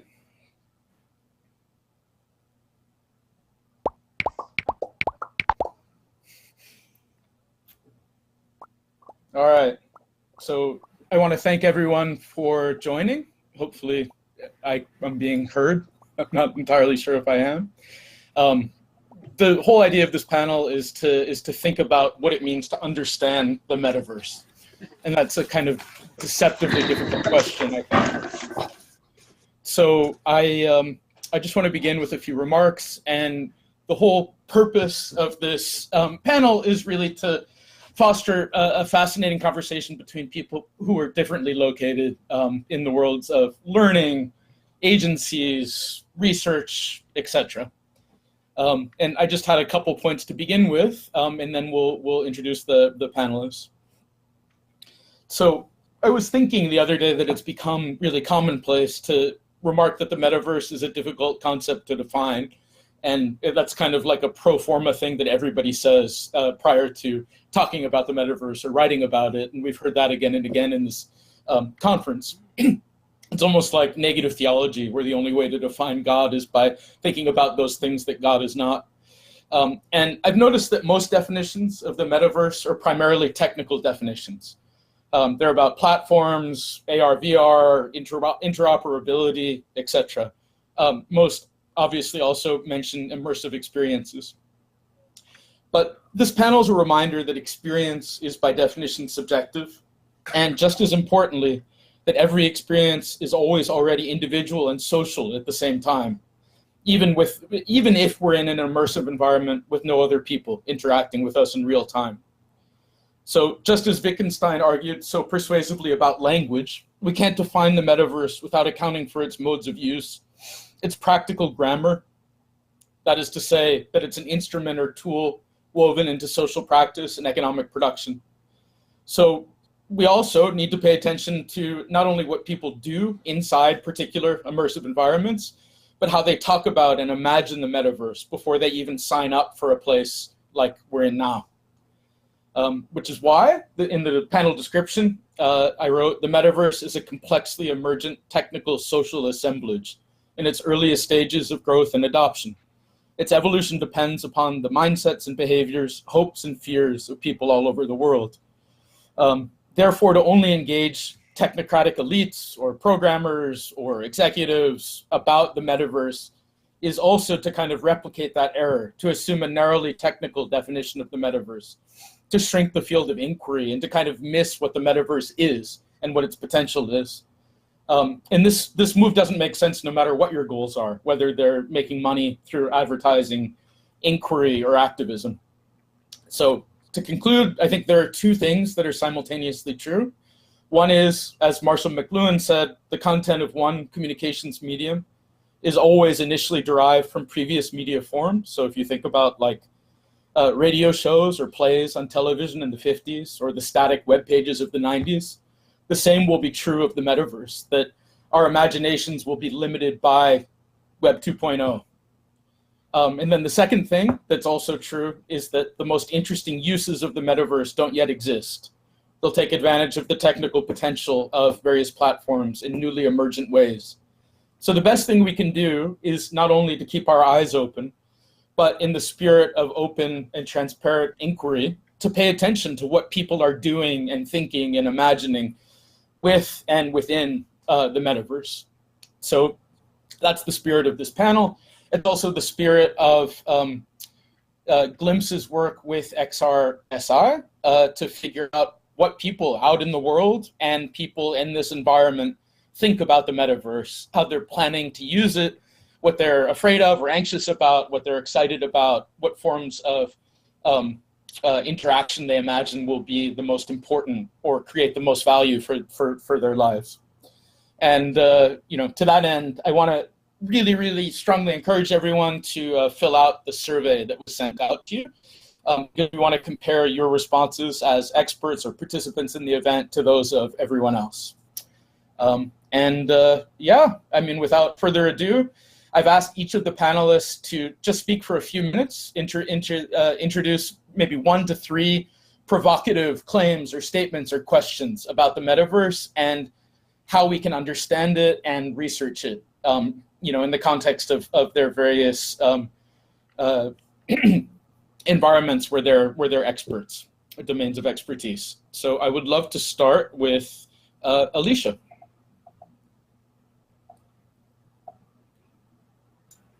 Okay, great. Let's see. I think my voice is amplified, yes. So everyone should be able to hear me. Thank you, first of all, for including me on this panel, Adam. This is a really exciting thing to be involved with at the very beginning as we start thinking about XR safety. And I love that we get to be a part of building the world that we want to be living in. So it's an exciting time. I'm regularly encouraging my students to get engaged with design and development, but also with legislation in any way possible around these topics. So yes, my name is Alicia Hayes, and I am an assistant professor of learning technologies at the University of North Texas. And also I have a research lab that I actually started at Purdue and have moved to the University of North Texas called SURGE, which stands for Simulation, User Research, and Game Experience. And I am particularly interested in looking at the effects of technology. So obviously, when I'm looking at human-computer interaction, I'm excited to see how the metaverse affects people, but specifically using what we know already about the way we interact with technology to help inform design choices. So first, I think the first question Adam sent us in our document about this was thinking about what the metaverse is. And actually, it's one of the first questions in the survey that we send to all of you. Hopefully you will fill it out because we really do want to see where people are at right now with the metaverse, and maybe in a couple of years compare where we're at now with where we're going to be and people's attitudes and expectations of the metaverse. So for me, the metaverse is the next iteration of the internet, of course. So I'm sure most of you have heard of Web 1.0, Web 2.0, Web 3.0, Web 1.0 being that early internet that if any of you are as old as I am, oh gosh, then you probably remember things like Netscape, you know, and MySpace. And now we're into this place where we're interacting with one another and becoming more immersed. I probably would not say that we're there yet with the metaverse. I generally raise exception with people who say the internet is everything we can do, and we're already there with VR. Because I'm a VR researcher, I'm also kind of a VR cynic. So I expect the metaverse ultimately to be able to integrate all five of our senses, right? And we have technology for all of those things. We have things for olfactics to induce smell. We have things gustatory. We have things for auditory, obviously, and visual, as you guys can see, and tactile, haptic things that we can already use. And the concept of being able to fully immerse yourself in a place or space and interact with different people from all over the world. And of course, then there are many questions about what this includes, like is the metaverse including AI and bots? And of course, I think most of us would say yes. And is representation in the metaverse supposed to be us looking like ourselves, or is it supposed to be us looking like what we imagine ourselves to be? And of course, the answer is yes, whatever we want it to be. That's why it's an amazing opportunity for us to be exploring the metaverse. And just really quickly, I will say that my research spans the applications of extended reality for education, training, and human interaction. And I'm particularly interested in looking at levels of immersion. And one of the things that I look at with levels of immersion is, when do we need to be fully immersed? Like, when is a Zoom call enough? When is face-to-face communication what we need? When is something like an immersive technology tool the best approach? And I would really encourage us to start thinking about this as an opportunity, the metaverse as an opportunity, not to replace human interaction, but to augment it, because there are some things that we can only do in virtual worlds, and there are some things that we can only do in physical worlds for now. And I personally am still a humanist, so I do think I still always will prioritize human-to-human interaction, but there are some things that I would love to be able to do, like dress up my friends in imaginary clothes in the metaverse, something I can't do now. But when I say levels of immersion, I want you to think about virtual reality versus mixed reality. Mixed reality being when we integrate virtual objects with physical objects. Now, how great will it be if we can do all of the things we imagine, but still feel like we're in our real world when we want to? But also, if we don't want to feel like we're in my messy living room right now, we can, go into a new place with new people or the same people. I think I will end there with my comments to start. Maybe I think probably the last thing I should address is one of the research projects I'm currently working on is looking at how we can use extended reality for education for K-12 students. And there are many interesting ethical considerations for things like accessibility, access to the technology, and also thinking about resources for people with disabilities. So that's another area. If we want to get into that a little bit, we could also discuss. Thank you. Thanks, Alicia. That's wonderful. I realized that Matt Burr, who's also here, never got introduced. So why don't we go with Rachel next, and then I will introduce Matt, and Matt can give his talk. Rachel, take it away, please. Hey, everybody. I'm just being advised to move a little bit closer to Alicia, so I apologize for my moving and a shaking. So on my end, I mean, the metaverse really is kind of the next protocol of, like was mentioned, kind of, digital communications. 10 years ago, the Internet of Things was really hot, and brands around the world were trying to connect everything, and it was awkward and weird, but also, helped us get to where we are today. Obviously, there's some really new, amazing protocols that are enabling this.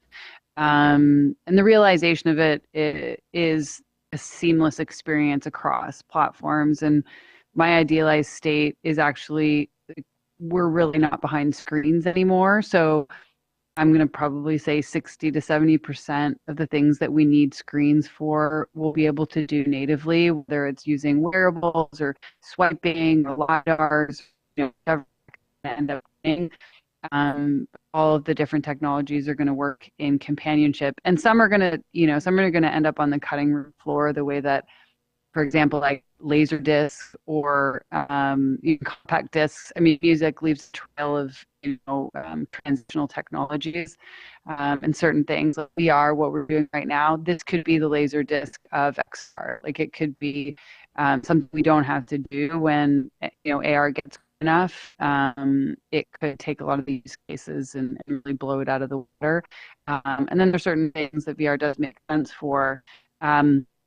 What I'm most interested in is taking the learnings that we've had from the last 20 odd years of like real sociability across channels, whether it's websites and social media channels and whatnot. Take the learnings, apply it, and get on top of it so that government and protocol and policy is at least at the same speed as the way technology is innovating. Caveat to that is it actually takes a really long time for us as humans to even adapt and adopt to new technology. So, last year the metaverse was hot and NFTs were, and a year from now it won't be called NFTs, they'll be called digital collectibles, and the metaverse will be called whatever it is, because most of it was hype, right? And a lot of us aren't ready.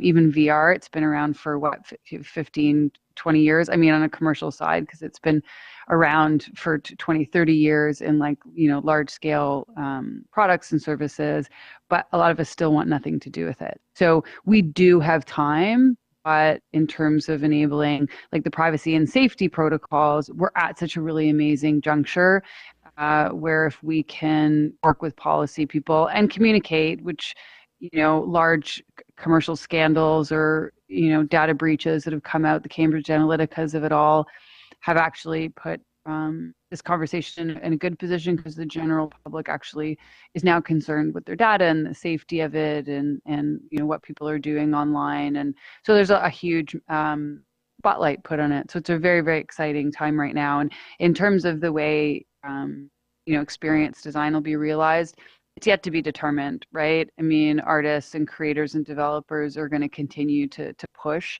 and look for like utilities or wonder and awe moments that really are sticky for us. And I'm excited to see what's next. That's me. Thanks, Rachel. That was great. So I want to introduce Matt Burr, who's graciously agreed to join us as well. Matt is co-founder and CEO of Nomadic Learning, which was, as was said in my own introduction, a pioneering, it is a successfully pioneering digital and social learning company that focuses on promoting social interaction between learners in order to create really amazing learning outcomes, and works with a lot of different corporate clients, as well as one academy that stretches across many different organizations. And Matt has a long history as an educator, setting up new environments and ecosystems for learning, and sort of rethinking the relationship between content and form and media form when it comes to learning experiences. So it is in that capacity that I asked Matt to come and to speak. I know Matt is a bit of a skeptic when it comes to the metaverse's current capabilities in terms of learning. But I wanted to hear more about why, and if Matt thinks that there are conditions under which the metaverse could become really useful and helpful and add a tremendous amount of value to the kinds of learning experiences that he's been trying to design with Nomadic. So take it away, Matt. Thank you. Thanks, Adam. And sorry, I don't know if you see me keep appearing and disappearing.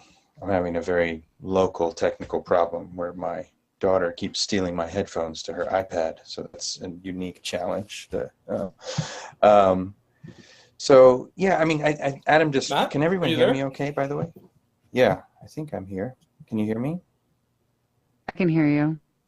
Okay. All right, so I'll keep talking. Can you hear him, Adam? No. Did you put it on the broadcast, the amplify button, Matt? Yeah, I think so. Can you hear me now? I can hear him and Borg just fine. Okay, great, thank you. I think everyone can hear me except for Adam. Yeah, Matt, you're outside. You're good. Okay, great. So I think Adam described me as a skeptic, but I wouldn't really say that. I think that I'll give just a little background. Rachel, can anyone else hear Matt? We can all hear, just you, sucker. We can all hear. You're the only one that can't hear him. That's very, very weird, right? Because I can hear everyone else. Yeah, that's right. Can you hear me now? Yes. Are we having some kind of thing with each other, Right. Adam? I'll tell Adam. I'll tell you when I he's can hear done. him. Yeah. Yeah, Rachel will give you. Keep Rachel, speaking, Matt, Rachel, and your I'll job is. ask you questions and won't hear your responses later. Okay. It'll be recorded. You can hear it after. Great. Okay, so Rachel, your job is to tell Adam when I'm done talking. Noted. Okay, cool. Please proceed, sir. Okay, great. So just a little bit of background about myself before we kind of get into whether I'm skeptical or not of this world. So Nomadic, our kind of bread and butter is very large, what we call digital academies. Usually for large enterprise clients, it's always adult professional learning contexts, and the academies that we build and run serve anywhere from 5,000. We for example, we run the Marketing Academy at Anheuser-Busch that serves about 5,000 people, and we run one of the world's largest community of HR professionals that serves about 50,000 people. So we think a lot about collaborative learning and digital learning that scales, and has a kind of how you can take a very large group of people and create meaningful, especially meaningful social and collaborative learning experiences that last over time. And so we are mostly focused on kind of softer skills, or at least that's would go by soft skills in the types of learning that we do. So less technical, less and more in the kind of leadership or softer skill area. I think that sort of my perspective on all of this comes from watching over the last 20 years a kind of a variety of or a sort of similar pattern when new technologies come into, especially into enterprise learning, which is you know, can be clunky at first and can be difficult to adopt at first. And then there's a sort of over-indexing on a particular kind of technology. So 15 years ago, it was video, and there was like a moment where video was clunky in our learning experiences. And then within 5 years, there was way too much video, and video had kind of taken over to such a degree that you know, we were seeing really, really poor experiences. So my perspective on all of this and learning is that,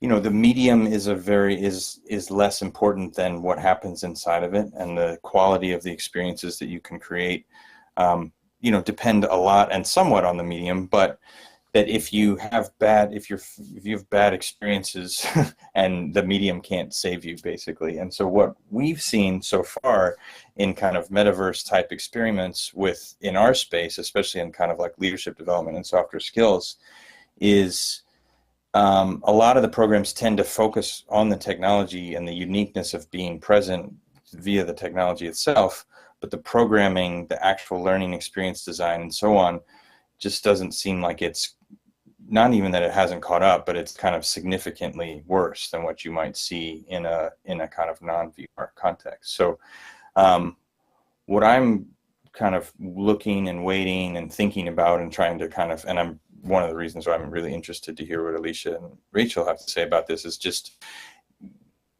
how we can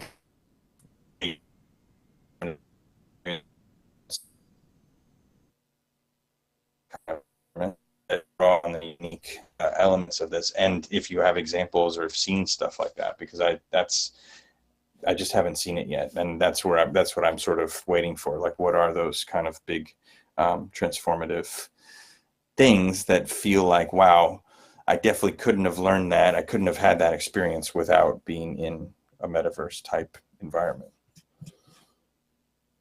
Adam, can you hear me? No, you really can't. Matt's wrapped, Adam. Yes, I listened on YouTube, so I found a workaround. Love it. Oh, nice. Yeah, nice. yeah. It was, yeah. Thank you. That was very good, Matt. I have a question prepared for each of the panelists, but I actually think that we can start with Matt's question before I ask mine, and Rachel and Alicia ask questions of the other panelists, and we open things up to the audience. So Rachel, Alicia, have either of you seen the kinds of examples that that Matt was asking about?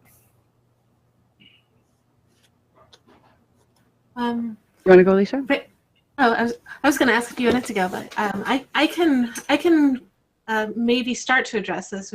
Maybe we can tag team this. So I think, you know, probably most people who are in this environment have seen Chris Milk talking about VR as the ultimate empathy machine, right? And there is some research that demonstrates that you can create empathy by immersing people in experiences so that they can, quote, walk in another person's shoes in a way that they cannot do otherwise. That being said, I do agree that VR has the potential to be the ultimate empathy machine for now. And as we move into even more immersive experiences, like, remember I said we have 5 senses right now, we mostly just address 2 of them. But even with the environments the way that they are, I have seen real transformation in people's attitudes towards things like the state of refugees and the bombs over Sidra, after watching bombs over Sidra, or people's attitudes towards homelessness, or even with the Greenland melting is a 360 video experience. It's an immersive experience that you can actually watch on YouTube VR, so you can drop it into a headset, you can watch it on a flat screen, you can watch it in a more traditional or maybe higher end, more interactive VR headset, and people do express a sense of connection with experiences in a way that perhaps in 1920 people would have been this enthralled by a video, but now with people being very used to videos, people respond more viscerally to feeling like they're immersed in the environment, because of course they're dropped in and they can look all around and it feels more naturalistic for them. So I definitely can see people having experiences where they, quote, learn more in VR, and I say quote learn. This is an area I'm doing some research on about maybe ways to change our interface design around this. But I say quote learn because people have attitude shifts in these immersive experiences.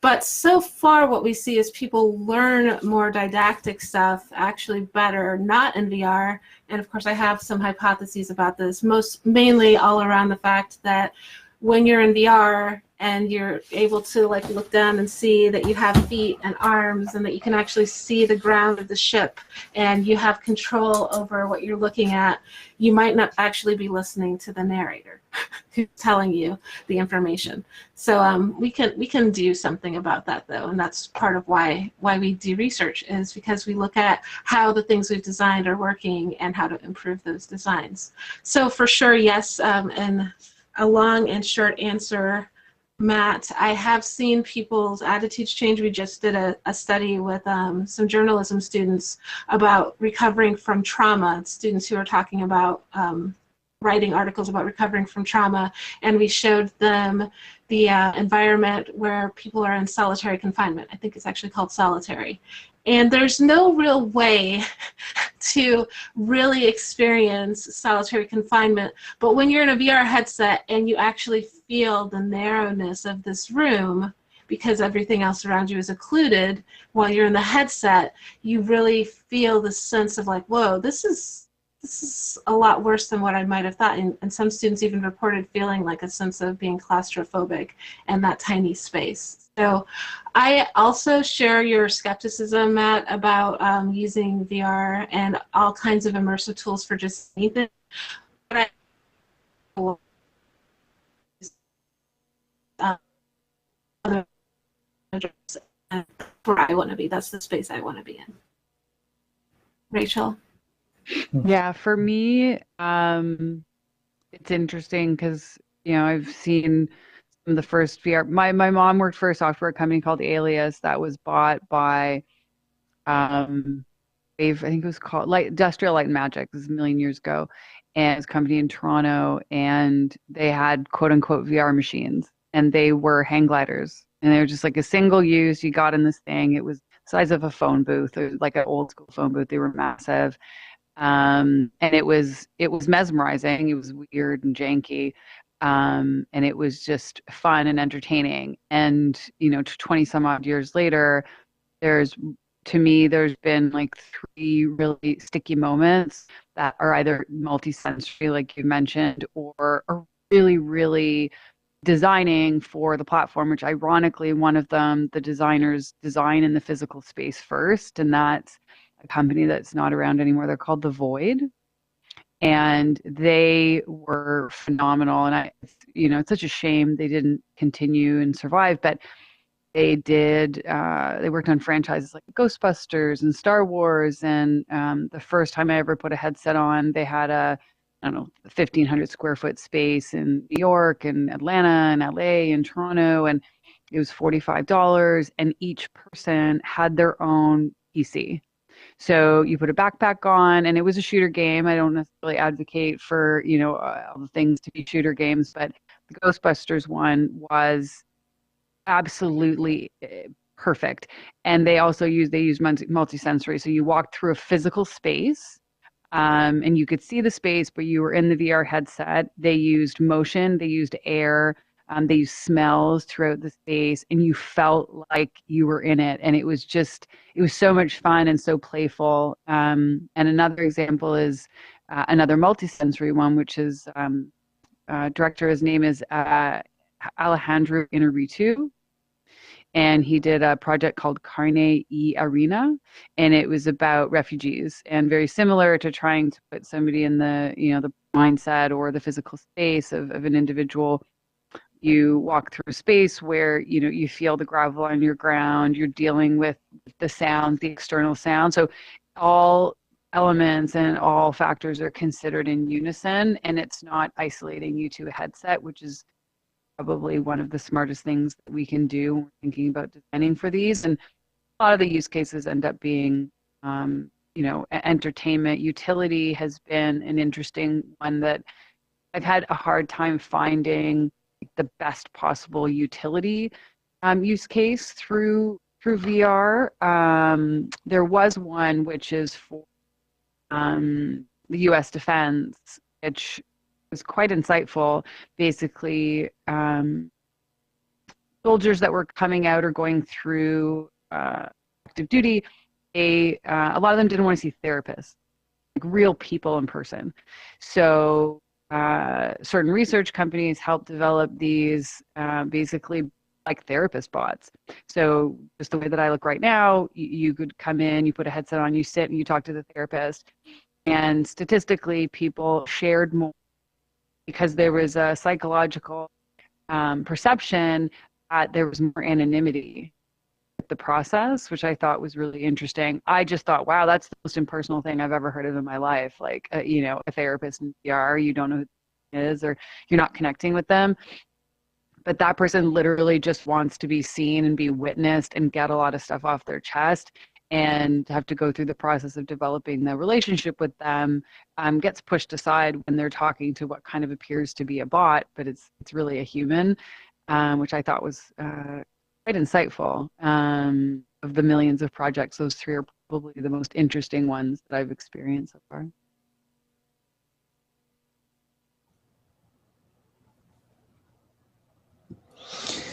Yeah, that's great. Thank you for the responses to Matt's question.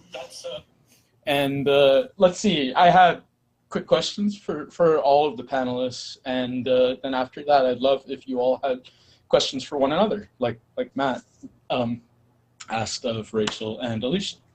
So my question for Alicia is twofold, actually. One is, I know that you're doing a lot of pioneering thinking and potentially research about what constitutes an effective immersive experience. And, you know, I think in particular when it comes to learning, but, you know, the research could also apply, the thinking could also apply to other environments. So I'm wondering, firstly, how do you benchmark what counts as an effective immersive experience? Like how are you thinking in those along those lines? And then the second is,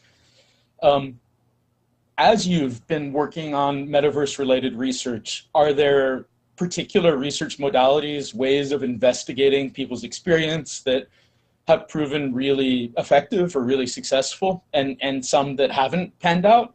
And do you think there are lessons there for the future of metaverse-related research and understanding the metaverse? Okay, wow, those are great questions. Thank you. And I'd say, first of all, regarding how do you benchmark the effectiveness? I will say, obviously, and I say this, if you could see my face, I'm smirking when I say obviously, because you would think it's obvious, but it's actually not. That one of the ways to benchmark the effectiveness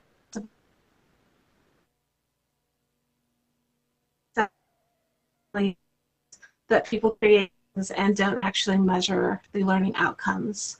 And when I say measuring learning outcomes, one of the things that the lab that I have and labs that I've worked with in the past have really tried to do is align our learning objectives with state and government standards for learning. So rather than me saying, for instance, I'm going to teach kids about STEM, I make my learning objectives very specific. Like, I'm going to teach kids about design thinking and how to apply design thinking to solve community problems. So things like that, first of all, benchmarking the effectiveness. But then the other thing that I think is really important to remind all designers and developers and people who are implementing the technology about is the importance of ease of use, right? It doesn't matter if you have a tool that you as a designer think would be so effective in teaching students about something if, for instance, every student who uses it vomits like 5 minutes in, right? So thinking about user testing and usability, user comfort, and a technology tool. And also we want to think about things like accessibility. Like for me, one of the goals for my lab is anything that we make, making it accessible in a VR headset, but also on a flat screen so that a student who is visually impaired could also engage with the technology, or a student maybe who has sensory issues and doesn't want to wear a headset could still engage on a flat screen, or a curved screen, or in a cave, any kinds of different environments. So thinking about the context of the learning and also the learning environment where students are going to engage with the learning, those are also important for the effectiveness. And then about research modalities, there are so many, of course. And I think my favorite one, since I am a human-computer interaction researcher, is looking at the system usability scale, or other ways of measuring usability. Like, do people find a tool easy to use? Do they think they would use it in the future? Also, cognitive load. Like, if I'm supposed to be learning about STEM, but all I can think about is how confusing this environment is, or how I'm nauseous, or where are the buttons for this, then I'm not actually learning what I should be learning. And I will say, just because in the interest of time, I'm not going to monopolize our talk, but I will also say that I think it's so very important for students to get familiar with new tools before expecting them to learn in them. So if, for instance, students that I've worked with, middle school students, have really learned a lot from and felt engaged with the Anne Frank experience that's free on the Oculus. And before they use that Anne Frank experience, though, I just have them play some games in VR so they get used to navigating in a virtual environment, because it's confusing if you're new, and try if you're one of the people who's doing these implementations to put on the lens of someone new to a technology. So many things, like the first time you used Windows with the X in the top right corner to close a window, you wouldn't know that that's how you close a window. Now we know, and HCI principles tell us to be consistent so people can keep learning are using technologies that they're used to. But these technologies that we're inventing right now are brand new, and we have new ways of engaging and new ways of presenting information.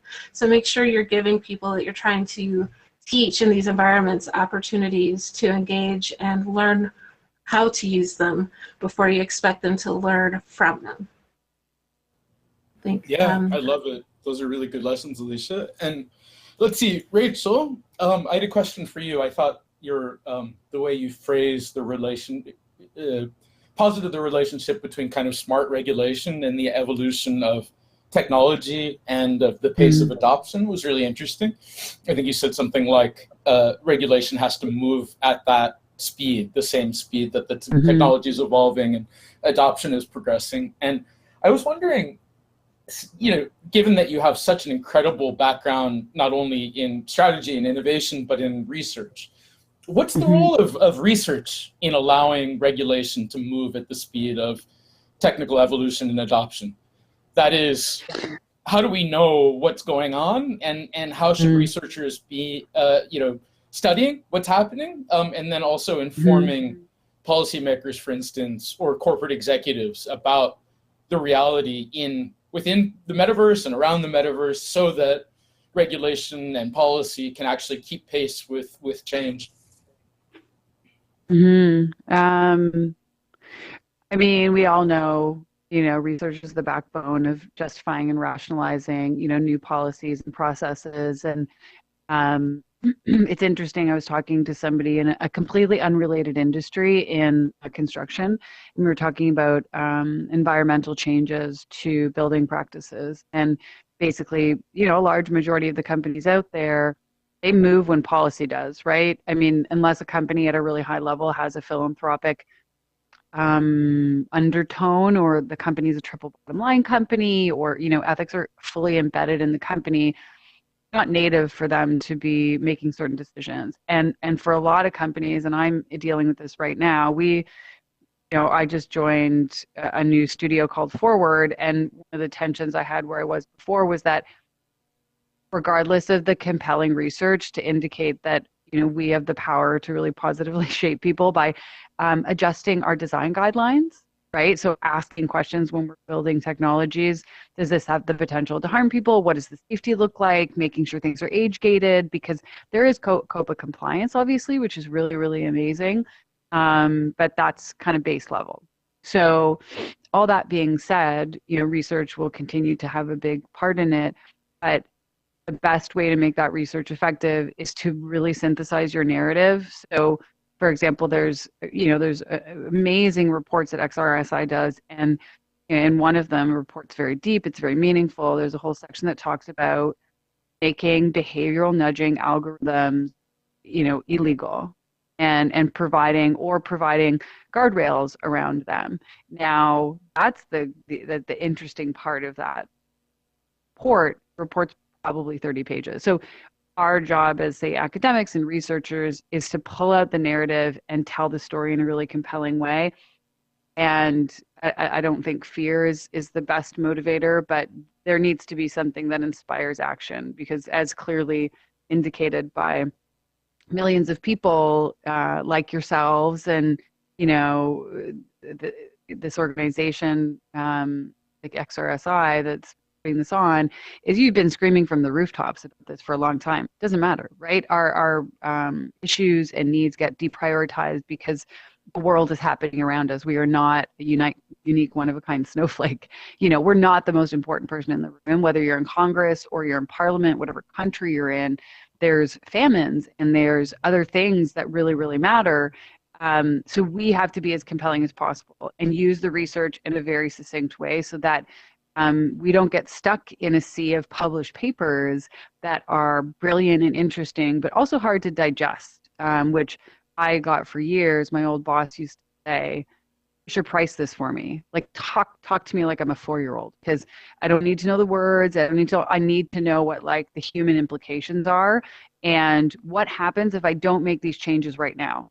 And we know like a lot of this is risk mitigation for a lot of brands. So finding what the most important narrative is for your company or your organization or what you're building and really leaning into it. And then in some instances, just doing what matters to you. Like there's an agency called Rehab, which is similar to us, and they have a whole digital sustainability offering. And it's amazing. They have a whole first-party data privacy offering, so companies can get on top of when policy is going to change. So at the end of the day, if you've got research you want to do and research you've done, is finding the story and humanizing it and connecting it to what's most important to your stakeholder. Thanks, Rachel. Yeah, and I have to say, in my opinion, a lot of Rachel's thinking and writing and research does precisely that. And I think it's our hope that the joint research that Glimpse is doing along with XRSI, with Rachel and with Alicia, will bring to the fore some of those really important narratives about where the metaverse is, where the general public imagines it is, and the forms of regulation that might be beneficial. So I think Matt's here still, and I'm going to ask him a question and listen on you too. Matt, one thing that you've really emphasized at Nomadic is the relationship between the learning environment and the working environment, which is to say, you can learn something within the learning environment, but then translating what you've learned into the workplace is at least half the battle. And that isn't just true of really concrete skills, but also of what we might call capabilities, where there needs to be recall triggered by the real world, and then there needs to be some kind of connection drawn in the brain between the working environment and whatever was learned in the digital environment. And for all of the research, as Alicia pointed out, that shows that increased empathy is possible within immersive digital experiences, there's also some research which shows that once people leave those environments, sometimes the empathy doesn't actually translate into productive empathy, in the real world, especially when it comes to things like DEI issues, diversity, equity, and inclusion, which isn't to say that there's no hope, but I think that sometimes that moment of translation between the world of learning and the world of work, say, is sort of underthought. So I'm wondering, firstly, like, what do you do within Nomadic to think about that translation? And second of all, how might you imagine that translation working effectively when the metaverse evolves?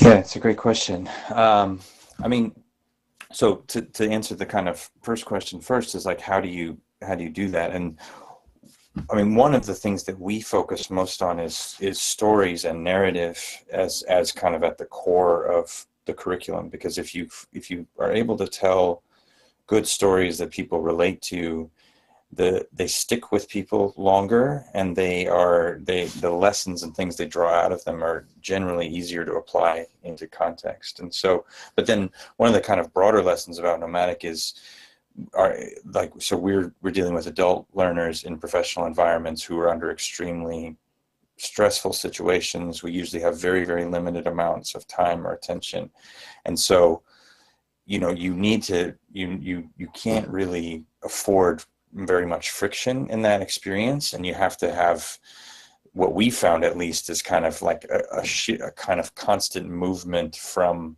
one type of experience to a next across a sequence of learning moments that build together into a kind of narrative form. And so sometimes that's telling a story directly, sometimes it's thinking about a slightly like less traditional form of narrative, but from a designer perspective, you're thinking about, how does this 2-minute video lead into this quiz question, lead into this discussion, lead into this, framework or text or something like that. And then, one of the most important ways we do want to kind of practice empathy in conversations, you want to kind of create opportunities for people to talk with each other. That's not, for us, that's rarely like in a synchronous or Zoom or, or even like a Metaverse type environment. It's finding ways to create asynchronous but meaningful dialogue and conversation. And when if you can get all of those elements together, we can see that, you can have a very, very real immediate impact on behavior that lasts, not forever, but can have a very real impact, and you can measure outcomes and so on. So when I think about kind of in our world, like and I'm thinking a lot about kind of what Alicia and Rachel, some of the examples they gave there in terms of like immersion and empathy and those kind of like, when do we have those types of experiences where that's like core to the thing that we're trying to teach in an enterprise learning environment? I can see some, and I definitely can feel it. I think for something like DEI, which we've tried a lot of different ways, and I think the whole industry has tried a lot of different ways and tried and failed in a lot of different ways, I'm still somewhat skeptical about like, I think that yeah. I mean, the thing I worry about is creating like false empathy or false experiences, like where it's like, oh yeah, no, I do that. Like, like your solitary confinement example, Alicia, is really interesting, but it's like, obviously not solitary confinement. So you don't want to give people the impression that they've actually experienced that. So it's like this balance of, can you have something that approaches like true empathy in these types of experiences? But I think the other thing that, Alicia, I really kind of hold from your point there, which is like, this is especially true in our environment, which is like, people do not tolerate friction. We have 15 to 20 seconds to get people into an experience, and if we don't get them in and have something engaging happening within 20 seconds, we lost them. It doesn't happen. And so if it's a cumbersome, long, thing that where it's a lot of confusion and the technical complexity dominates the experience, or especially the early parts of the experience, then for us, it's too far off. It's not going to work yet. We live in too fast of a world.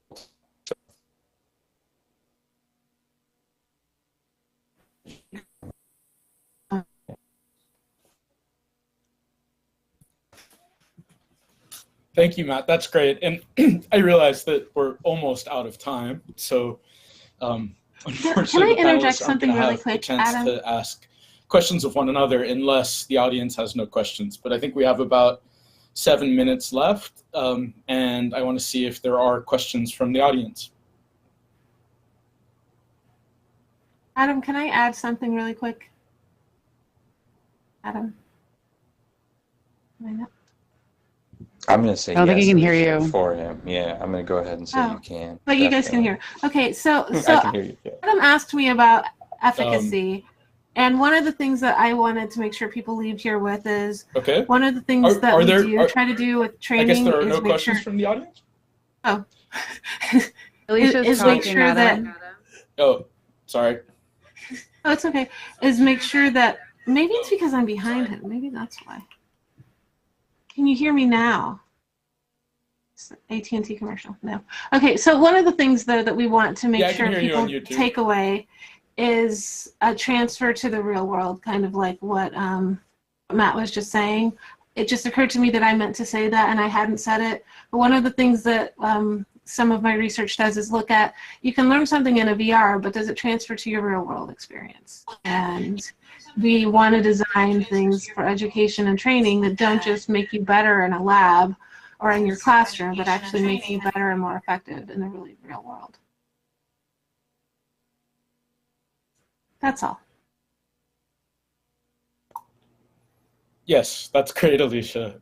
And I do think that that's sort of an under-researched area of the metaverse, which is to say, for the metaverse to be other than simply entertaining, for it to be effective, we have to think about and theorize its relationship to the real world. And I think that when we're creating metaverse experiences, immersive virtual experiences, we have to think about what happens when people put the goggles down and sort of reintegrate into the real world, whether it's a training experience, whether it's DEI, whether it's a kind of social networking experience or whatever. So let me just pause there and see if there are any questions from the audience, and if not, Rachel, why don't you ask the final question of one of our panelists? Sure. Anybody have any questions before I ask? Cool. For both of you, and you, Adam, too, all of you, what do you think is the biggest single threat to an idealized future immersive world?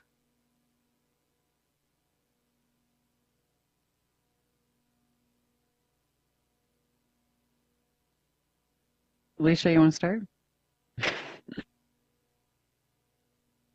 Sure, I will start because small plug, but not really, because I'm not going to tell you my username. I'm also a Twitch streamer. So I have very strong feelings on the concept of lacking moderation in spaces.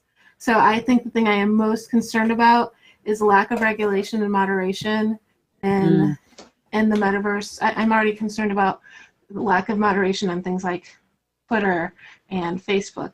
But I'm even more concerned when we think about people having embodied selves in the metaverse and the possibility of those embodied selves not being protected. Good one. Adam, what about you? Good one.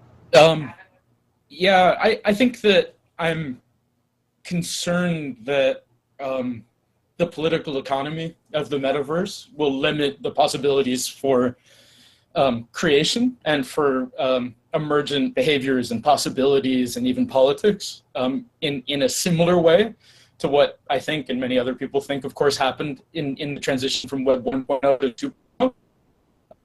I think the idea that there's a lot of decentralization, new possibilities for expression. And I think that it's not so much, of course, there are certain countries that will censor the metaverse within their own borders. They'll try to for their own people. But I think the primary danger is a kind of corporate encirclement of different areas of the metaverse such that truly creative forms of dialogue and governmentality are sort of rendered unthinkable or impossible. And I think that one of the great things that organizations like XRSI are doing is thinking about ways to keep that space open and keep those possibilities open. Cool. Matt, you want to close it out with your largest single threat to the future?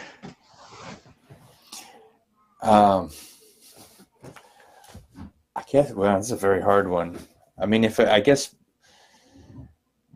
I think one of the largest threats. I mean, I don't know if this is a true threat, but like, I think that I think a near-term threat is a kind of an overinflation of expectations and a kind of collapse of the economy before it can really move into the kind of like idealized space. So, and maybe that's just a natural part of it, but I do think that like there's a danger in it, in boring, in being in not boring, but there's a danger in like not moving fast enough to the true creative potential of the medium, and then like the infrastructure and the things that needed to really get it there don't actually evolve fast enough to kind of, it's a sort of, there's like a downward spiral effect of like people don't have the right experiences and they don't come back basically, and then that in and of itself could like strip resources and attention and creativity from the space. Yeah, good insight. Well, hey, can we get some emojis for all of our amazing That is a great panelists up here today? insight. So let's work to make sure that that doesn't happen. And our time is up. So I want to thank all of the panelists for being so thoughtful and contributing to the discourse around the metaverse.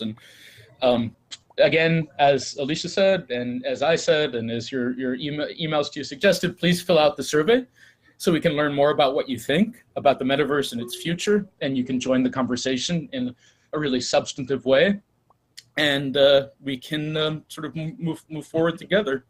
We hope to hear from all of you, and thank you all for listening. Thanks, everybody. All right, thank you, guys. Thank you. So, if I could just have you guys exit the stage right there.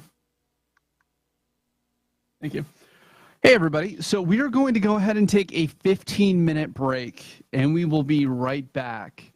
Don't forget to hydrate, use the restroom, get caffeine, eat something probably if you've been inside of a headset all day. Now would be the perfect time to do so. A little bit of self-care, and we'll be back in 15 minutes. Thank you.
to wrap up. But we're hoping. Well, I'm hoping to put.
these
traditional influencers. Brands are using them instead of corporate mascots. What effects might virtual influencers have on safety and mental health? Let's welcome this next panel who's going to dive deeper into these aspects. Please welcome the next panel around whose influence is it anyways? Introducing Theo Presley, XRSI advisor, Charmaine Lee, and moderating the panel is String Yun. Theo Presley, our XRSI advisor, a leading tech futurist and globally recognized author and public speaker on the convergence of emerging trends towards the Metaverse and Web3. Theo is the CEO and co-founder of Metanomics, also a key supporter to today's track. Thank you so much for all that financial support, Theo. Much appreciated. And also, Metanomics is an AI analytics platform for game developers. Metaverse builders and the creator economy. He is an expert in the field of technology and Metaverse and is currently helping game developers and Metaverse builders gain insights through AI analytics. Next is on the panel, Charmaine, a product manager at Snap AR, working on Lens Studio. Charmaine is dedicated to making AR authoring more accessible and has a background in building social XR experiences. She has worked on the creation and mixed reality at companies such as Unity Labs, Microsoft, Slack, and Pinterest. Charmaine is an expert in the field of AR and mixed reality and is currently helping to make AR more accessible to the creators of Snap. String is a 4x LinkedIn top voice and the CEO of Chubbyverse. String believes that NFTs are access tokens to the Web3 brands and leverages her marketing and community growth expertise to explore the intersections of innovation and community. The Chubbyverse, which was founded in September 2021, has gone viral, gaining 47 million Jiffy views in 4 weeks, and an average of 1.5 million monthly impressions on Twitter. String has also built a personal following online with 70,000 followers on LinkedIn and a strong presence on other platforms. In her spare time, String enjoys hunting for the best fried chicken spots. So String, handing it over to you. Please take it away.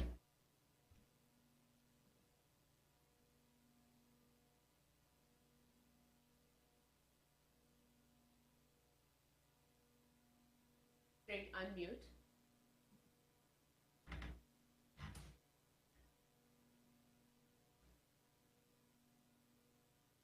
String, are you able to unmute?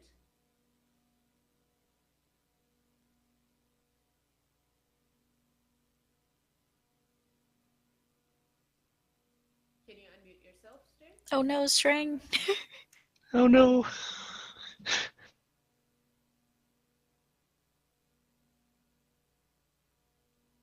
Right. Try unmuting now.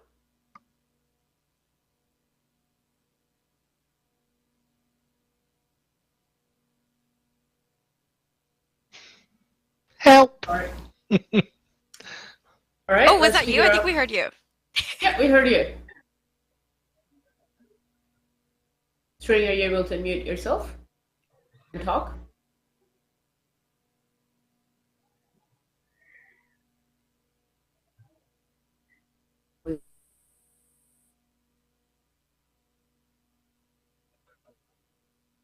Would love to figure out how to get String's things back, and in the interest of our live stream and making sure that we're utilizing this time, I would love to then go over to all of you. Well, first of all, I mean, String, I'm so sorry. Having some technical difficulty hearing your audio. If you want to log back in, until then, I'll hold the fort for you. Sounds good? And there is volunteers who would help you with the audio as well. Not able to unmute. Sorry about that, everyone. This is a very technological dependent effort and intervention. So let me go over to both of you, Charmaine and Theo. And so what is this? What's your definition of this virtual influence? influencer, and how do they differ from human influencer? Curious. And I'm really glad that you guys kind of prepared some of these remarks and reflections. So I'm just kind of going to fill in for String while we get her back. Yeah, let's start with you, Charmaine. What are virtual influencers and how are they different from human influencers? Yeah, for sure. So human influencers, like regular traditional influencers, they're all too familiar to us at this point. So you have like traditional celebrities, actors, actresses, singers, artists, right? And a lot of them have some sort of online virtual presence. And they have like social media accounts that expand kind of their influence far beyond their professional or official opportunities that they typically have. We also have like internet celebrities like Instagram, YouTube, TikTok influencers who gained all of their fame online, like Charli D'Amelio, Emma Chamberlain, Mr. Beast, and them. But despite their virtual presence, none of those are actually virtual influencers. Virtual influencers are wholly created with technology, so like 3D modeling, motion capture, other like similar tracking and rendering capabilities that actually bring someone who's essentially fully fictional to life, and whether that be like fictional in their voice, personality, or just visual experience, visual appearance. So yeah, Theo, did you want to add to that? No, I mean, I think you actually covered it all. I mean, all I can really sort of say is it's interesting to see the evolution of where streamers and and regular influencers are starting to adopt these technologies to actually create a different persona in a sense as well. I think virtual influencers allow people to create almost an extension of what they are physically in a completely different environment, and they can also alter their appearance, and they can potentially adopt an alter ego as well, which kind of sort of brings into question who they really are, and acting as, and that can bring different kind of brand influences into that as well, because as a virtual influencer you have far more creative scope to work with brands and to work with with organizations than you would have in the physical world. I see that String has joined us, so String, could you please try unmuting yourself and let's see if you're able to talk?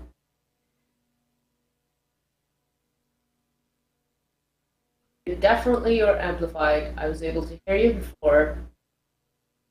It'd be too bad if we couldn't get you live.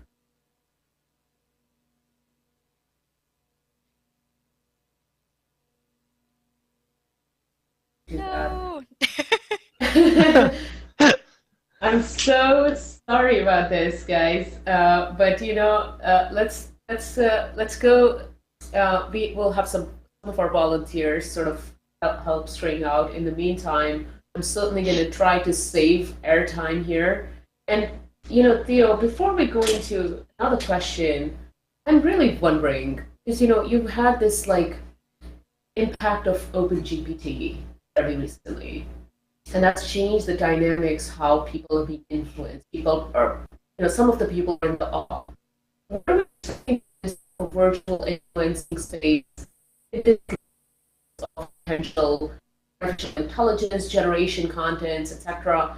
Do you anticipate that this field is, just virtual influencing itself is about to sort of be impacted by this intersection of artificial intelligence in general? Yes, I do. I mean, I can actually see a lot of purely automated virtual influencers taking the stage soon. I mean, with kind of human-like qualities in terms of chat GPT and being able to generate, fairly decent chunks of text from simple text commands. I don't think it's any stretch of the imagination for someone to essentially spin up a virtual avatar creation and then feed it text commands, which it would then relay in a text to voice way, and they would have very little, I guess, human input, or certainly be a human way to drive this avatar, and certainly just give it free rein to the AI to the point where maybe in a couple of years you actually have an influencer who is purely reacting to the inputs, or certainly to the stimuli in the environment itself, whether it's from fans sending it text messages, or whether it's music, whether it's images or whatever. And the avatar will react accordingly. So it's interesting to see how quickly this is accelerating. I think certainly in the last 6 months, we know that OpenAI was doing experiments. We've seen Midjourney, we've seen Stable Diffusion and things like that coming out the woodwork. Then ChatGPT. And I think in the next 6 months, we're going to see that fusion happen, and I think it's going to be fairly unrecognizable what we're going to see. Yeah, and String, I don't know if you're able to unmute now. I definitely toggled unmute alls for everyone. Try again. Oh no. This is so interesting. I'm so sorry. So you want to go to lobby and get our volunteers to help you, okay? But in the meantime, I'm going to actually take opportunity here and ask my favorite question. For favorite in the sense, like, this is something that I'm deeply interested in. So since we're part of Metaverse Safety Week, what kind of impact might these virtual influencers have on our safety and mental well-being? Charmaine, you are creating augmented reality experiences, and you're so concerned about this human-centeredness. I'd love to hear from you, like, how could this impact the human aspect? I just got like a message that says help. That's so ominous.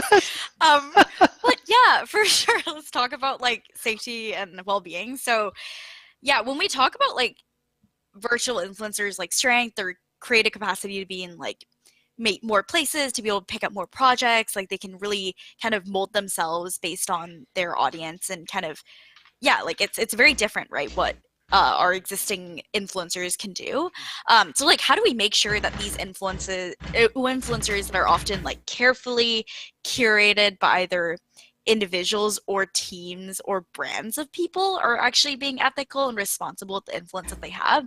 And there's also a reason that companies are starting to explore virtual influencing as like a marketing campaign, because it just feels really organic and less marketing-y to an ordinary audience. And this happens across platforms everywhere, right? So like people do paid sponsorships on TikTok, Instagram, and that's also why it's important for them to label their videos with like paid sponsorship, or they have like a sponsor hashtag. It's really important for viewers to know like the intention behind the content that they're consuming, and like the influencers that they're taking these content from. So I think like a similar set of rules really should be applied to virtual influencers, where there's transparency around the work and, you know, advocacy or whatnot that they're doing. And it's not necessarily a bad thing, right? So like I was thinking yesterday how people would watch HSN or QVC to actually look for things to buy, and that's fine, right? It's very intentional marketing, but at least they know what they're watching, and that's really important. And then the modern world of influencing in general, whether it be virtual or traditional, really, I think that there is a lot of content that feels like unhealthy thought patterns and lifestyles that like I've seen, you know, having myself grown up on the internet and browsing websites like Tumblr and YouTube.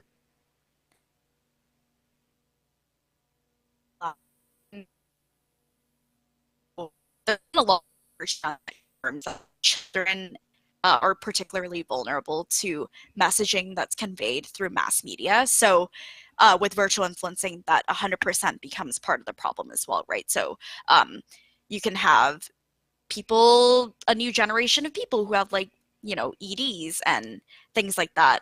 So it's definitely a cause of concern as we build out something that is, you know, seemingly very exciting. How do we make sure we're being very ethical about it?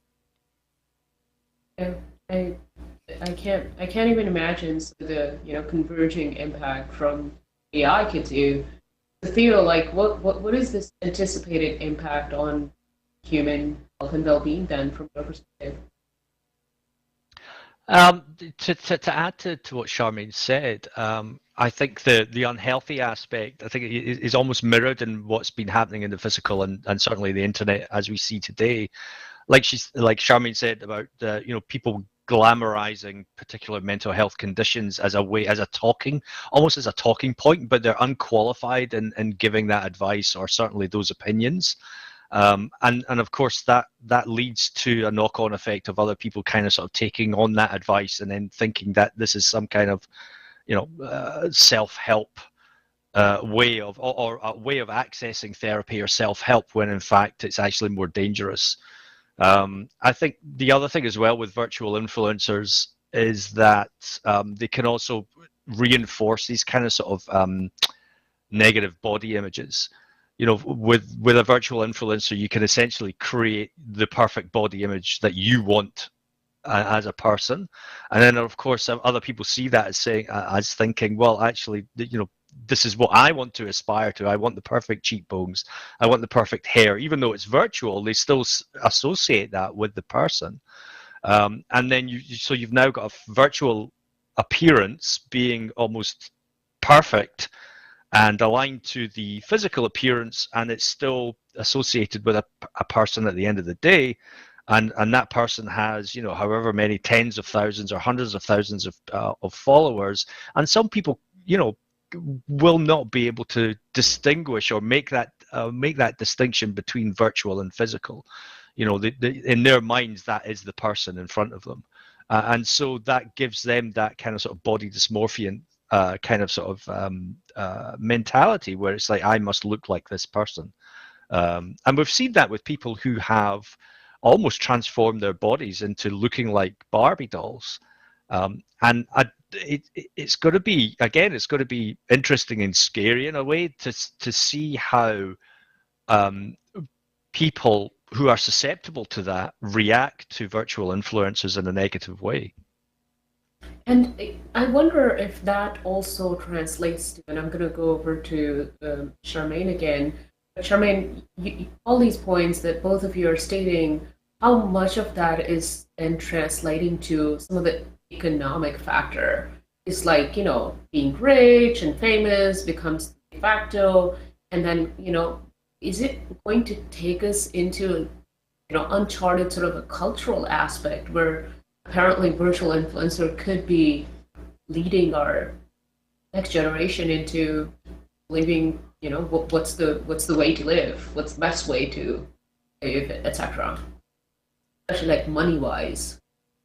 Yeah, that's so interesting. And while Theo was talking, right, I was also just thinking, the interesting thing that virtual influencers, that traditional influencers can't really do, is take advantage of brands or figures that you already trust and then put an extra lens onto it that's actually deceptive, right? I was seeing how Barbie started vlogging on Instagram, and Barbie is very much a household name that everyone knows, and then now Barbie could be saying anything and it feels like Barbie's talking to you, but you don't actually know Barbie. It's kind of weird that kids can be consuming that, and it's just uncharted territory. And yeah, 100%, right?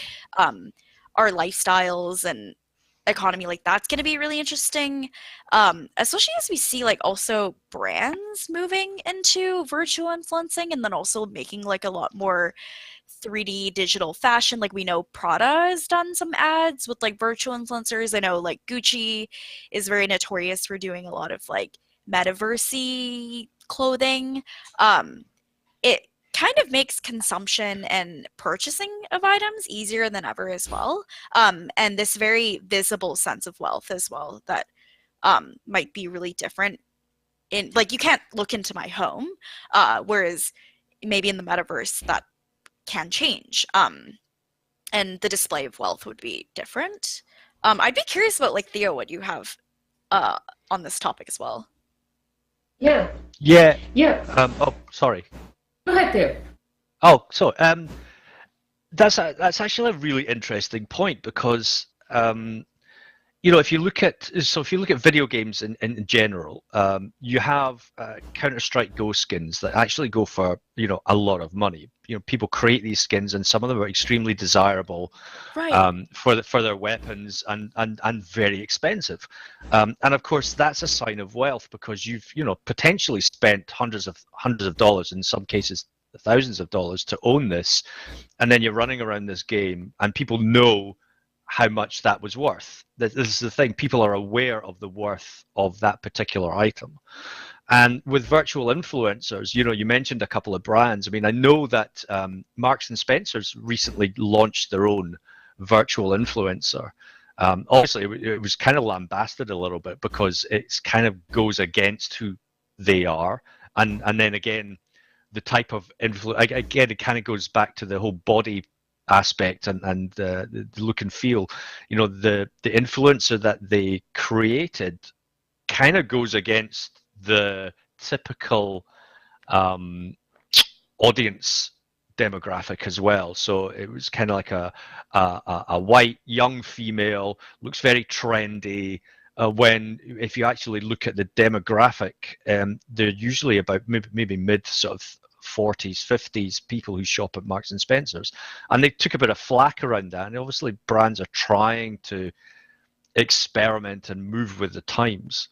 But anyway, sorry, I digress, and I kind of jumped tracks an awful lot. But going back to Charmaine's point, the display of wealth, it kind of, we've seen how many parents have been caught out with children taking their credit cards, and suddenly they've racked up thousands of dollars in buying Fortnite skins or something like that, or certainly purchases on mobile games.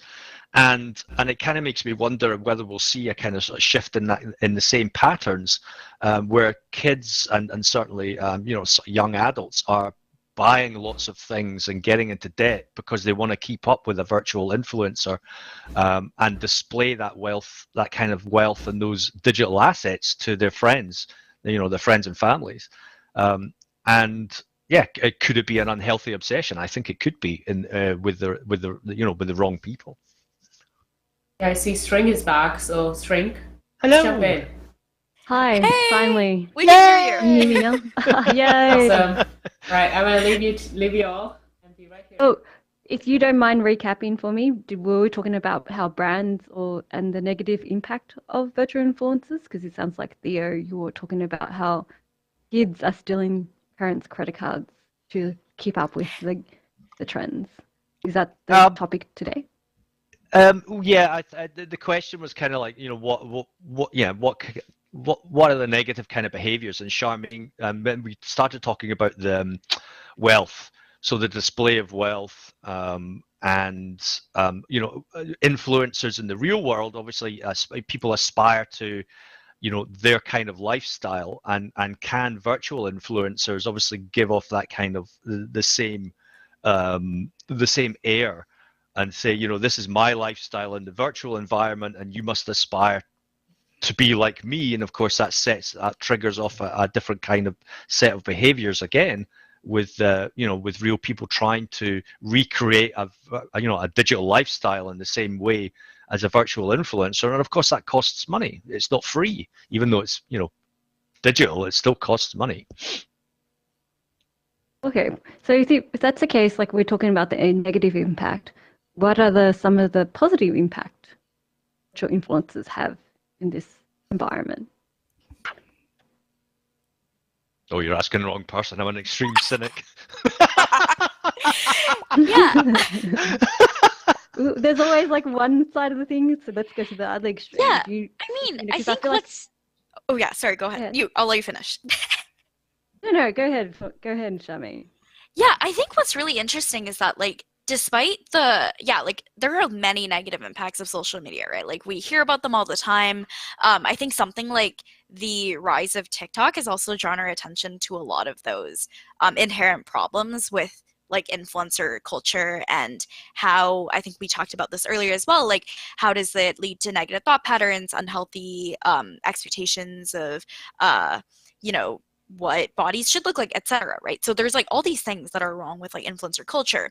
But what is really interesting is that even a platform like TikTok, for example, we've actually seen a lot of creators choosing to make like how-to content or like educational content because they do really well, right? Like people want to upskill themselves through their like, you know, their free time consuming this media. And so there's like a lot of kind of willing content where folks are like actually just creating this like positive content organically. Even like, for example, we're doing like a lot of AR content and we're actually leveraging influencers to help like educate others about like how to actually create more AR content. How do we lower the barrier of entry? How do we reach audiences that we hadn't been able to before to actually start creating their first AR experience? So things like that are really positive experiences of like influencing and virtual influencing that we have been able to see. It's reaching new like folks that otherwise wouldn't be reached, and getting to learn new things, which is especially important as people need to upskill for the metaverse. Yeah. Sorry, go ahead. Yeah. Awesome. And if that's the case, like if we're talking about the metaverse, like what, because at the moment virtual influencers is focusing around social media marketing, what other use cases can we see virtual influencers being used in different industries? Can you share some interesting examples? Is my mic on or off? Yeah, yeah, it's on. I think obvious ones would be like just your organization, playing roles in movies, singing our favorite pop songs. I think Theo earlier was saying like, how does generative AI or even like ChatGPT play into this? And that's also feels a little dystopian, but like, yeah, what if we have like virtual influencers being artists who create art with generative AI, right? Like there are so many layers to it. But yeah, I'd be curious, Theo, to hear your thoughts as well.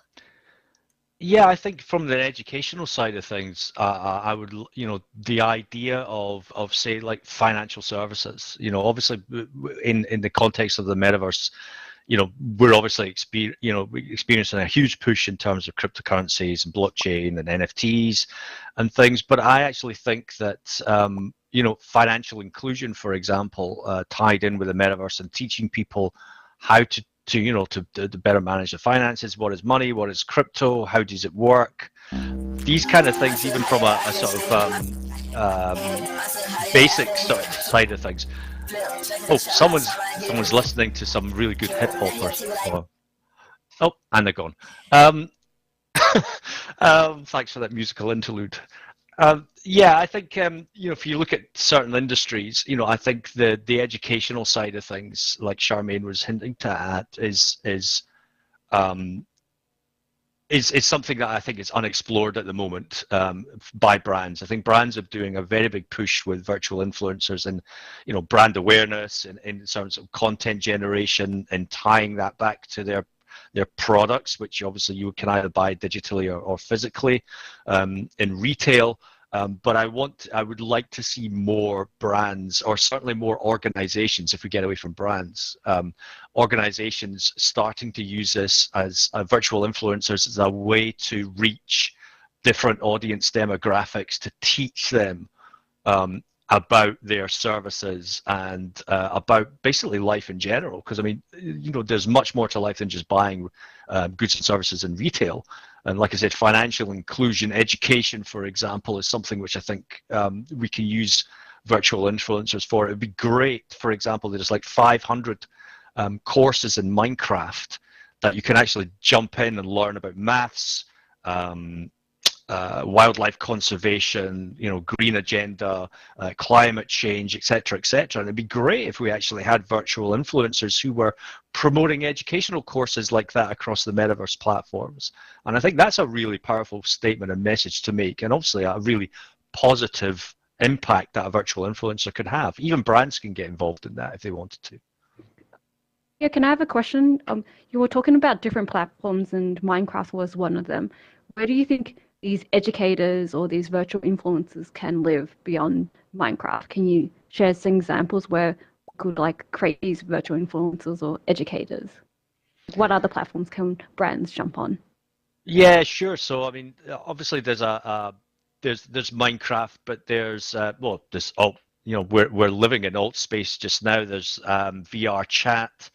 There's Roblox, which seems to be very popular in terms of creating worlds. I mean, Roblox is obviously a game platform, but it allows you to create experiences, and you could very much, you know, you could very well create your own in there. There's Decentraland, Somnium Space, and Sandbox, if you want to quote some of the more sort of blockchain or crypto-oriented ones. And then if you're actually skilled in programming, you could learn to use Unity or Unreal and build your own environment. There's nothing to stop someone actually learning these tools, because there's so much free information in YouTube tutorials. You can actually learn to build your own and not actually go into any of the current ones themselves. And then launch your own platforms. So, or if you've got loads of money, pay an agency to do it for you, or a game development studio to do it for you. So, you know, there's existing platforms, but you could also take the giant leap and build your own. And I think I see a lot of it. Oh, go ahead, Charmaine. Do you want to jump in? Is Snap have their own virtual influences as well? Oh, I mean, well, you can definitely build your own experiences. I think what's interesting about like what Snap is building is that there's the social AR piece. So like you can both be an influencer that like has a lot of AR experiences, and like you have lenses on you, for example, while you know creating content with them. So I think that's interesting. But I was just gonna jump on to say, like, I think platforms like Wave XR, like Fortnite, that are now hosting like virtual events are all really interesting. And then another one that like really catches my eye that I think could really go somewhere is like Zepeto. It's kind of like this app that I think it was created by like Snow or something like that, like a Korean company.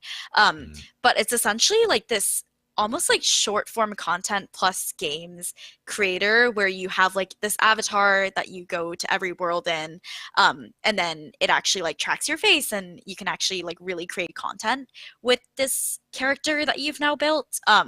Things like that would be, I think it's so interesting. Like it could really be anywhere and does not have to be the traditional platforms that already exist. Yeah. Well, so at the moment, virtual influencers doesn't have. At the moment, we see more human avatars, but I've seen on Twitter, for example, maybe because I hang out in the NFT space, that I've seen a lot of virtual influencers are human characters like penguins, unicorns. So I feel like there are other like endless possibilities to explore virtual influencers, and that you could be a talking cat, for example. So, right, and like one step into VR chat, and you already see all of the possibilities of where we could go beyond humanoid. Yeah. And I think and that's like I just think like people are kind of getting ready for virtual influencers themselves. Or, you know, if brands want to jump into it, like what are some of your advice on how to just enter into the space and create a very viral, because everyone wants to go viral a little bit. How do we help brands develop virtual influencers? What are your advice for them?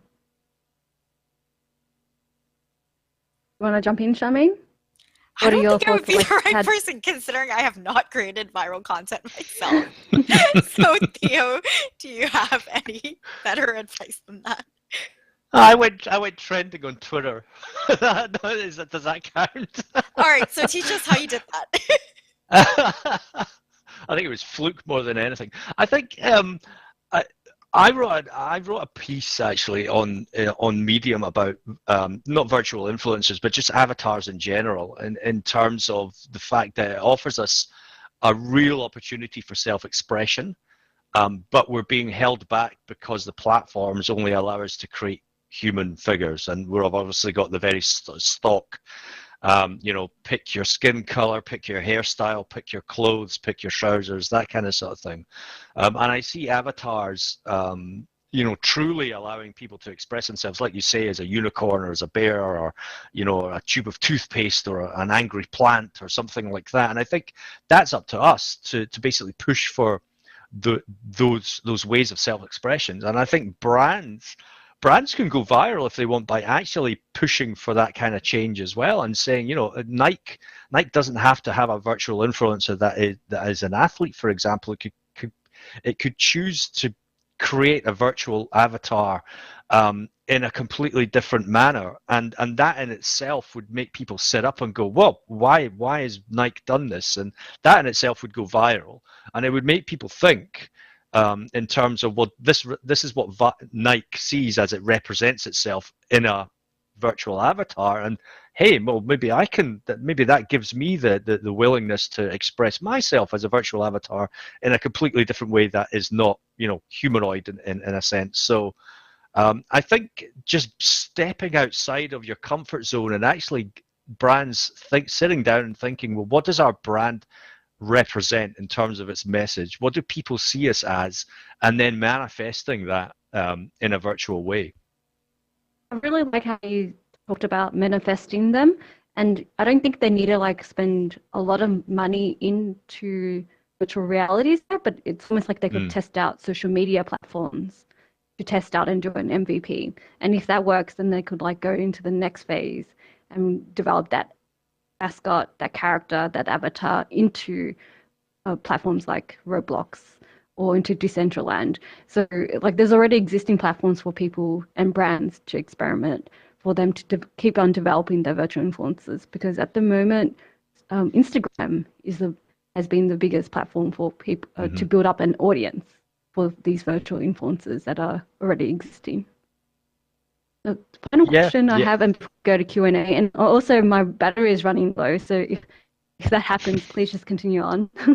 But final question, where do you think the future of virtual influencers is heading, and how can we keep up with the trends?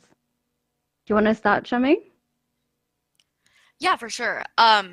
So I think one of the obvious things that if you're kind of involved in these VR chat worlds, etc., you'll see that a lot of influence right now is from Japanese culture. We see KDA, all these Hatsune Miku, they are very heavily Japanese influenced. And I think that this changed over time as well, right? As kind of these virtual influencers get more popular, brands start getting into them, you get the kind of Western side of the world excited and start having their influence in this space as well. I think that is something that's interesting. I think the creation of more these type of avatars, not necessarily human avatars, but just avatar-based apps and games right now. I see social media, Instagram, Facebook, even Snap has their own Bitmojis. They're kind of urging people to create avatars and have digital representations of themselves. So I think as we kind of push towards that, things like platforms like Zepeto, like I mentioned, I think that's really interesting. And I've also seen even just anecdotally with Lens Studio, people bringing in a 3D model of this avatar that they built, and then they rig it, and then they film themselves an avatar in real time. I think things like that are really interesting. And then I think one other anecdotal story about virtual influencing is I have a friend who actually started out streaming herself singing on Twitch, and she got super popular as a result of it, and completely blew up, right? But over time, it actually made her really self-conscious and stressed. I think a lot of us are not ready to actually gain a following and be able to handle other people commenting on everything that there is to comment about a person.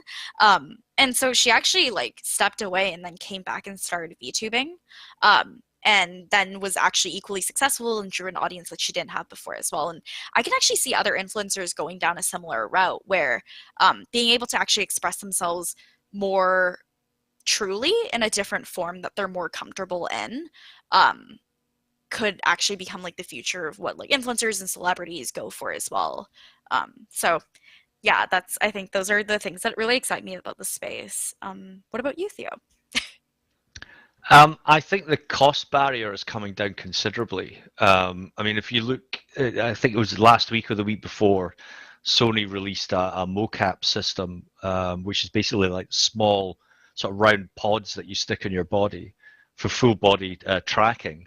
And I think it's only $2,000. And I can see that flying off the shelf for people who just want to actually experiment. Before, you had to spend a lot of money, even at home, on rigging, on VR headsets, powerful PCs, and then learning how to use Unreal Engine or Unity to basically, create your own stuff. Now you've got people on Fiverr who can create your own avatar for for not very much money.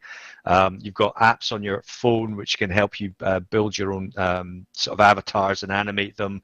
You've got these really simple mocap systems that allow you to animate them and match them to your own human sort of actions. You've got algorithms that can match your voice to basically lip sync. I think that in itself is going to bring in an influx of, new creators who have access to this with very little sort of capital required, who could go viral and become more famous than like big brand virtual influencers who have spent a lot of money. And I think that's really exciting. And then you've got like we talked at the beginning, the sort of dovetailing of virtual influencers with sort of AI capabilities that almost become fully automated, and the human control is almost almost like a puppet on a string kind of thing, and that in itself, I think over the next sort of 6 to 12 months, we'll see an explosion in a completely different direction. I think what I'd like to see more of is this kind of thing.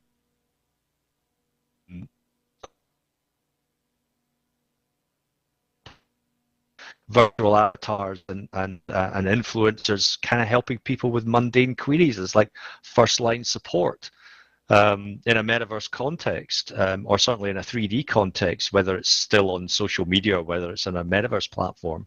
So I think there's going to be a lot of experimentation, but I think the cost barrier is going to bring in a lot of creativity as well. So my key takeaway from what Theo and what Charmaine was saying, just experiment, have fun, because we're still in the early days. And if anything, if anyone who has any questions, I'll love it if you raise your hands, and please ask questions about virtual influencers. Do you have any questions for Theo or Charmaine? I just want to say thank you, and also to our host before. She was answering our question and took over the space, but I found like the virtual influencers can go beyond brand, and we could like use it as a way to explore storytelling and explore different ways of like expressing ourselves. So does anyone have questions? I'm calling out Eugene, my friend. Like, do you have a question for Theo or Charmaine? Yeah, so I guess my question would be, as everybody is continuing to build out virtual influencers in their own representation, how do you protect identity theft of fake people or virtual influencers? Like how do you protect people from stealing your IP and then pretending to be you? That's actually a really good question, and I don't think we have the means at the moment, because we're not really thinking about identity and authentication at this point in time. I think because you can create an avatar, or certainly you can either do it yourself or pay someone to create the approximation of someone else's avatar, and then we've seen parody accounts on Twitter, and it's really easy. All you need is a Gmail address and then a name, and that's it. And you've created a parody account, and then you can basically gain a following. And look at Bored Elon Musk. That's how he started. And in the virtual sense, you can do exactly the same thing. Gmail address. I can log into AltSpace. I can pretend I'm you, and nobody would know the difference, other than obviously I've got a very strong Scottish accent and you don't. But that's how do I tell? How do people tell it's actually me? Well, they don't. And until we actually come up with a method of authentication that actually ties us to our avatar, and our avatar is something that our virtual self is something that we carry from platform to platform and is recognizable, then it's going to be quite difficult, I think. Yeah, I agree. I think we don't have the proper infrastructure in place to actually be able to authenticate and do that right now. Clearly in Web 2, we've been able to do actual manual verifications on Twitter, or like things like that, where, or like even like 2FA requiring you to actually like double verify your identity through another device, etc. I think all of those like sprinkle the seeds for what this could look like. But yeah, I think along with a lot of things in this space, like it's just we have to be the ones who figure it out. So yeah. I think if we treat like a virtual influencers like characters, like for example, Hello Kitty is a character within the scenario world. They kind of like develop an IP around her and make sure that she's treated like a product. If the virtual influencer is treated like a product, they could probably sit within the legal framework to protect that character or that identity. So I just think that there's other, you probably have to like treat it as a product, and that way you could like protect it as well. But it'd be an interesting exploration if once like AI comes in play, who owns that IP or who owns that character will be an interesting conversation as well. Natita has a question. Would you like to ask the question? Hello, can you hear me? Hi there. Hi. I have a question around the digital divide and barrier to entry for virtual influencers. We talked a lot on day one about not a lot of people have access to the VR headsets, and there's skills required for building experiences, content creation in VR, unlike, let's say, TikTok or Instagram, where you just need a smartphone. How do we prevent this VR influencer ecosystem from being monopolized by just certain communities, or just like the haves versus the have-nots?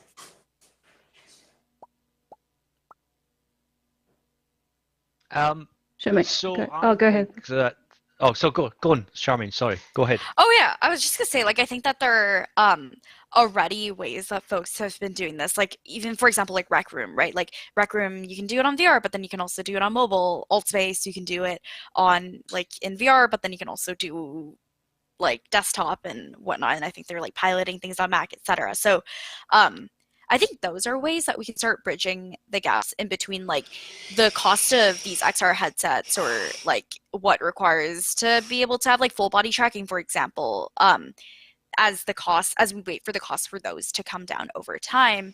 How do we still have this like tie between the two so that it's not a true divide and more of like a stepping stone, and we have like clear connection points between the two. Oh, someone's audio is Sounded like an angry cat. Don't eat us. But yeah, go ahead, Theo. Okay, back to you now. No, I was just going to echo what you said, and I think that it's up to, obviously content creators, brands, but also the platform owners to make sure that that the platforms and the systems that we use are accessible to everybody. I mean, there's 8 billion mobile phones or mobile devices on the planet, and so therefore that's the most accessible device that we should be aiming for first. And then we go, and then we build kind of sort of backwards from that. We don't build from VR headsets and then think about what's next. We actually build for the most accessible device that we have, and then go backwards or go forwards from that. So, if we're looking at creating systems for virtual influencers and for catering for that sort of digital or negating that digital divide, then we build for mobile phones first. And of course, mobiles have browsers, so we should look at mobile browsers and apps as the primary means for accessing virtual content. And then we go up to tablet, then we go up to PC or Mac, and then we go and then finally we go to VR. And of course, mobile phones allow us to access not only 3D spaces via the browser or an app, but also augmented reality as well. Like Snap's AR filter is a perfect example. And so, I think, everybody who is thinking about building platforms or building content or building, certainly or advising brands even, I think have to think about accessibility first. And to me, mobile phones are your first stepping off point for anything really. But also, like, I feel like Metaverse 50 Week did a good job as well. Like, they made sure that they filmed this panel as well, so then like could be consumed afterwards as well. So people think about real-time conversation, but then they should factor in like how do you do it post-production as well. So then people know that people consume content differently as well, like 2D or in real life experience. But I really like what you said there, Via and Charmaine. Do you have any more questions as well? Hi, yes, I had a question or just maybe a comment to go up of what was being discussed before about knowing if we are interacting with virtual influencers or not. The new act under consideration in the EU for AI regulation would require that if a human is interacting with an AI, it would need to be disclosed. And so I wonder if you think that that kind of disclosure would work for virtual identity. I guess it would be, a pop-up or something that would come along those lines. But do you think that that sort of disclosure would work for even, virtual influencers who are not AI controlled or who may be in the future? But do you think that that would be a solution in the short term to some of these issues? I think it would be actually. It's almost like the Twitter check mark. Obviously not now because it's become a complete farce. But I think in the olden days of or ye olden days of Twitter, the check mark actually had some, you had to undergo a verification process and obviously protect your account, like Charmaine said, with 2FA and everything else. But you had to prove who you were through identification means, by providing passport or whatever your country's ID system was. And then they would verify your credentials against, well, are you that influential that you claim to be? Where's your website? Where are news articles about yourself, etc. So if we can do that for influencers, and there is some kind of check mark that's easily identifiable and easily referenceable, and then obviously add to that your point about the regulation in terms of, is this a real person or is this an AI? Then that's a step towards authentication in a sense. I think we have to start. I think the first step is thinking about what are these authentication avenues that we have to put in place that prove that the person behind or person driving the avatar is who they say they are and is the real influencer. Do you think like how we have a list of database of humans with our passports? Do you think virtual influencers will have their own database and their own passport to say, hey, I'm a like an AI or a avatar or not a real not a human? Do you think that will system to play in the future?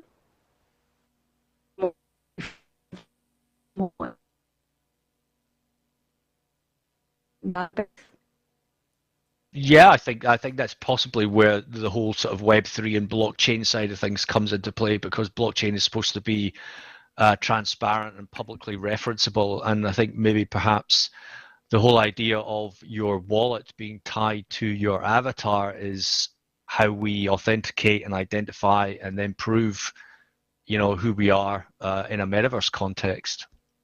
Yeah, I think the difference between like us in person doing these things right now and having passports is like it's very much like a one-to-one relationship, whereas I can see like virtual influencing and just like avatars in general or these things, like it'll be very much like a one-to-many relationship. But yeah, I think there's still ways to like trace back to a single person at the other side of this. Eugene, do you have a question? I do. What is your favorite historical virtual influencer? Mine is Tony the Tiger.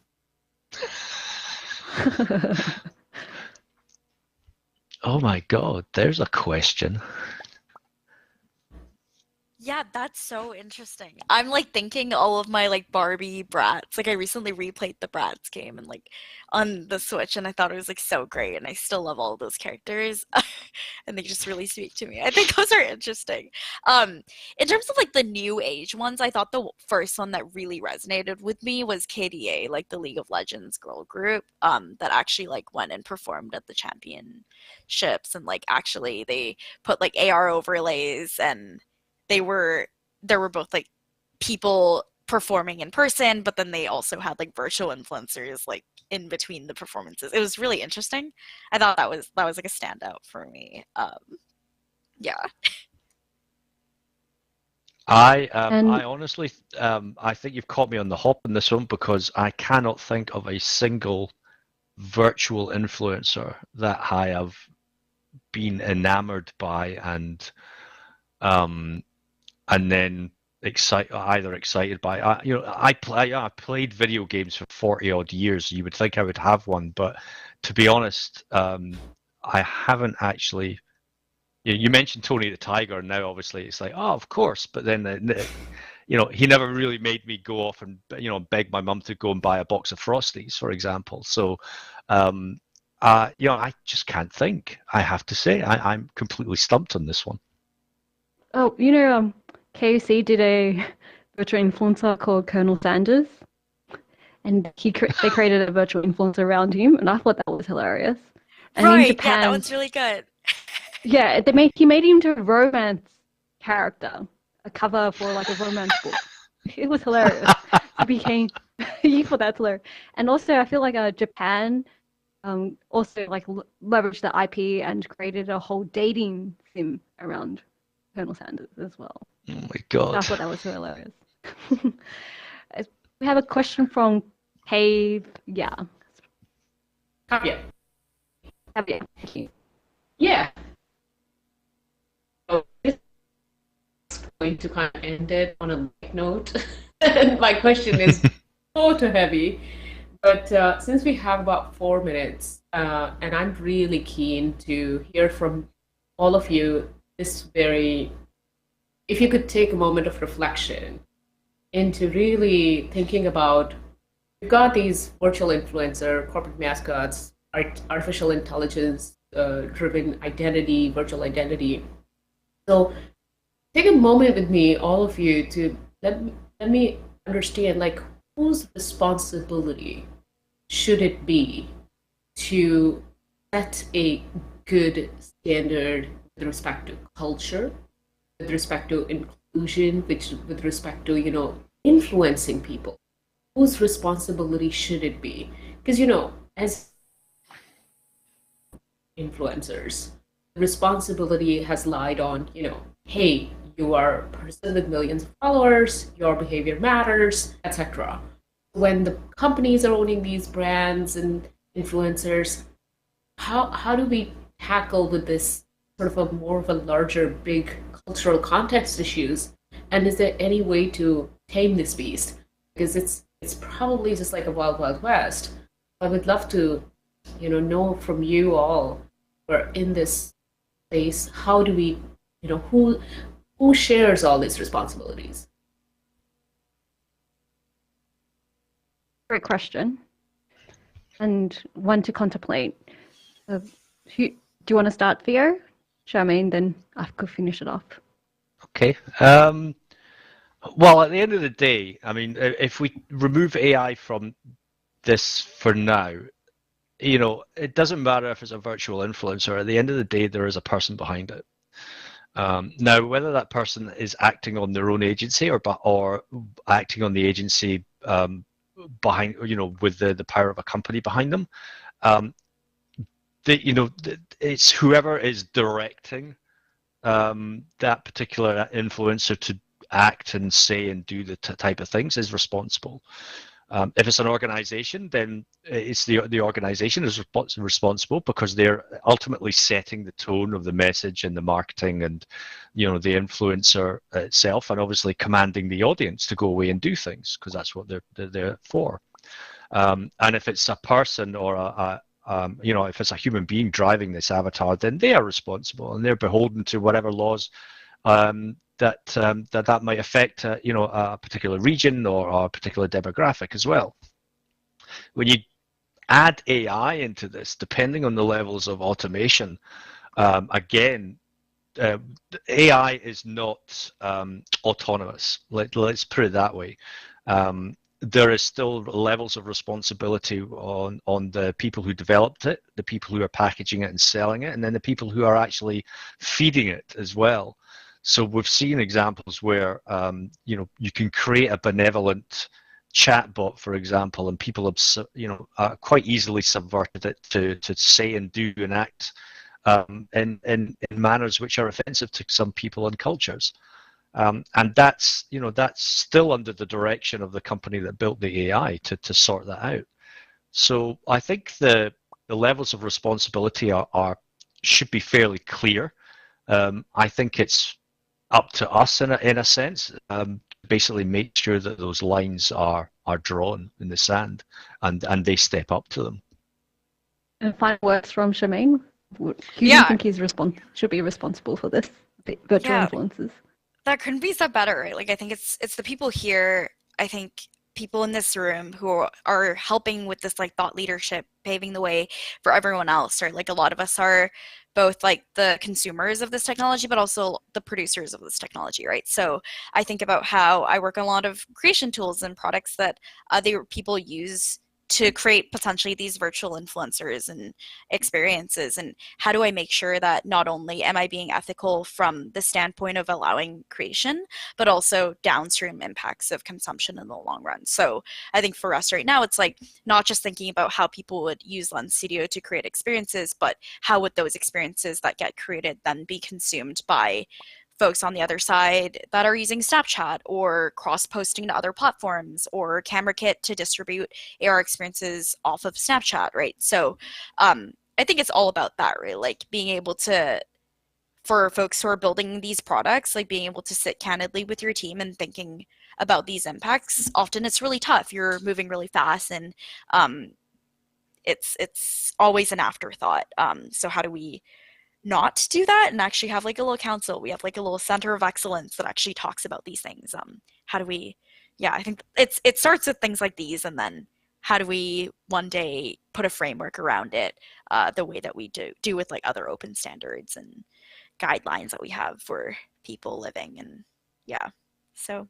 Thank you so much, Charmaine and Theo. We're going to wrap it up. I want to thank everyone in the crowd for being part of the conversation about virtual influencers. In many ways, you being an avatar now, you're setting the stone and setting the seed to become virtual influencers and creating the environment for us and how we interact and behave as well.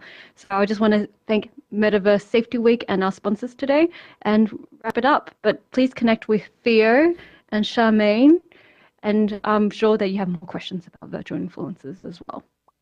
Thank you so much, everyone. And let's get a round of applause for our guest speakers today, our panelists today. Emojis. Thanks, everyone. Thank you so much. I have to jump, so I'll see y'all later. Bye. Ciao. Thank you all. Thank you. If I ask you to clear the stage, we're going to reset the scene real quick. And so hold on to your seats real tight. We're going to reset the scene real quick, and then we have an exciting announcement.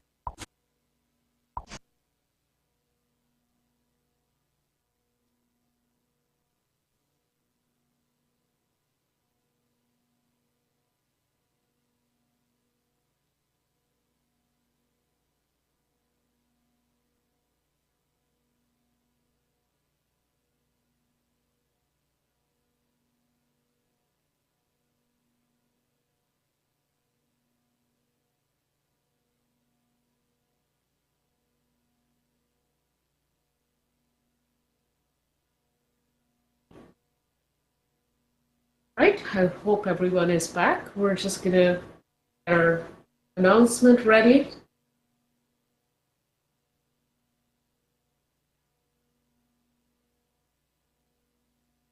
And I hope you've enjoyed the day too. Since 9 a.m. PST, we've been streaming live from the virtual Taj Mahal created here inside Allspace VR. We also have a few more days to go. Tomorrow we have child safety as the focus, and we're going to hear from the Congresswoman directly involved in children online privacy reform. And we are also going to hear from e-safety commissioner, the very first online safety commissioner in Australia, so e-safety commissioner Julie Inman Grant. We also have several of the really amazing researchers, one of them my own inspiration, Sonia Livingston. And we also have people from various different segments of the world who are directly dealing with sexual trafficking, child trafficking, these kinds of issues. We have some remarkable stories lined up for tomorrow. So I would really encourage that you listen into tomorrow, because that is, I would say, one of the most important. I mean, all days are important, but that one is so significant because children don't have the luxury of making choices like adults do. They literally rely on the kind of choices we will make as a collective. And that's why it is so deeply honoring that we have a lawmaker, a regulator, researchers, literal child safety activists, and a few parents. Like amongst them, a lot of them are parents. And not only that, we actually have a kids panel. So we're going to hear from children who have been guided by this remarkable organization about how we should be shaping the world. In the non-digital media, these children, the organization actually conducts an event every year. They go to Capitol Hill and they basically paint and put artwork to put out there to the world the kind of world they want to live in. That's what their art determines. And I can't imagine, I can't wait to hear from them. Because we're talking about children, but we have to include them, at least a few of them, to hear from them what kind of world do they think they want with respect to the situation of the internet. I'm really looking forward to it. Anna, if you could please tell me if we are ready, and certainly happy to make that announcement.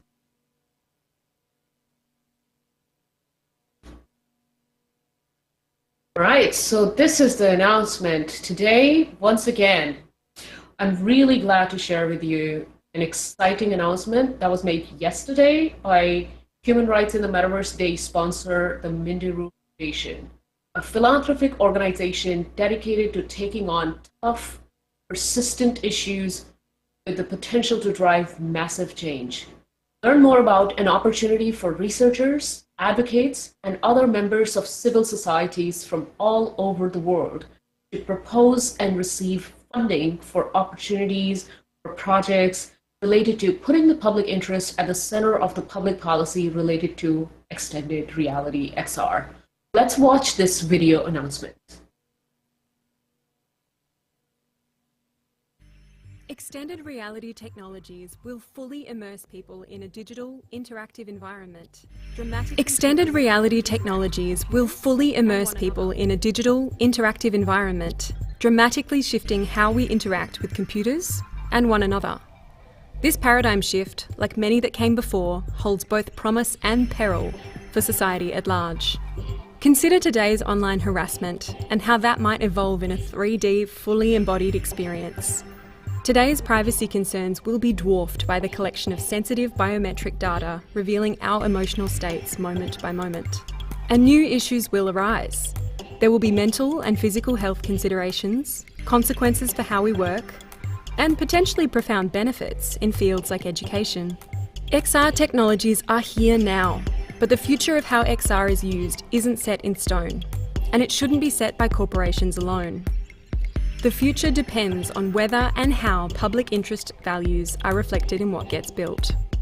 The Mindiru Foundation is a philanthropic organisation dedicated to taking on tough, persistent issues with the potential to drive massive change.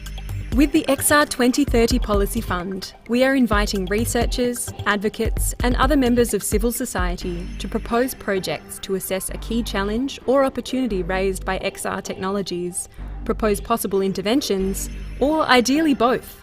Aided by a group of expert advisors, we will evaluate proposals based on their feasibility, potential impact, and novelty, and we will prioritise interdisciplinary research. If XR is to become a dominant form of communication, then we must work together to ensure it supports the public interest, empowering individuals and communities. We look forward to supporting innovators in this space, and we hope you'll join us in making sure the future of XR benefits everyone. In this area, and I'm so grateful to Mindaru Foundation and the members. I have been interacting with them behind the scenes, and I want to share a little bit more about that. So this fund is really to ensure deployment of these technologies serve the public interest. It's crucial to have a diversity of voices at the table in the early stages of development and deployment of these technology in public policy. That's why the Mindaru Foundation is launching this 2030 XR Policy Fund. $1 million in grants will be available in the Extended Reality 2030 Policy Fund. So advocates and researchers like myself can help shape the development and deployment of rapidly emerging technology. This fund will explore public policy issues raised by the emerging technology, and proposals may assess a key challenge or opportunity raised by the tech, propose policy intervention, or ideally both. In this way, fund hopes to both come up with useful analysis and critical support and grow the ecosystem for people working in this domain. Proposed intervention can, but not need be, limited to changes to the law and regulation. Rather, they might help galvanize a range of solutions that inform advocacy and support policy objectives. Aided by a group of experts, advisors, the foundation will evaluate proposals based on their feasibility, potential impact, and novelty. The goal is to support a diversity of proposals from across the world that prioritize interdisciplinary research. The foundation will begin accepting the grant applications on February 3rd, 2023, and will accept applications on a rolling basis thereafter, funds permitting. You can learn more about the fund at xr30fund.org. And since we have a few more minutes before we go on to our next session, I would love to have Eugene, please join me on the stage. I would love to learn from you some of your reflections from today. How are you feeling? How did the day go before we bring in our closing keynote speaker, Dr. Luis Rosenberg? So how did it go? How do you feel about today? I know yesterday I was on stage all day. It felt so surreal that we have literally, with Lorraine Finlay and Dr. Luis Rosenberg, put the human rights at the heart of the metaverse. How is the feeling today? I feel really good about the information that was conveyed on this stage today. I mean, we heard from so many wonderful panelists, so many great conversations, where we're talking about not just safety, but safety when it comes to our culture and safety when it comes to the public interest. And with that, conversations like that are so important, especially when we talk about bringing up virtual influencers and what that actually means as a group, having those conversations, and who should we be paying attention to, really? What, and you know what, I gotta ask you, what has been your favorite conversation today, and how do you feel overall about the conversations that have taken place today? Kavya? Well, I have to hand it to you. Liz and you, first of all, did an amazing job selecting all the panelists, selecting all of the agenda items. Really, I'm super impressed. But, one of the things that I had certainly discussed with you guys is there is a distinct divide between the XR sort of a community, and then there is this sort of a Web3, and each of them thinks that, they own the metaverse in some way. And it's quite visible, especially on Twitter. So today was quite remarkable to bridge that gap and to try to create a bit more of a, closer interaction between the Web3 infrastructure, because that's where we want to go. We want to adopt these protocols to build augmented, mixed reality in all these spaces not just the economical aspect where there is the wallet and all these other blockchain economies that are being built, but that's what I was so proud of. Throughout the day, I saw that divide kind of bridging. People who play in Web3 interacting with the XR folks in an XR immersive environment. And I would say, I think this was absolute home run with respect to closing that gap and shedding the light on much larger aspects, because there's, oftentimes I complain about this fact that all the NFT ecosystem, they're just partying, Basie, Macy, all this stuff, and they're not talking to the community proactively, giving them guidance on how to stay safe and etc. So I think that's the shift in the direction, and I am so in the awe of both of your thought leadership for putting this amazing agenda, handpicking that could enlighten us. And last but not least, we're going to bring up now our closing speaker. So thank you, Eugene. Totally a great job done today. Thank you. So our final speaker of the day is one I'm personally excited about, our XRSI Global Technology Advisor, Chief Scientist of the Responsible Metaverse Alliance. Responsible Metaverse Alliance is also a supporter for Metaverse Safety Week, and founder of Luminous AI, Dr. Louis Rosenberg. An early pioneer of the virtual and augmented reality, Dr. Rosenberg earned his PhD from Stanford University and has been awarded over 300 patents for virtual reality, augmented reality, and artificial intelligence technologies. He has founded several XR companies, successful XR companies, including Immersion Corporation, Microscribe 3D, Outland Research, and Unanimous AI. Dr. Rosenberg began his work on the metaverse over 30 years ago at NASA and the Air Force Research Laboratory, where he developed the first functional augmented reality system. He has held academic positions and is currently the CEO of Unanimous AI, Chief Scientist of Responsible Metaverse Alliance, as I said, and Global Technology Advisor to XRSI. Please welcome Dr. Rosenberg. Thanks, Kavya. To advance the slide, should I just say next? Yes. Great. So I am Louis Rosenberg, and today I'll be talking about privacy, security, and identity in the metaverse, and the new risks that will emerge if we don't have thoughtful policy to protect the public. And so thinking about the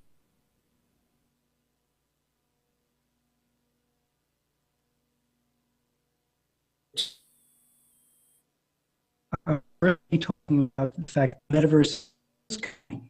In fact, I will talk about why I believe it's inevitable. Next, I'll talk about why the metaverse is so powerful, and talk about why that also means it's particularly dangerous. And finally, I'll talk about why the metaverse needs guardrails, and I'll talk about why that's actually good for everyone, not just consumers, but for the industry itself. Next. A few quick words about my background. Primarily that I've been involved in virtual and augmented reality for over 30 years. As Kavya said, I started as a researcher way back in 1991. Then I founded a number of companies, virtual reality company, augmented reality company, artificial intelligence company. I give that background primarily to say that I am a believer in the metaverse. I am a proponent of the metaverse. I actually believe the metaverse will be good for society. But over the last 30 years, I've also become quite concerned that there are very significant dangers. And I think it's very important that we talk about those dangers and we work to avoid them. Next.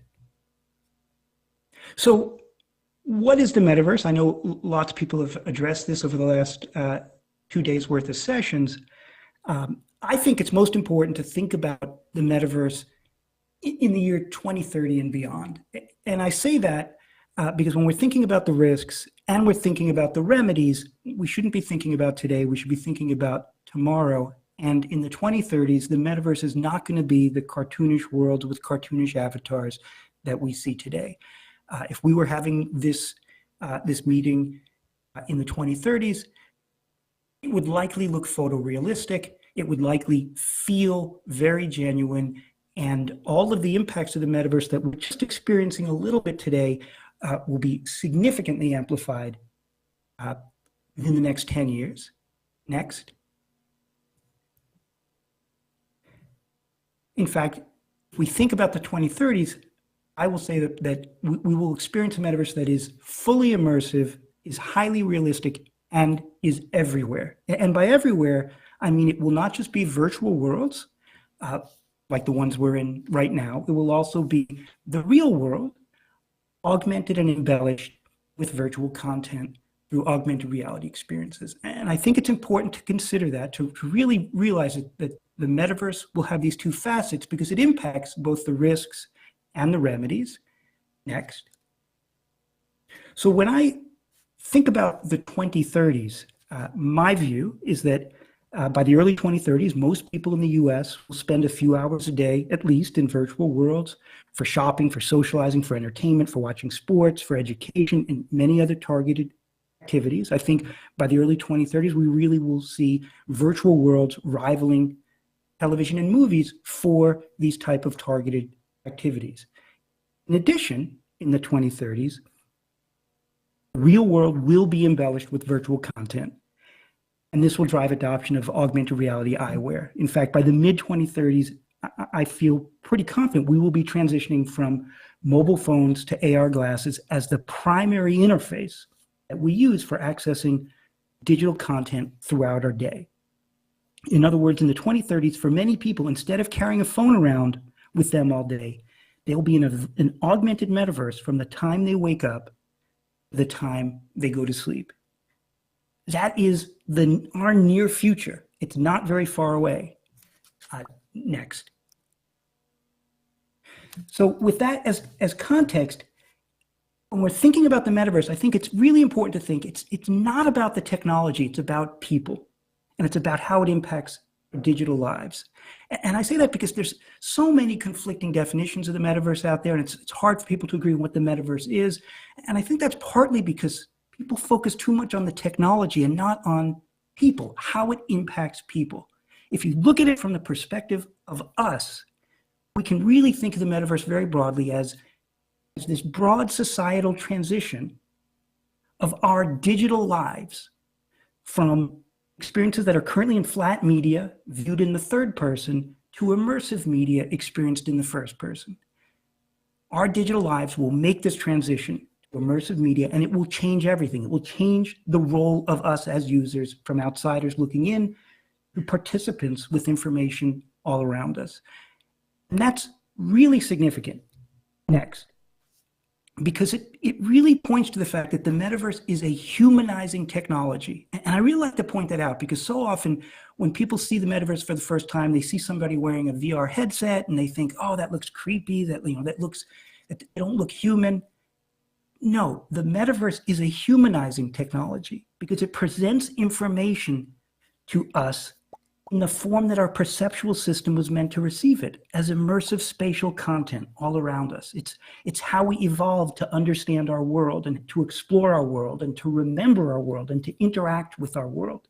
And this is why I firmly believe the metaverse is inevitable. It's in our DNA. It's how we were meant to interact with information, not by holding screens and staring down at them, but by having content all around us immersively. Next. Because of this, the metaverse is extremely powerful. It impacts us in very personal, visceral ways. For those same exact reasons, it's very dangerous because it impacts us in very personal and visceral ways. Next slide. And so when we're thinking about the dangers, I really like to break it up into three categories. And a lot of these have been discussed in various panels and presentations for the last 2 days.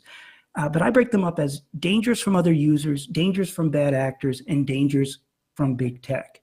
Next. In terms of dangers from other users, these are problems that we're familiar with in today's world. Problems like hate, harassment, bullying, assault, things like stalking and pedophilia. Except in the metaverse,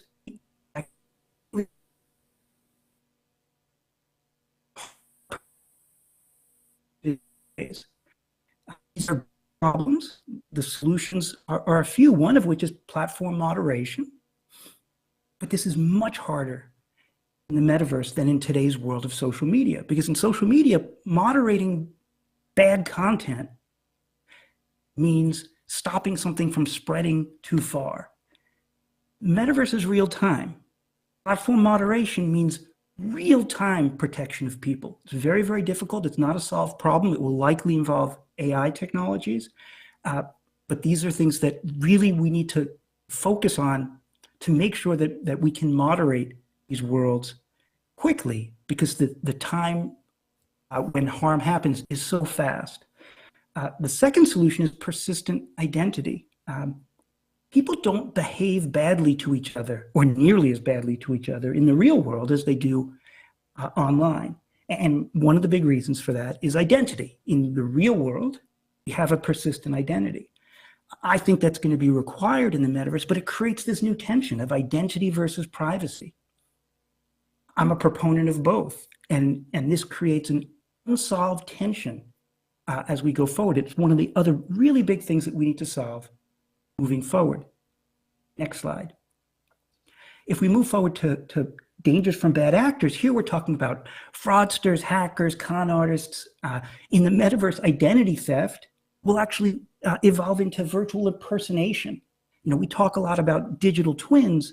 In the metaverse, there will be evil twins who pretend to be people you know, coworkers, friends, family, to get information out of you. They'll pretend to be you.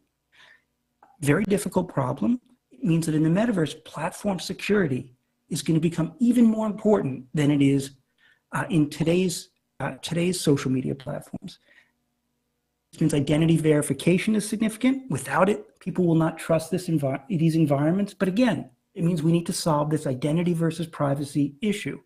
To me, one of the biggest unsolved problems right now in the metaverse. Next slide. And finally, I want to talk about dangers from big tech, which I would say is platforms. And this is an area that I focus on the most, so I'll talk about it more because it doesn't get as much discussion as some of the other issues. But the problem here is that the metaverse could give large, powerful platforms unparalleled power over people. And the solution, I believe, is most likely regulation. Without regulation of metaverse platforms, I think we will see problems very similar to social media, but much worse. Next slide. And so when we're thinking about the dangers from big tech, it's not the technology that I worry about, it's the power that platforms could have over the lives of ordinary people. And I think it's important for us to think about the lessons learned from social media, because we can learn a lot from the recent past. Next slide. So social media is, in some sense, very similar technology. 15 years ago, we saw it as a utopian technology. We really believed it was going to give voice to the voiceless, bring people together, reduce cultural barriers, be a public square for healthy dialogue. Social media actually did all of those things. But at the same time, next slide, it went from this utopia to a dystopia, where we now see social media has polarized society, spread misinformation, reduced trust in science and facts, reduced trust in institutions, radicalized populations. It's been destructive to society. And in fact, Pew Research did a poll just a little over a year ago where they asked Americans what they think of social media, and 64% of Americans thought social media was damaging to society. 64%, and that was a year ago. It's probably more now. Why? Why did it make this transition from utopian to dystopian? Next slide. It wasn't the technology that did it. It was the business models. Next slide. So what's the business models of social media? What can we learn? Well, it's an ad-based business model. And what an ad-based business model means is that the business of these large platforms is really to become experts in two primary skills. One, tracking and profiling users, tracking where you click, what you buy, who your friends are, and storing and generating user profiles that allow for precision targeting. And then two, selling targeted influence, targeted ads, targeted news feeds, targeted content, and selling that to the highest bidder. And you end up with this destructive cycle for society where these platforms over the last 15 years have gotten better and better at tracking, so they can get better and better at selling targeted influence, which then means they want to get better and better at tracking and profiling to get better and better at selling targeted influence, and they've polarized society. I don't think it was intentional. I don't think it was evil. This is a business models that evolved, and it created this dystopian cycle. We can learn from that. We can try to avoid that when we think about the metaverse. Next slide. So what's the metaverse risks for large platforms? Well, the biggest risk is that we go towards ad-based business models. Because if we go towards ad-based business models, we can guarantee we'll fall into this exact same dystopian cycle of tracking and profiling users and selling targeted influence. The problem is it will end up being much worse than social media. Next slide.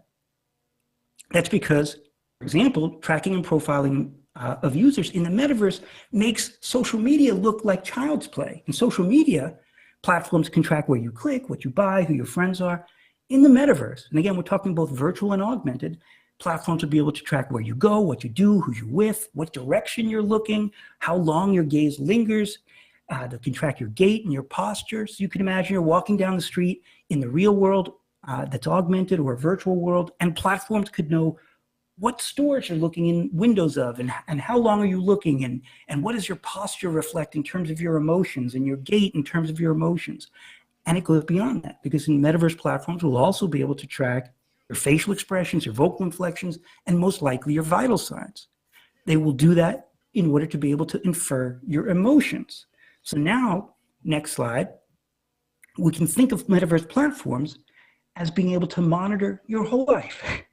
What you do, what you say, what you experience, and what you feel while doing those things by looking at your emotions. These platforms would then be able to create behavioral profiles that can predict what you will do in any situation, and also create emotional profiles that will predict how you will feel in any situation.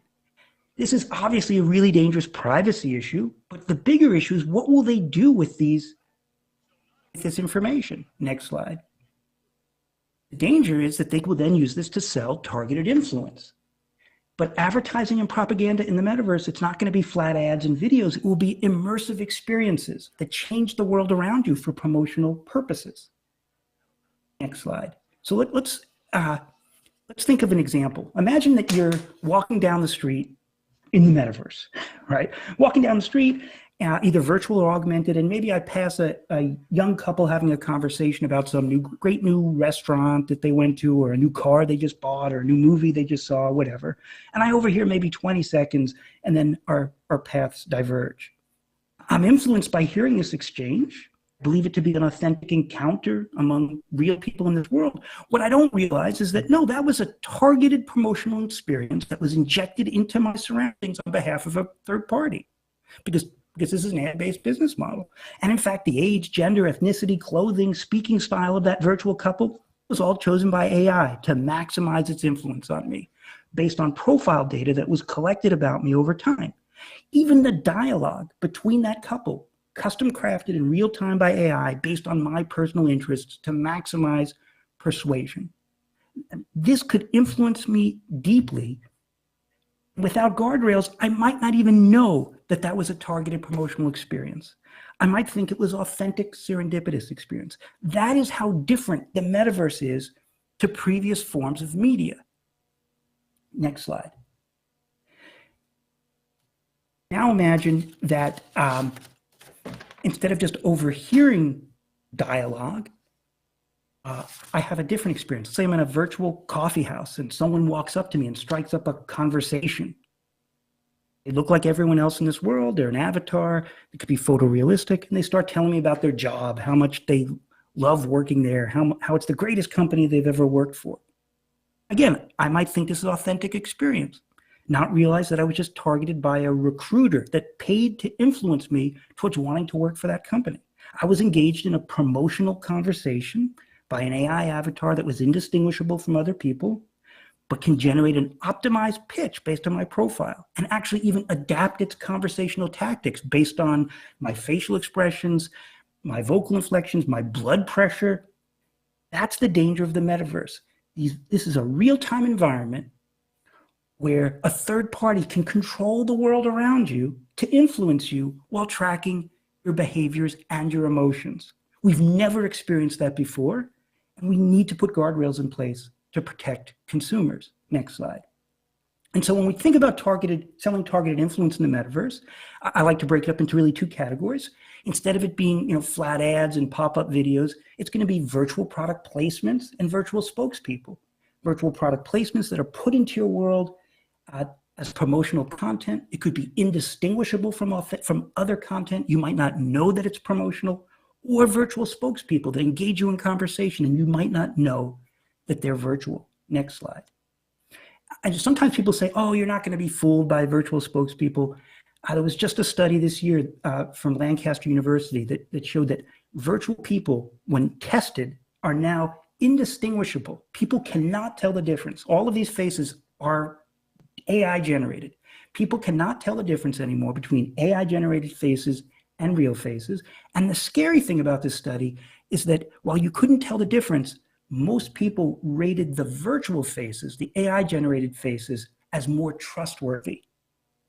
So of course advertisers are going to use those to influence people. Next slide.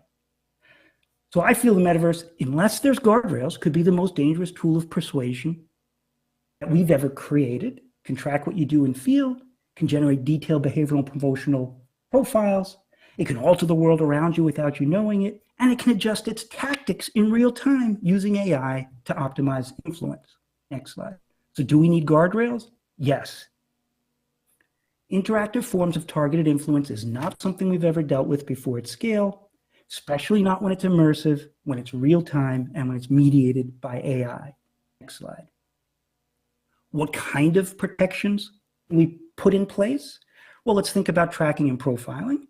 When we're talking about tracking your behaviors, where you go, what you do, where you look, where your gaze lingers, we need transparency, meaning platforms need to reveal what is tracked and when it's tracked, so that you at least know that if you're walking down the street and you look into a store window, somebody can see that you're doing that. You need to know that all the time.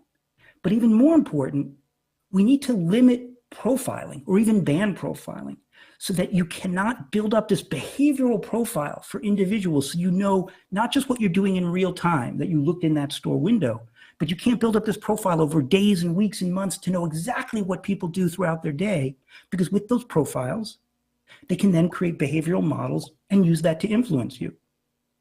Then looking at emotions. Tracking and profile of emotions, facial expressions, vocal inflections, posture, gait, vital signs, transparency. Platforms need to reveal. If they're sensing or inferring your emotions and sentiments, you need to know that they're doing that and why. I also believe that there should be no profiling. We need to restrict the storage of emotional and sentiment data. Otherwise, these profiles, these platforms can watch every reaction you have during the day, thousands of reactions a day, and build up these profiles to know how you respond to every stimulus you encounter. That's extremely dangerous. And I believe that we probably need to consider a ban on the use of vital signs, biometrics, for anything other than health and safety, health and wellness related. I don't think most people want to be engaged in an interactive advertisement that is adjusting its tactics based on sensing your pupil dilation and your blood pressure. But if there's not guardrails, that's what platforms will do. The first platform that does it and shows that they can drive really good influence will create an arms race with other platforms to do it. But if there's guardrails in place, then no platforms have to go in that direction. And I don't think they want to go in that direction, which is why I believe that guardrails, regulation, policy is actually good for everyone. It's good for the industry and it's good for consumers because everyone can focus on competing for positive experiences rather than competing on who can create the most persuasive advertising vehicle ever created. Next slide. In terms of advertising, which in the metaverse could be targeted influence, again, it could be virtual product placements, virtual spokespeople. I believe transparency is key. Platforms, if a platform is injecting into your world a parked car that is put there just for you to see, or somebody drinking a Red Bull put there just for you to see, you need to know that is not an authentic experience. It was placed there specifically to influence you. Virtual product placements, therefore, should have to look different so that you at least know that it's advertising. And ideally, platforms should reveal who put that there, who's paying for that virtual product placement to be there to influence you. When it comes to virtual spokespeople, same thing. Platforms should be required to distinguish between authentic avatars that are other real people in this world and AI agents that are placed there to interact with you and potentially engage you in promotional conversation. They should look different. They should sound different. So at least you know when you're interacting with a real person versus a piece of targeted persuasion. And in fact, platforms should have to reveal who the third party is that put that promotional avatar into your world and what the agenda is of that promotional avatar. And finally, I believe that we should ban the use of conversational agents that adapt themselves based on your sensed emotions. If I'm engaged in a promotional conversation with an AI avatar, do I want that avatar to be able to adjust its tactics based on looking at my subtle micro expressions on my face and subtle changes in my vocal inflection? I don't think so. I think that that's way too dangerous. I mean, already AI systems can beat the world's best chess player and Go player and poker player. What chance do we have as consumers if we're engaged in a promotional conversation with an AI agent that has access to our behavioral history, our emotional history, and is actually adapting itself based on our facial expressions? I think we will very easily be convinced to buy things we don't need, believe things that aren't true. The danger is extreme, but guardrails can be simply put in place that can protect the public and ensure that platforms can compete just making the best experiences rather than making the most persuasive tool. So with all that said, concluding remarks, I believe the metaverse will happen. It will transform society over the next 10 years, but we need guardrails. If we don't have guardrails, the problems could be worse than today's social media. I also believe that now is the time to push for solutions, especially for regulation, because the metaverse is currently in the formative stage. We can put regulations in place and not disrupt business models of major platforms because they haven't adopted their business models. I think it will be good for the industry because it will build trust. If users don't trust these platforms, the industry will struggle. Guardrails would ensure that consumers and platforms can focus on what's important, which is positive experiences for everyone. Thanks. Thank you, Luis, for yet another insightful presentation, and especially because you've been tracking this from the very inception for almost 30 years. Hearing from you, this makes a huge difference for all the stakeholders. You're looking at the technology itself and looking into the future, just like you always have. So really appreciate all your efforts, and you are the chief scientist of the supporter Responsible Metaverse Alliance, and really appreciate their contribution trying to actually map out the guardrails that should be put in place. So thank you so much. And please remember, everyone, you are welcome to interact with our speakers. There is a lobby that you can also hang out at. Also remember, Metaverse Safety Week continues on tomorrow all the way until December 15th.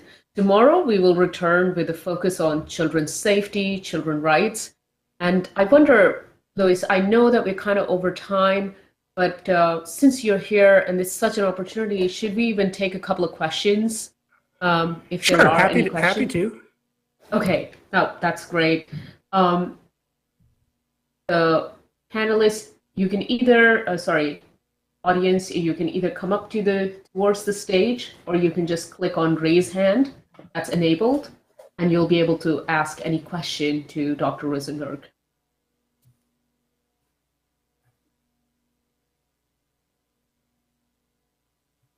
And I know, Luis, yesterday, this is something that I was anyway going to ask you, since you are one of our advisors currently working on some of the human rights aspects. Yesterday, while other people raise their hands, I have I'm dying to ask this question from some of our key advisors, so I'm going to put that in public actually. Yesterday, during our conversation with UNDP, a point came up where the point was that we should be utilizing the existing human rights. And I know we're talking about more about virtual content, virtual influencers, etc. But then it occurred to me, should we be looking at new types of rights or new types of ways to regulate, or should we still be holding on to or trying to find context in sort of older apparatus? Because to me, it was a bit of a question that I couldn't resolve myself. I was like, I need advice on this. And I think it's going to be a question for a lot of regulators and stakeholders too. What do you think we are to do in this scenario? Yeah, no, it's a great question, and I do think that in a lot of a lot of existing human rights certainly apply. I mean, all existing human rights apply in the metaverse. The big issue is that there are completely new issues that will come up in the metaverse that really haven't come up in the physical world. And I think that it's easy for us to underestimate the significance of those changes. I often think, why did we underestimate the danger of social media? I think we underestimated the danger of social media because we were familiar with advertising business models. Television and radio had been around for decades and decades and decades, and we figured, okay, that it's not that dangerous. We know, we understand it. Social media can have advertising. What we didn't realize is that social media wasn't, had a little bit of a feedback loop that television advertising didn't have, where it could track people and then target them. And that targeting created all the danger that we just, we missed. When we go to the metaverse, it's this other step where now it's real time. Now platforms can change your reality in real time and track you in real time. We've never considered that before. And we need, it brings up completely new rights, like rights to being able to tell the difference between a real person and an AI generated person. Like that hasn't come up before in history. And there are a number of really important human rights that we have to consider because they just weren't possible before, and they are extremely dangerous if we don't deal with them. Yeah, thank you. And this is a conversation we're going to continue discussing with the Human Rights Commission of Australia, with folks, stakeholders from the United Nations, sometimes in closed roundtables, but oftentimes in an open setting in 2023. So thank you, Luis. I don't see any other question, but certainly, you're absolutely welcome. Stick around, and I'm sure people will be keen to come up to you and ask questions. Again, before I close, I really want to thank all these supporters that we have today. And I actually don't just want to thank them. I want to tell you guys a little bit about them and our relationship, because most of these supporters that you see on the stage, this is a non-transactional relationship. Yes, some of them may have donated a few dollars here and there, but seriously, we look at Glimpse as our responsible research partner. Earlier, Glimpse had a panel, and they discussed how we need to be responsible while collecting data for research. For that reason, we collaborated with them to put a survey out during Metaverse Safety Week to actually truly understand how should we be making things better in a more responsible manner. And this relationship is just, beginning and will continue. Then I want to highlight our world creator, the virtual world development partner. What a fantastic world Finn has created, Chicken Waffle, and the lobby that is the digital twin of Taj Mahal, as well as this conference hall. We really were just inspired from some Bollywood sort of a video that I shared with him, and he's like, totally doable, let's do it. And it's been absolutely great experience working with him, and he's throughout this whole week, Finn has been on standby supporting on the real time. So it's been just great working with Chicken Waffle. And I also want to highlight Invest Ottawa, another one of our upcoming relationships, but also ongoing economic development supporter. Invest Ottawa is from Canada, And we'll continue this relationship to build towards what we think is so incredibly important is cybersecurity. Those are some of the connections that are getting highlighted. And we'll certainly learn more about the economic opportunities in Canada for the industry. I already mentioned the Minderoo Foundation that were supporting the track yesterday. And these are the kind of relationships that are so crucial and so important to getting this right, like United Nations ESQA, Economic Agency from the Middle East. So we're going far and out to make sure that we're not just including the Western hemisphere. We are being inclusive of Middle East, Global South, India, China, all of that. And I'm so thankful to UN ESQA for being the first United Nations agency to adopt Metaverse Safety Week.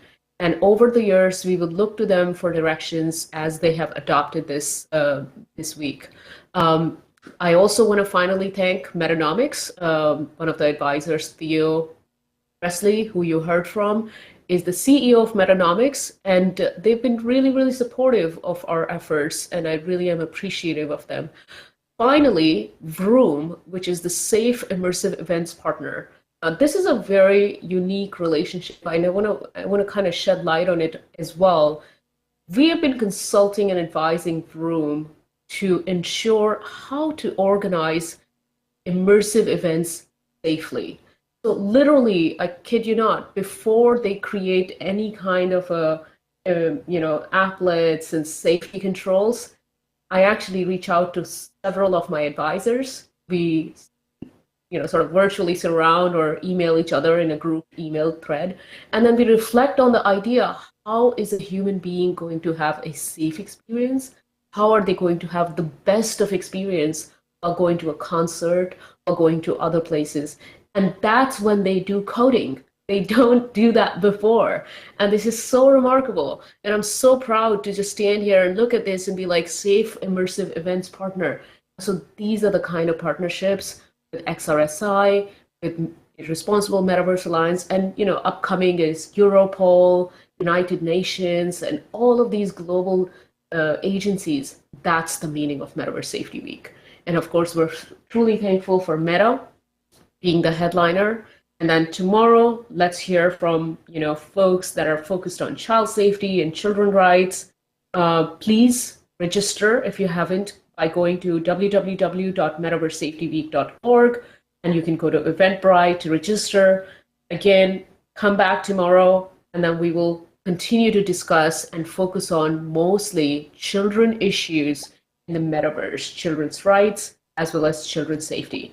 See you all tomorrow. Thank you so much for sticking around and taking the time out of your busy schedule to listen to these important issues and these amazing speakers. Thank you.